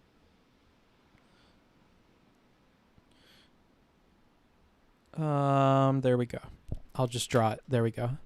I claim IP rights. Well, you're going to have to hit up fucking Lauren Southern's lawyer and fork over fucking $150,000. Good luck, bro. Vosh aesthetics, communist portraits of himself in every room. I honestly wouldn't be surprised if Vosh has like a picture of himself in the bathroom or something. Booksmarts, do we need, I already read that. Just do the low effort thing of writing sub names on a whiteboard or your skin. I mean, we could do that later, like when I want to shill for subs, but not for this. This is like a separate thing. Oh, this is wholesome and not in the boring way. Not in the boring way. Wait, was that not the idea? Now it is the idea. Can I just be represented by a giant fat cat? Yeah, just find a picture of a cat. I think Bookie should be on the bed and all the assets should be coming out of a dream cloud. Oh, that's cute. That's cute. Maybe not, but I mean, that's a cute idea. But that almost seems like it just dreamed all of you up, like it was all a fever dream nightmare that I became a streamer. So I think that would send mixed signals. Should have done Patreon dirt next month. I want the notes. Yeah. Everybody has access to the notes and any secret VODs and stuff. So anywho, that's where I should probably end it for today. Thank you everybody for coming. Let's figure out who we should raid into. Should you put names on books if your name is Bookfucker? Seems like bad rhetoric. That's a good point, Muffin. That sends some mixed signals, dude. The Why Nightmare book feels weird, man. I don't know, because it is kind of crazy to me that everything worked out this way. This seems like something that is going to be pornified really quickly. Yeah, I hope not, dude. I really hope not. Just got here. Feels bad, man. Yeah, well, good thing the VOD is on YouTube and you can go back and immediately when I'm done streaming, I'll timestamp it as per the usual. I enjoyed my stay.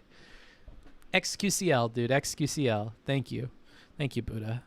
I always appreciate your comments about my looks. Unlike those pesky female streamers that whine about it, I actually like when you guys objectify me. You have my consent. But that does not extend to other communities, so don't go, harassing other communities. But I give you consent. I give you consent. All right. Where should we send you guys? Any ideas before I look at my follow list here? Any ideas? Any ideas? Oops. Oh, please don't make sound. The lolly site opened. Hold on. The lolly site. Oh, wait. We need to. Okay. You guys are going to help me. I'm going to use you. Okay. Hey. I need your help. We need to repair the relationship that we have with Dylan Burns. We need to work on that over the next month. Okay. So I'm going to send you guys to Dylan Burns and you guys are going to be nice. Okay. Be nice. And, say that I love him, which I do, and tell him I'm sorry for that panel showing, which I am. I apologize to him in private, already, but positive infiltration. Exactly, bro. Exactly. Everybody hop in. Come on. Come on. Let's go. Come on, Twitch chat. Get your ass in the car. All right. Don't make me call your mother. Everybody get in. We're going to head over there. We're going to be kind, respectful, and a good representation of this community, okay? Don't be problematic, okay? Be nice. He's a cool kid. All right, I'm sending you guys over. Have a good time. I will see you on the flip side. YouTube chat, you know what's about to happen. We raiding? Yes, we are. Ploof. See ya, everybody. Goodbye, Twitch chat. Goodbye, Twitch chat. Goodbye, Twitch chat. I kind of want to hear what Dylan says. Hold on. Let's monitor this. Let's monitor this, guys. YouTube chat. Let's keep an eye on this.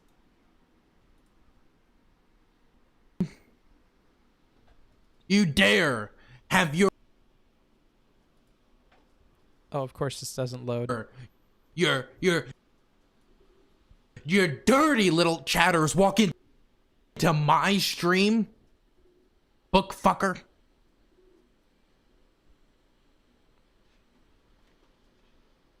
Well, that's not working very well. Look at these.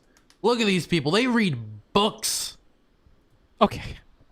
As long as we don't have problems with Dylan, I just want to make sure they don't start any problems. That's it. That's it. Okay, YouTube chat, you and me. Let's go. Bro, you should have a convo with sometime with RM Brown. Who's RM Brown? Who is RM Brown? Okay. All right, everybody. I mean, not everybody. YouTube chat. What's up? How are you guys doing? So, I want to ask the question that I normally ask when I have you guys alone. I need to know, hey, Dad, so don't say Lego head? No, don't say Lego head. You fucking... You're in YouTube chat. Doesn't even matter. But yes, don't say Lego head.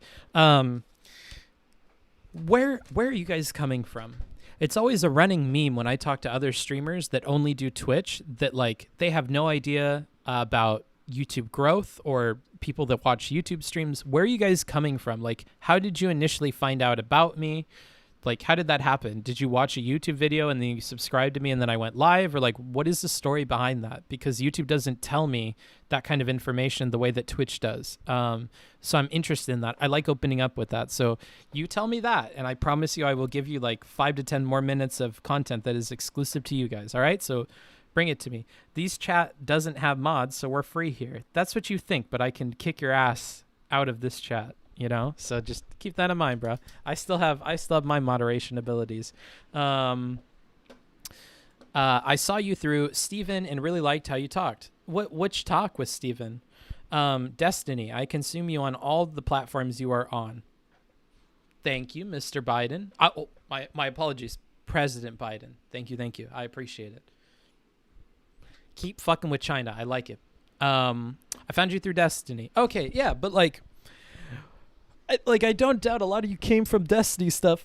Which talk convinced you to actually watch me? Like, I imagine some of them I sounded insufferable, but there had to have been like one or two where you're like, I wonder what this bookfucker guy's about. I would be interested because I'm trying to figure out what is it that I bring to other communities that's attractive to people? Like, what converts people? This is business smarts thinking here, but like, I kind of want to, capitalize on that a little bit more.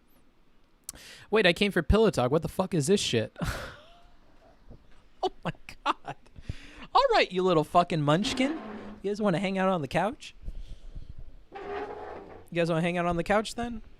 I was a Twitch watcher, but since you and Destiny now stream on YouTube, I watch here. YouTube is a better app and video service. 100%, I agree. I tried Twitch, but it had weird issues in my browsers where it rewinds and replays. Mine does that too. I wonder if it's our internet connection. You're Destiny and Vosh without the bag. Thanks, buddy. I'm a Twitch sub here for the UI. Found you through Destiny. Thank you, Luke. I remember your name, Luke. I love Demon Mama vs. Destiny. I don't remember. It was the rhetorical talk when he was going off with Gaze Within. Ooh, that was a good one. I think Destiny at one point watched the video viewers on stream and you looked comfy in the garage. That's interesting. I didn't know he even watched any of my stuff on his streams. I just assume most people don't watch my stuff. New YouTube lefty guy. He's funny and does a lot of movie talk too. Lol, you'd vibe with him given his content a peep sometime. Oh, okay. Will do. The review on Trump's speech is what made me start watching you more consistently. I'm happy that that had an effect on you, Biden. I hope it influenced the speech that you made shortly after his speech. Or I guess not, because it came out way later. But in any case, good job on your response, Mr. President. I watched both streams. The Rhetoric reviews with Destiny were what brought me over. Fair enough. Booksmarts After Dark time. I started watching during the drama with all the lefties versus him and Rittenhouse, and I liked both the intelligence and empathy. A lot of people say the empathy. Maybe I have to like push the empathy thing more. The Serps Convo. That's a recent one. Welcome to the club, buddy. Okay, you get that glitch too. Interesting. Okay, reasonable critiques to Destiny. Saw you on Destiny, then on Vosh, so I sub. I'd like to hear that. Okay, so Vosh, it was Vosh. Okay. That's very interesting. Because I feel like I was fair with when I talked to Vosh, but a bit more combative and defensive of Steven. So I worry that wasn't balanced properly when I had that talk with him. Because it was my first time like having a serious conversation with Vosh that wasn't in private. Your emphasis on rhetorical effectiveness, not sure which one it was exactly. But, plus you have a master's in econ. I don't have a master's in econ. That's funny that you said that. I say the meme that econ is like astrology for business people or whatever. Like, I don't know. I shit on economics all the time, even if I don't really mean it. Found you from Destiny. I started watching you separately as soon as I found out you streamed. I liked all your talks with Tiny, so it was only logic. I love that you guys call him Tiny. I like that's taken off. I started when you first went over the Vosh versus Destiny stuff. I was in your community before Destiny, before I was a Vosh. Oh shit, you've had quite the journey then. I love the advice you gave Destiny and Vosh. I knew you're a GGG guy, but you put in a lot of effort to stay fair to Vosh. I like that because sometimes people give me shit and they say I'm a simp and whatever. And anytime that happens, like sometimes it happens on the DGG Reddit, I kind of get bummed. Like I start to think like maybe it's not coming off, like, you know, maybe I'm not being fair, but it's reassuring to have you guys say that. I found you through the Bob 7 drama and thought you were an idiot for 5 minutes, but you kept making good points.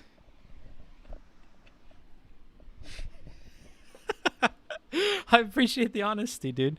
I got you in the algorithm after watching Destiny and subbed right away. Wow.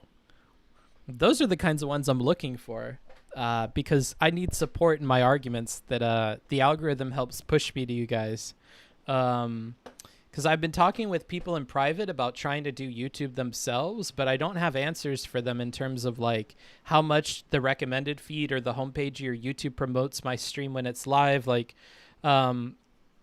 I imagine it has to, because when Vosh or Destiny are live, they always are on the front page for me, always.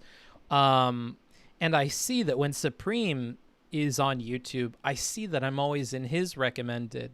So I imagine that like YouTube is doing a good job of pushing me into your guys' homepage or recommended feed when you're just browsing YouTube, in a way that Twitch doesn't, right? Like you're always on the side, like you're always an option, but I don't feel like it's the same as the YouTube promotion. So that's generally my argument to other people, but I don't have a ton of support for it.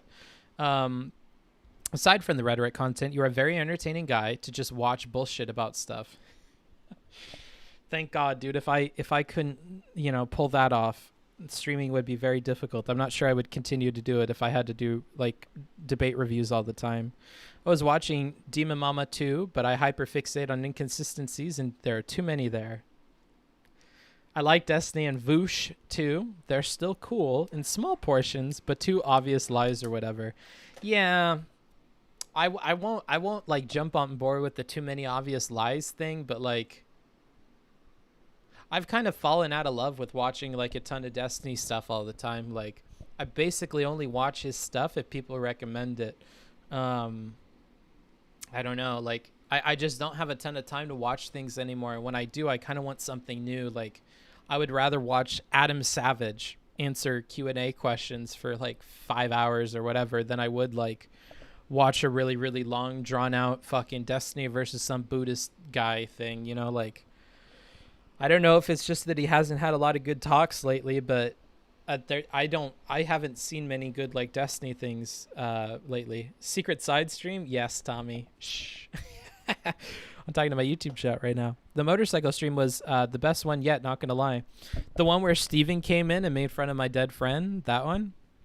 Booksmart's fun lore point. While we're going into fans of yours backstory, I am an ex-Vosh admin that left on my own accord when I stopped gibbing with his rhetoric.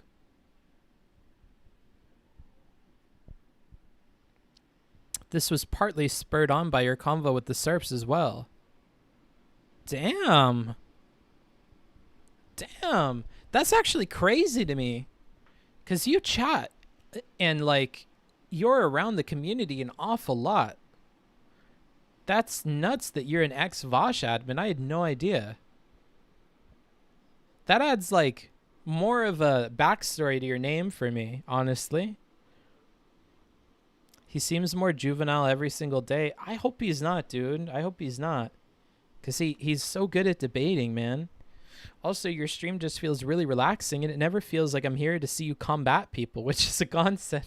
I mean, I do roast the chat. What do you, like McCall Dixon, what do you think when I'm roasting chat? Does that not seem like I'm here to combat people?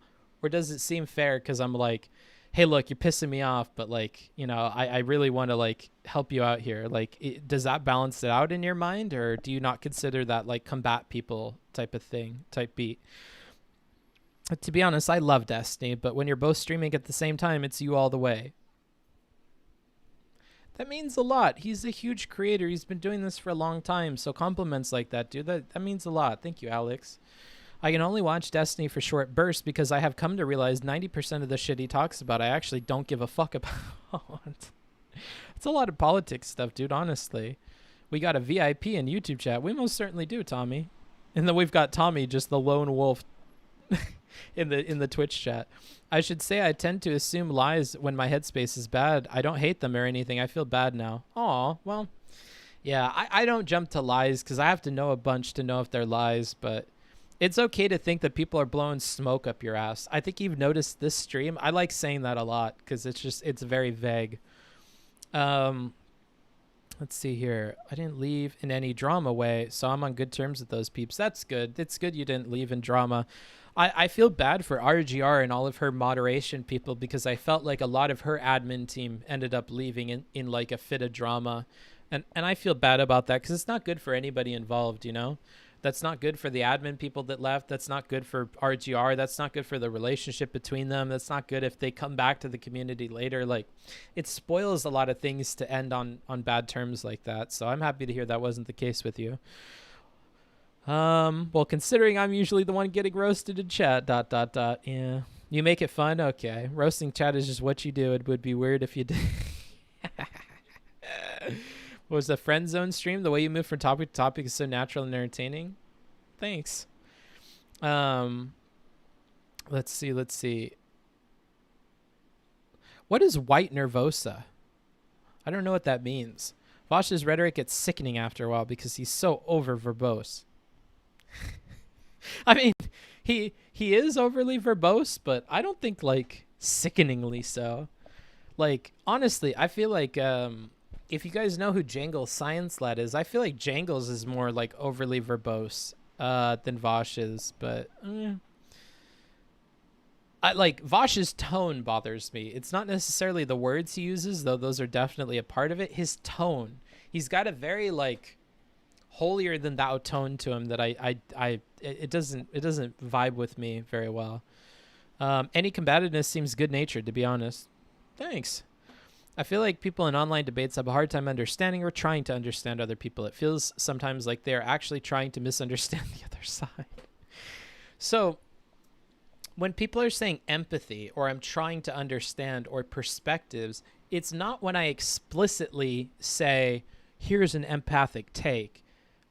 I'm getting the feeling that it's not when I'm explicit. Like, it's actually just my natural approach feels more human to you guys and more understanding. Is that a fair assumption? Can you let me know? Because when you guys say that stuff, I am really aware that I don't explicitly talk about empathy or my perspective theory anymore. And when people are like, that's what got me into you, I wonder if they saw that a long time ago and they just never hear it again, or if they mean that something else. So like maybe they mean that they just like my approach to people, and it's not necessarily that I explicitly lean into that stuff. It's just like a side effect of how I handle discussions. You also sound like you don't want them to die. Yeah, I'm not Steven, dude. I'm not saying like shit that implies that I want them dead or anything, or they're subhuman or whatever. You aren't immersed in it like other Yeah. I think that helps, is that I'm not like super invested in all those positions or like pushing an ideology. That's not my brand. I went through the whole process of sending an account on YouTube just to follow you here from Twitch. Biggest compliment of the stream, not gonna damn, dude. That's crazy, Eris. Fuck. Well, welcome. I'm happy to have you. Your authenticity is just so damn likable. Oh, thank you. It's just weird to me that like authenticity is like a thing on here. Like that's like an actually good thing. Like everybody else isn't being authentic, I guess, is like a weird thing to think about. Is that my ass tingling? Did you blow some smoke up there?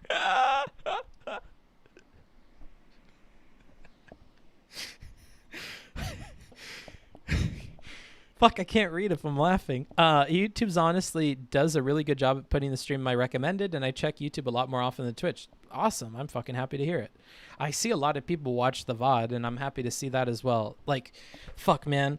I put in so many hours into, like, making sure it's time-stamped and whatever, and sometimes, like, I get doomer, and I'm like, fucking man, there's a fucking matter. I do timestamps, man. Fucking barely anybody's gonna watch this, and when they do, it's just live. Probably nobody cares if I timestamp this, man.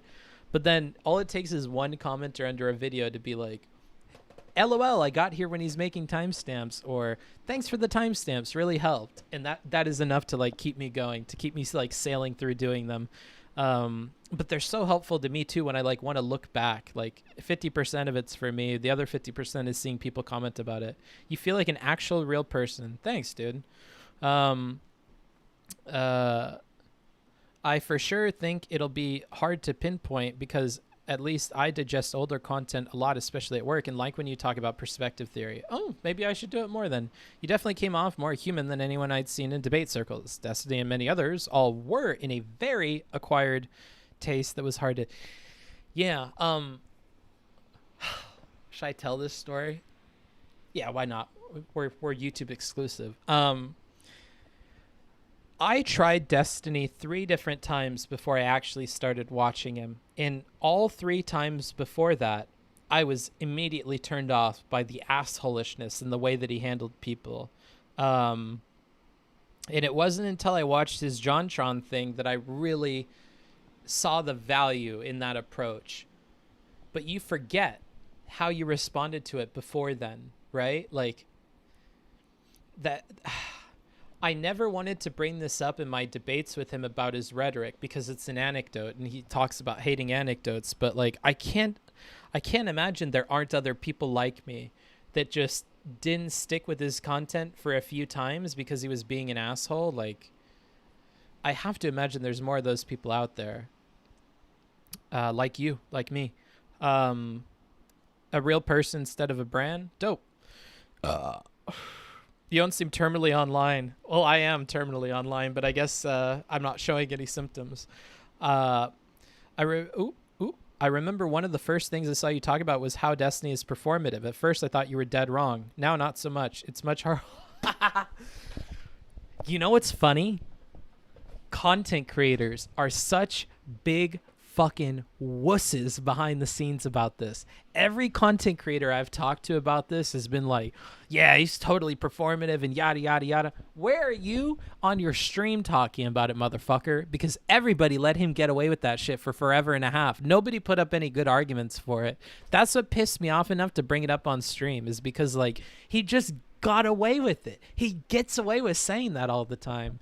And then if Destiny inspired you to join the political scene and to become a streamer, then you think you shouldn't be performative, right? And it creates this whole fucking samskara in your mind where you're fucked because you believed him on that and you didn't like zoom out and see that he's actually performative and he's just like talking shit, you know?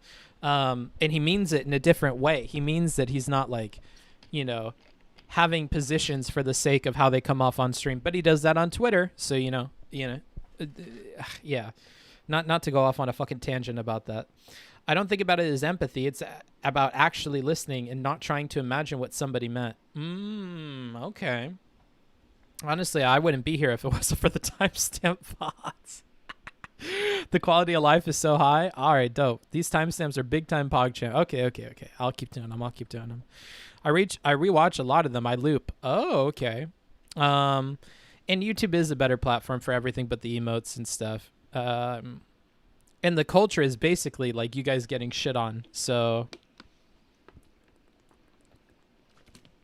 like, I feel like the culture of YouTube chat is that it's the bitch chat, which is unfortunate because it's a better platform. He's able to stick to his guns and dig his heels in, even to his own financial debt. Yeah. That's good, but it doesn't mean he's not performative. You know what I mean? I almost exclusively watch the VODs. Your timestamps go above and beyond. Dope. Let's see. I am Twitch chatter. I was here. Witness me. I'm ignoring you. Every streamer that isn't growing fast thinks they have been shadow banned. I just crack up when I hear it said now. Do they? That's cringe, dude. They should fucking just try YouTube, man. Just do restream. That's what I tell everybody that I meet. Just do restream. Like, you're leaving money on the table, viewers on the table, discoverability on the table. Just do restream. Stream to both places. Start off appreciating his points, but then get turned off by the meanness or anger over time. Yeah, that too. I hope I was a catalyst for more people to realize that about him and kind of hold him to account or fuck out of his community for it, as mean as that sounds. I feel like most of those people that share your initial distaste with Destiny will drive people to either Vosh or you now. Yeah. And maybe not even Vosh. Like, if I cover more Vosh stuff, maybe he's up to more bad stuff that I'll be able to highlight. We'll see. I just watched him play StarCraft. Okay.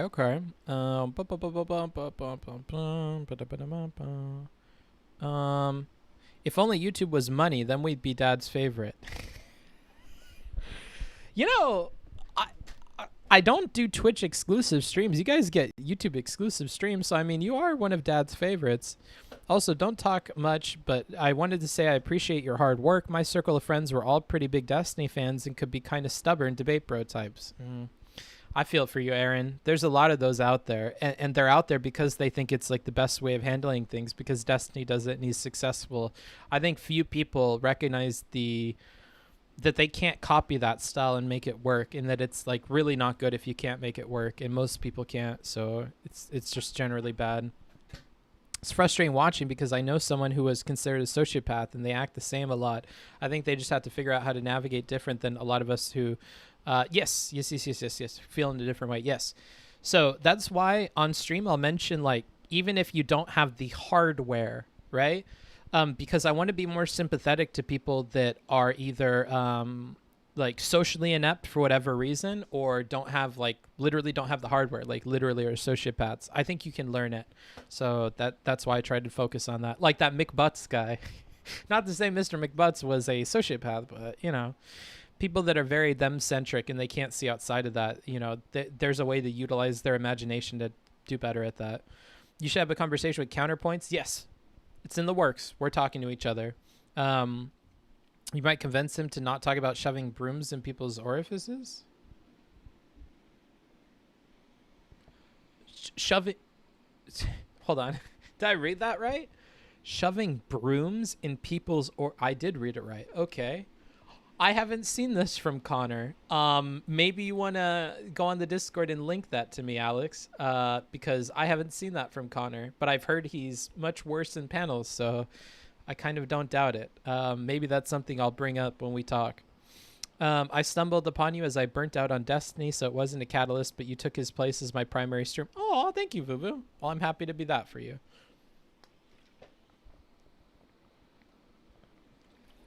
Your humility versus the arrogance of many others is very obvious, which is unfortunate, dude, because I don't think they're as arrogant as they play off on their stream.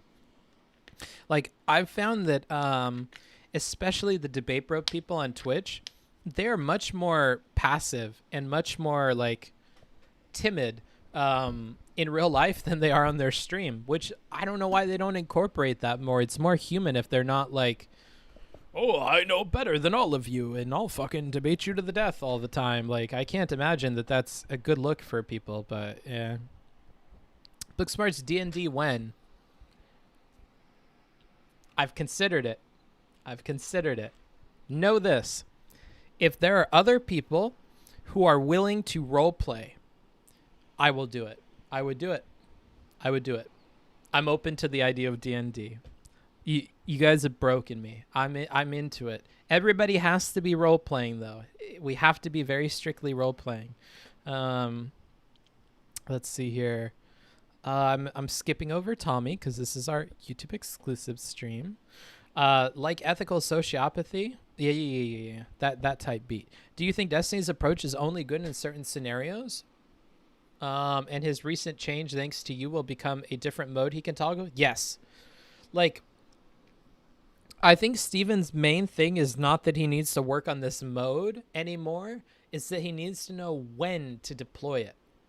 Steven uses, like, his charitability mode on people who are despicable.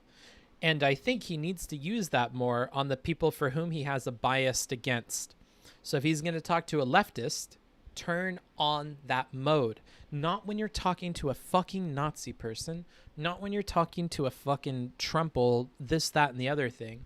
Use that mode on the leftist people and repair your connections to that community. and more people will come back over from Vosh and these other leftist communities, and you'll be able to critique them in a way that's actually helpful for getting people out of those like deeper entrenched, like either communist or deeply socialist communities. Like Vosh, to his credit, has done better at like really backpedaling on that stuff. But I think that if Steven was more fair to those people and actually turned on rhetoric mode for them, we would see more people actually be pulled out of those like stuck communities. Because my problem is at this point that he uses rhetorically effective mode on people like Geisha and Gutex that are convinced that fucking 4G is causing coronavirus, okay? That doctors are all wrong about COVID. Like, if you can spend the time and energy and patience on those people, why can you not give this to somebody like Sock Done Left or like other people that I've seen you be an asshole to? Like, I don't understand it. I think he needs to get better at like the discretion of using that. That's my take. Let's see here. I feel like Destiny is just tired sometimes, like when viewers or people call in and stuff. Yeah, he does get tired, and then he gets all cranky. Like today, the trans thing was just cringe. I didn't see what happened with the trans thing today, but maybe I'll take a look.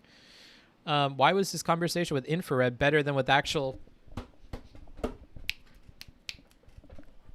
jazz snaps to you, my friend? That's my fucking question. Why does he spend that energy and attention on people that clearly are combative and awful? Like, it's just, it's interesting to me. They're teaching the most parasocial folks toxic masculinity is a weapon, and feeling things isn't as important as being... Yeah, it's not good. D&D with Wicked Supreme, he said he would do it if people are committed to the roleplay 100%. Yeah, I'd be down to do it with Supreme. I'm confident Supreme could stick with it, but... the other thing, like, is we would probably need it to have, like, big stream people too, and I don't know how we're gonna do all of those boxes, how we're gonna check them all. But yeah, I'd be down to play with Supreme. Supreme would take it seriously for sure. Do you think he has trauma with lefties that he hasn't processed? The lefty stuff has always weirded me out. Yes, and I'm not a therapist, like I'm not gonna work through it with him, but yeah, he has to figure that out. He definitely has something with lefty people, and I don't know what it is. Classic, well, I tried being nice. I don't want to turn this into a roast of Steven stream. So, Books, will you ever give us an origin story? If you go back and watch some of the early streams, like, you get a good idea of my origin. I'm never ever going to do like a comprehensive origin story though. No. 'Cause I think it's fun that you get bits and pieces, and that piecing together my lore and my origin is something that dedicated people are able to do by watching multiple streams. I think that I like that. I like giving it in sprinkles, and the people that stay long enough to like collect enough sprinkles to like put together a picture, or like puzzle pieces. I like that. So I probably won't ever do an origin story. Maybe someone will do it if I ever become famous, but I kind of like the idea that like the only way you can piece it together is by showing up. Let's see. People have an expectations of him bringing a JonTron energy to every talk always. The talk today of what I have seen is they're almost the same thing over and over. Yeah, and like he can't bring JonTron energy. Half of the JonTron talk was the fact that JonTron walks into everything. Like, nobody realizes this. The JonTron debate was not successful just because of Steven. Steven brought the same thing he brings to everything. What made the JonTron debate successful was a combination of two things: JonTron and JonTron's community. Okay? JonTron walked into a lot of shit and said shit that nobody would guess that he would have said. Like, these two things working together is really what made that like pop off. Like, if Steven is like the detonating spark of like an explosive, you still need the explosive compound to have like a big boom, right? And I think he needs an explosive compound. And when he's talking to people, they have no idea what they're talking about and whatever. Like, I don't know if it works as well as like JonTron thinking he's not one way, but he's making all the arguments that make it sound like he thinks one way. And like the way it played out, and JonTron being dejected at the end and feeling like he just said a bunch of shit that was going to fuck his whole career. Like, all of this came together into a perfect storm that made it really, really good. You're a mystery book, lore done. Yeah, I am a walking enigma. Like I tried to think of talks with Zane and Albert. Those talks were so fun and positive. Would love, yeah, right? Positive talks, man, those are so good. We need more positive shit on Twitch. We need more fun shit on Twitch. Like, think what you will of weeb shit and about panels, but level with me. Was the Naruto panel not fun? Right? Like, think what you will of the Naruto panel or anything related to it, but it was fun, you know? And that was the goal that we had going into it. I wanted everybody to have fun. I wanted it to be a fun thing. I wanted to take this politics thing that we're doing, this train wrecks thing, this housewives thing, this drama thing, the panels, and I want to turn it into something where everybody has fun, you know? And fun in a safe way. Like we had a lot of fun with that. I think it was fun. I think everybody had fun. The audience had fun, and I want to do more of that. Twitch should be a place where we all have fun. It's a fucking video game streaming website. Like, I don't know why we need to make everything so serious and whatever. Like, yeah, I don't know. I just want us to have more fun. Funny, it seems like John Tron's career was fine afterward, right?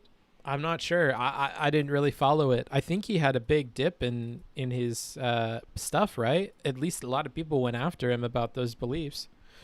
It was like being gifted a straw man brought to life. Yeah, this motherfucker was fucking catty-cornered a fucking Pinocchio, dude. He beat the shit out of a real-life straw man. That motherfucker just wants to be a whole human, and he can't because he's a caricature of the worst arguments. The Naruto panel was god tier content, was really fun. I loved it. It's nice to be able to argue for fun and get into it.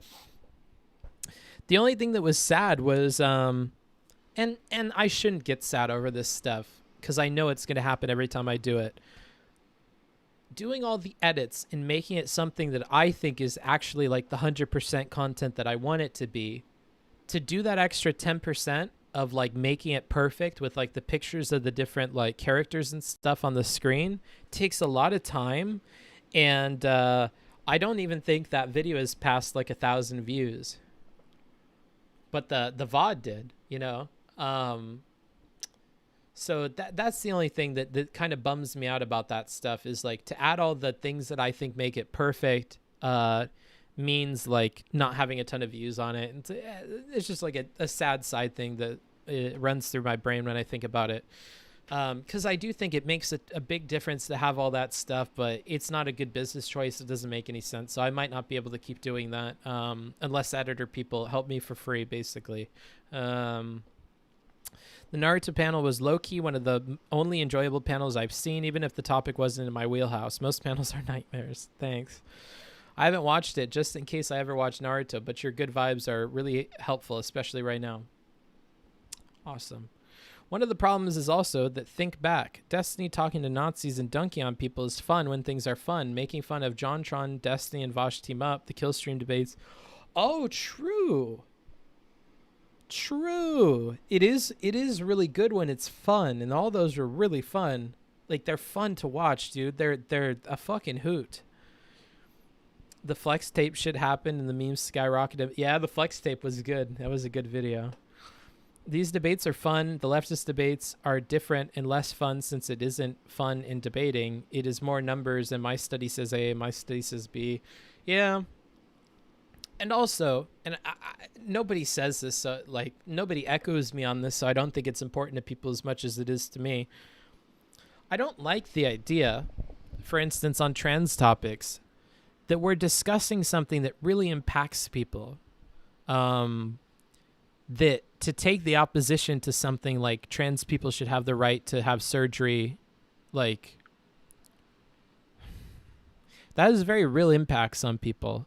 Same with a lot of the race stuff. And I can't help but think that us begging for subs and trying to get spice and I don't want to shit on people's hustle, but there is something that I'm really uncomfortable with your hustle being like spice and entertainment on topics that are very serious and real to people. And so that's always an uncomfortable thing with me in panels, because if you're in the chat, I can't help but imagine that some of these chatters are upset because these are things that actually impact them. And when people that are outside of our Twitch space that are part of politics, like AfroSabi, come in and they see this stuff, that's often their takeaway as well. And so the idea of having like politics panels that are not serious, that are meant to be like, that they're meant to be this thing like purely for entertainment. I don't know how I feel about that. I think it's very hard for something to be like purely entertainment when it affects your day-to-day life. So nobody makes a big deal about that. It's probably just a personal problem, but that's something that bothers me. So yeah, that's where I'm at with it. I haven't watched it. Just say, okay, one of the problems, blah blah blah. Moderator did nothing wrong. These debates are fun. The leftists, okay. Yeah. Anywho. Book, if you have future panels, would you have people from your community in it? Yes. I almost prefer having normal people on compared to streamers. I feel like normies, they don't have the ego going into it. I loved working with people from Destiny's community on that panel. So yeah, I'll do it again with people from my community as well. It's also frustrating that some things are always fair game for humor, like MH, or just ignored. I just feel like marginalized folks aren't taken very seriously. Yeah. It's not.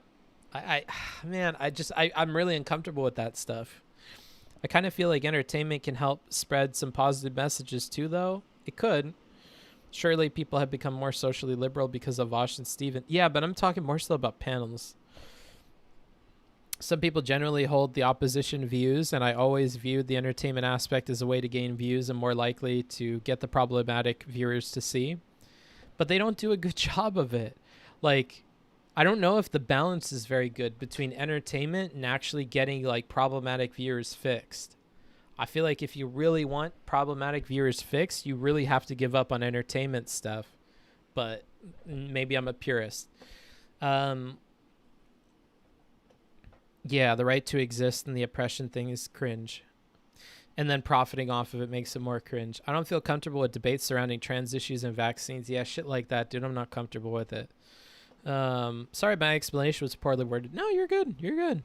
I just feel like times have changed. Leftist debates are different. We as chats and streamers need to change with it. Big true.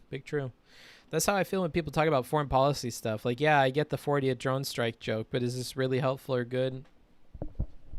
Yeah, that kind of shit. Anywho, I don't mean to end it on this fucking cringer note, but thank you. Thank you, everybody, for coming. Thank you for answering my questions. Thanks for spending your time, your energy on, like, hanging out.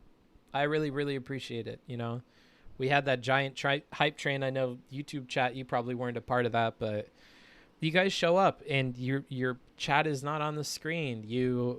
Some of you don't even know that I'm reading you at the same time, like... I always have like a special place in my heart for you guys because I feel like you put up with some like barriers that may exist for like Twitch people. So I appreciate it. I appreciate you guys showing up and being on what is, in my opinion, the better platform, So yeah. I think one thing I have to do before I go, though, honestly, is make sure I don't have any super chats that I missed. I'm so bad. I promise I'll get better at this. I'll bookmark the page and stuff. 50 knock KR. I don't know what that is. Knock KR? NOK crowns. Oh, Norwegian crowns. 50 makes $6. So that's $6 from Day saying business book. Thank you. We have one from Zerica for $1.99 that has... It says cool. Okay. It's like a little dancey emote. $15 from Farrell that says book smart's more like book scuffed. $2 from Tim Harms saying, why did you hurt? Okay, that's all old stuff. I don't know this bagel joke that you guys all have, but whatever. I still have no idea what the bagel joke is. YouTube was there in spirit. Yeah. No, thank you, Dad. Aw, thanks. Why does my sidebar keep saying book smarts is live, but he's hosting? Because I do a YouTube exclusive chat. I'm so sorry. Everyone in YouTube chat, go join the Discord. True. I'll see you guys on the Discord. I gotta go timestamp this, so I'll do that right now. Have a good one, guys.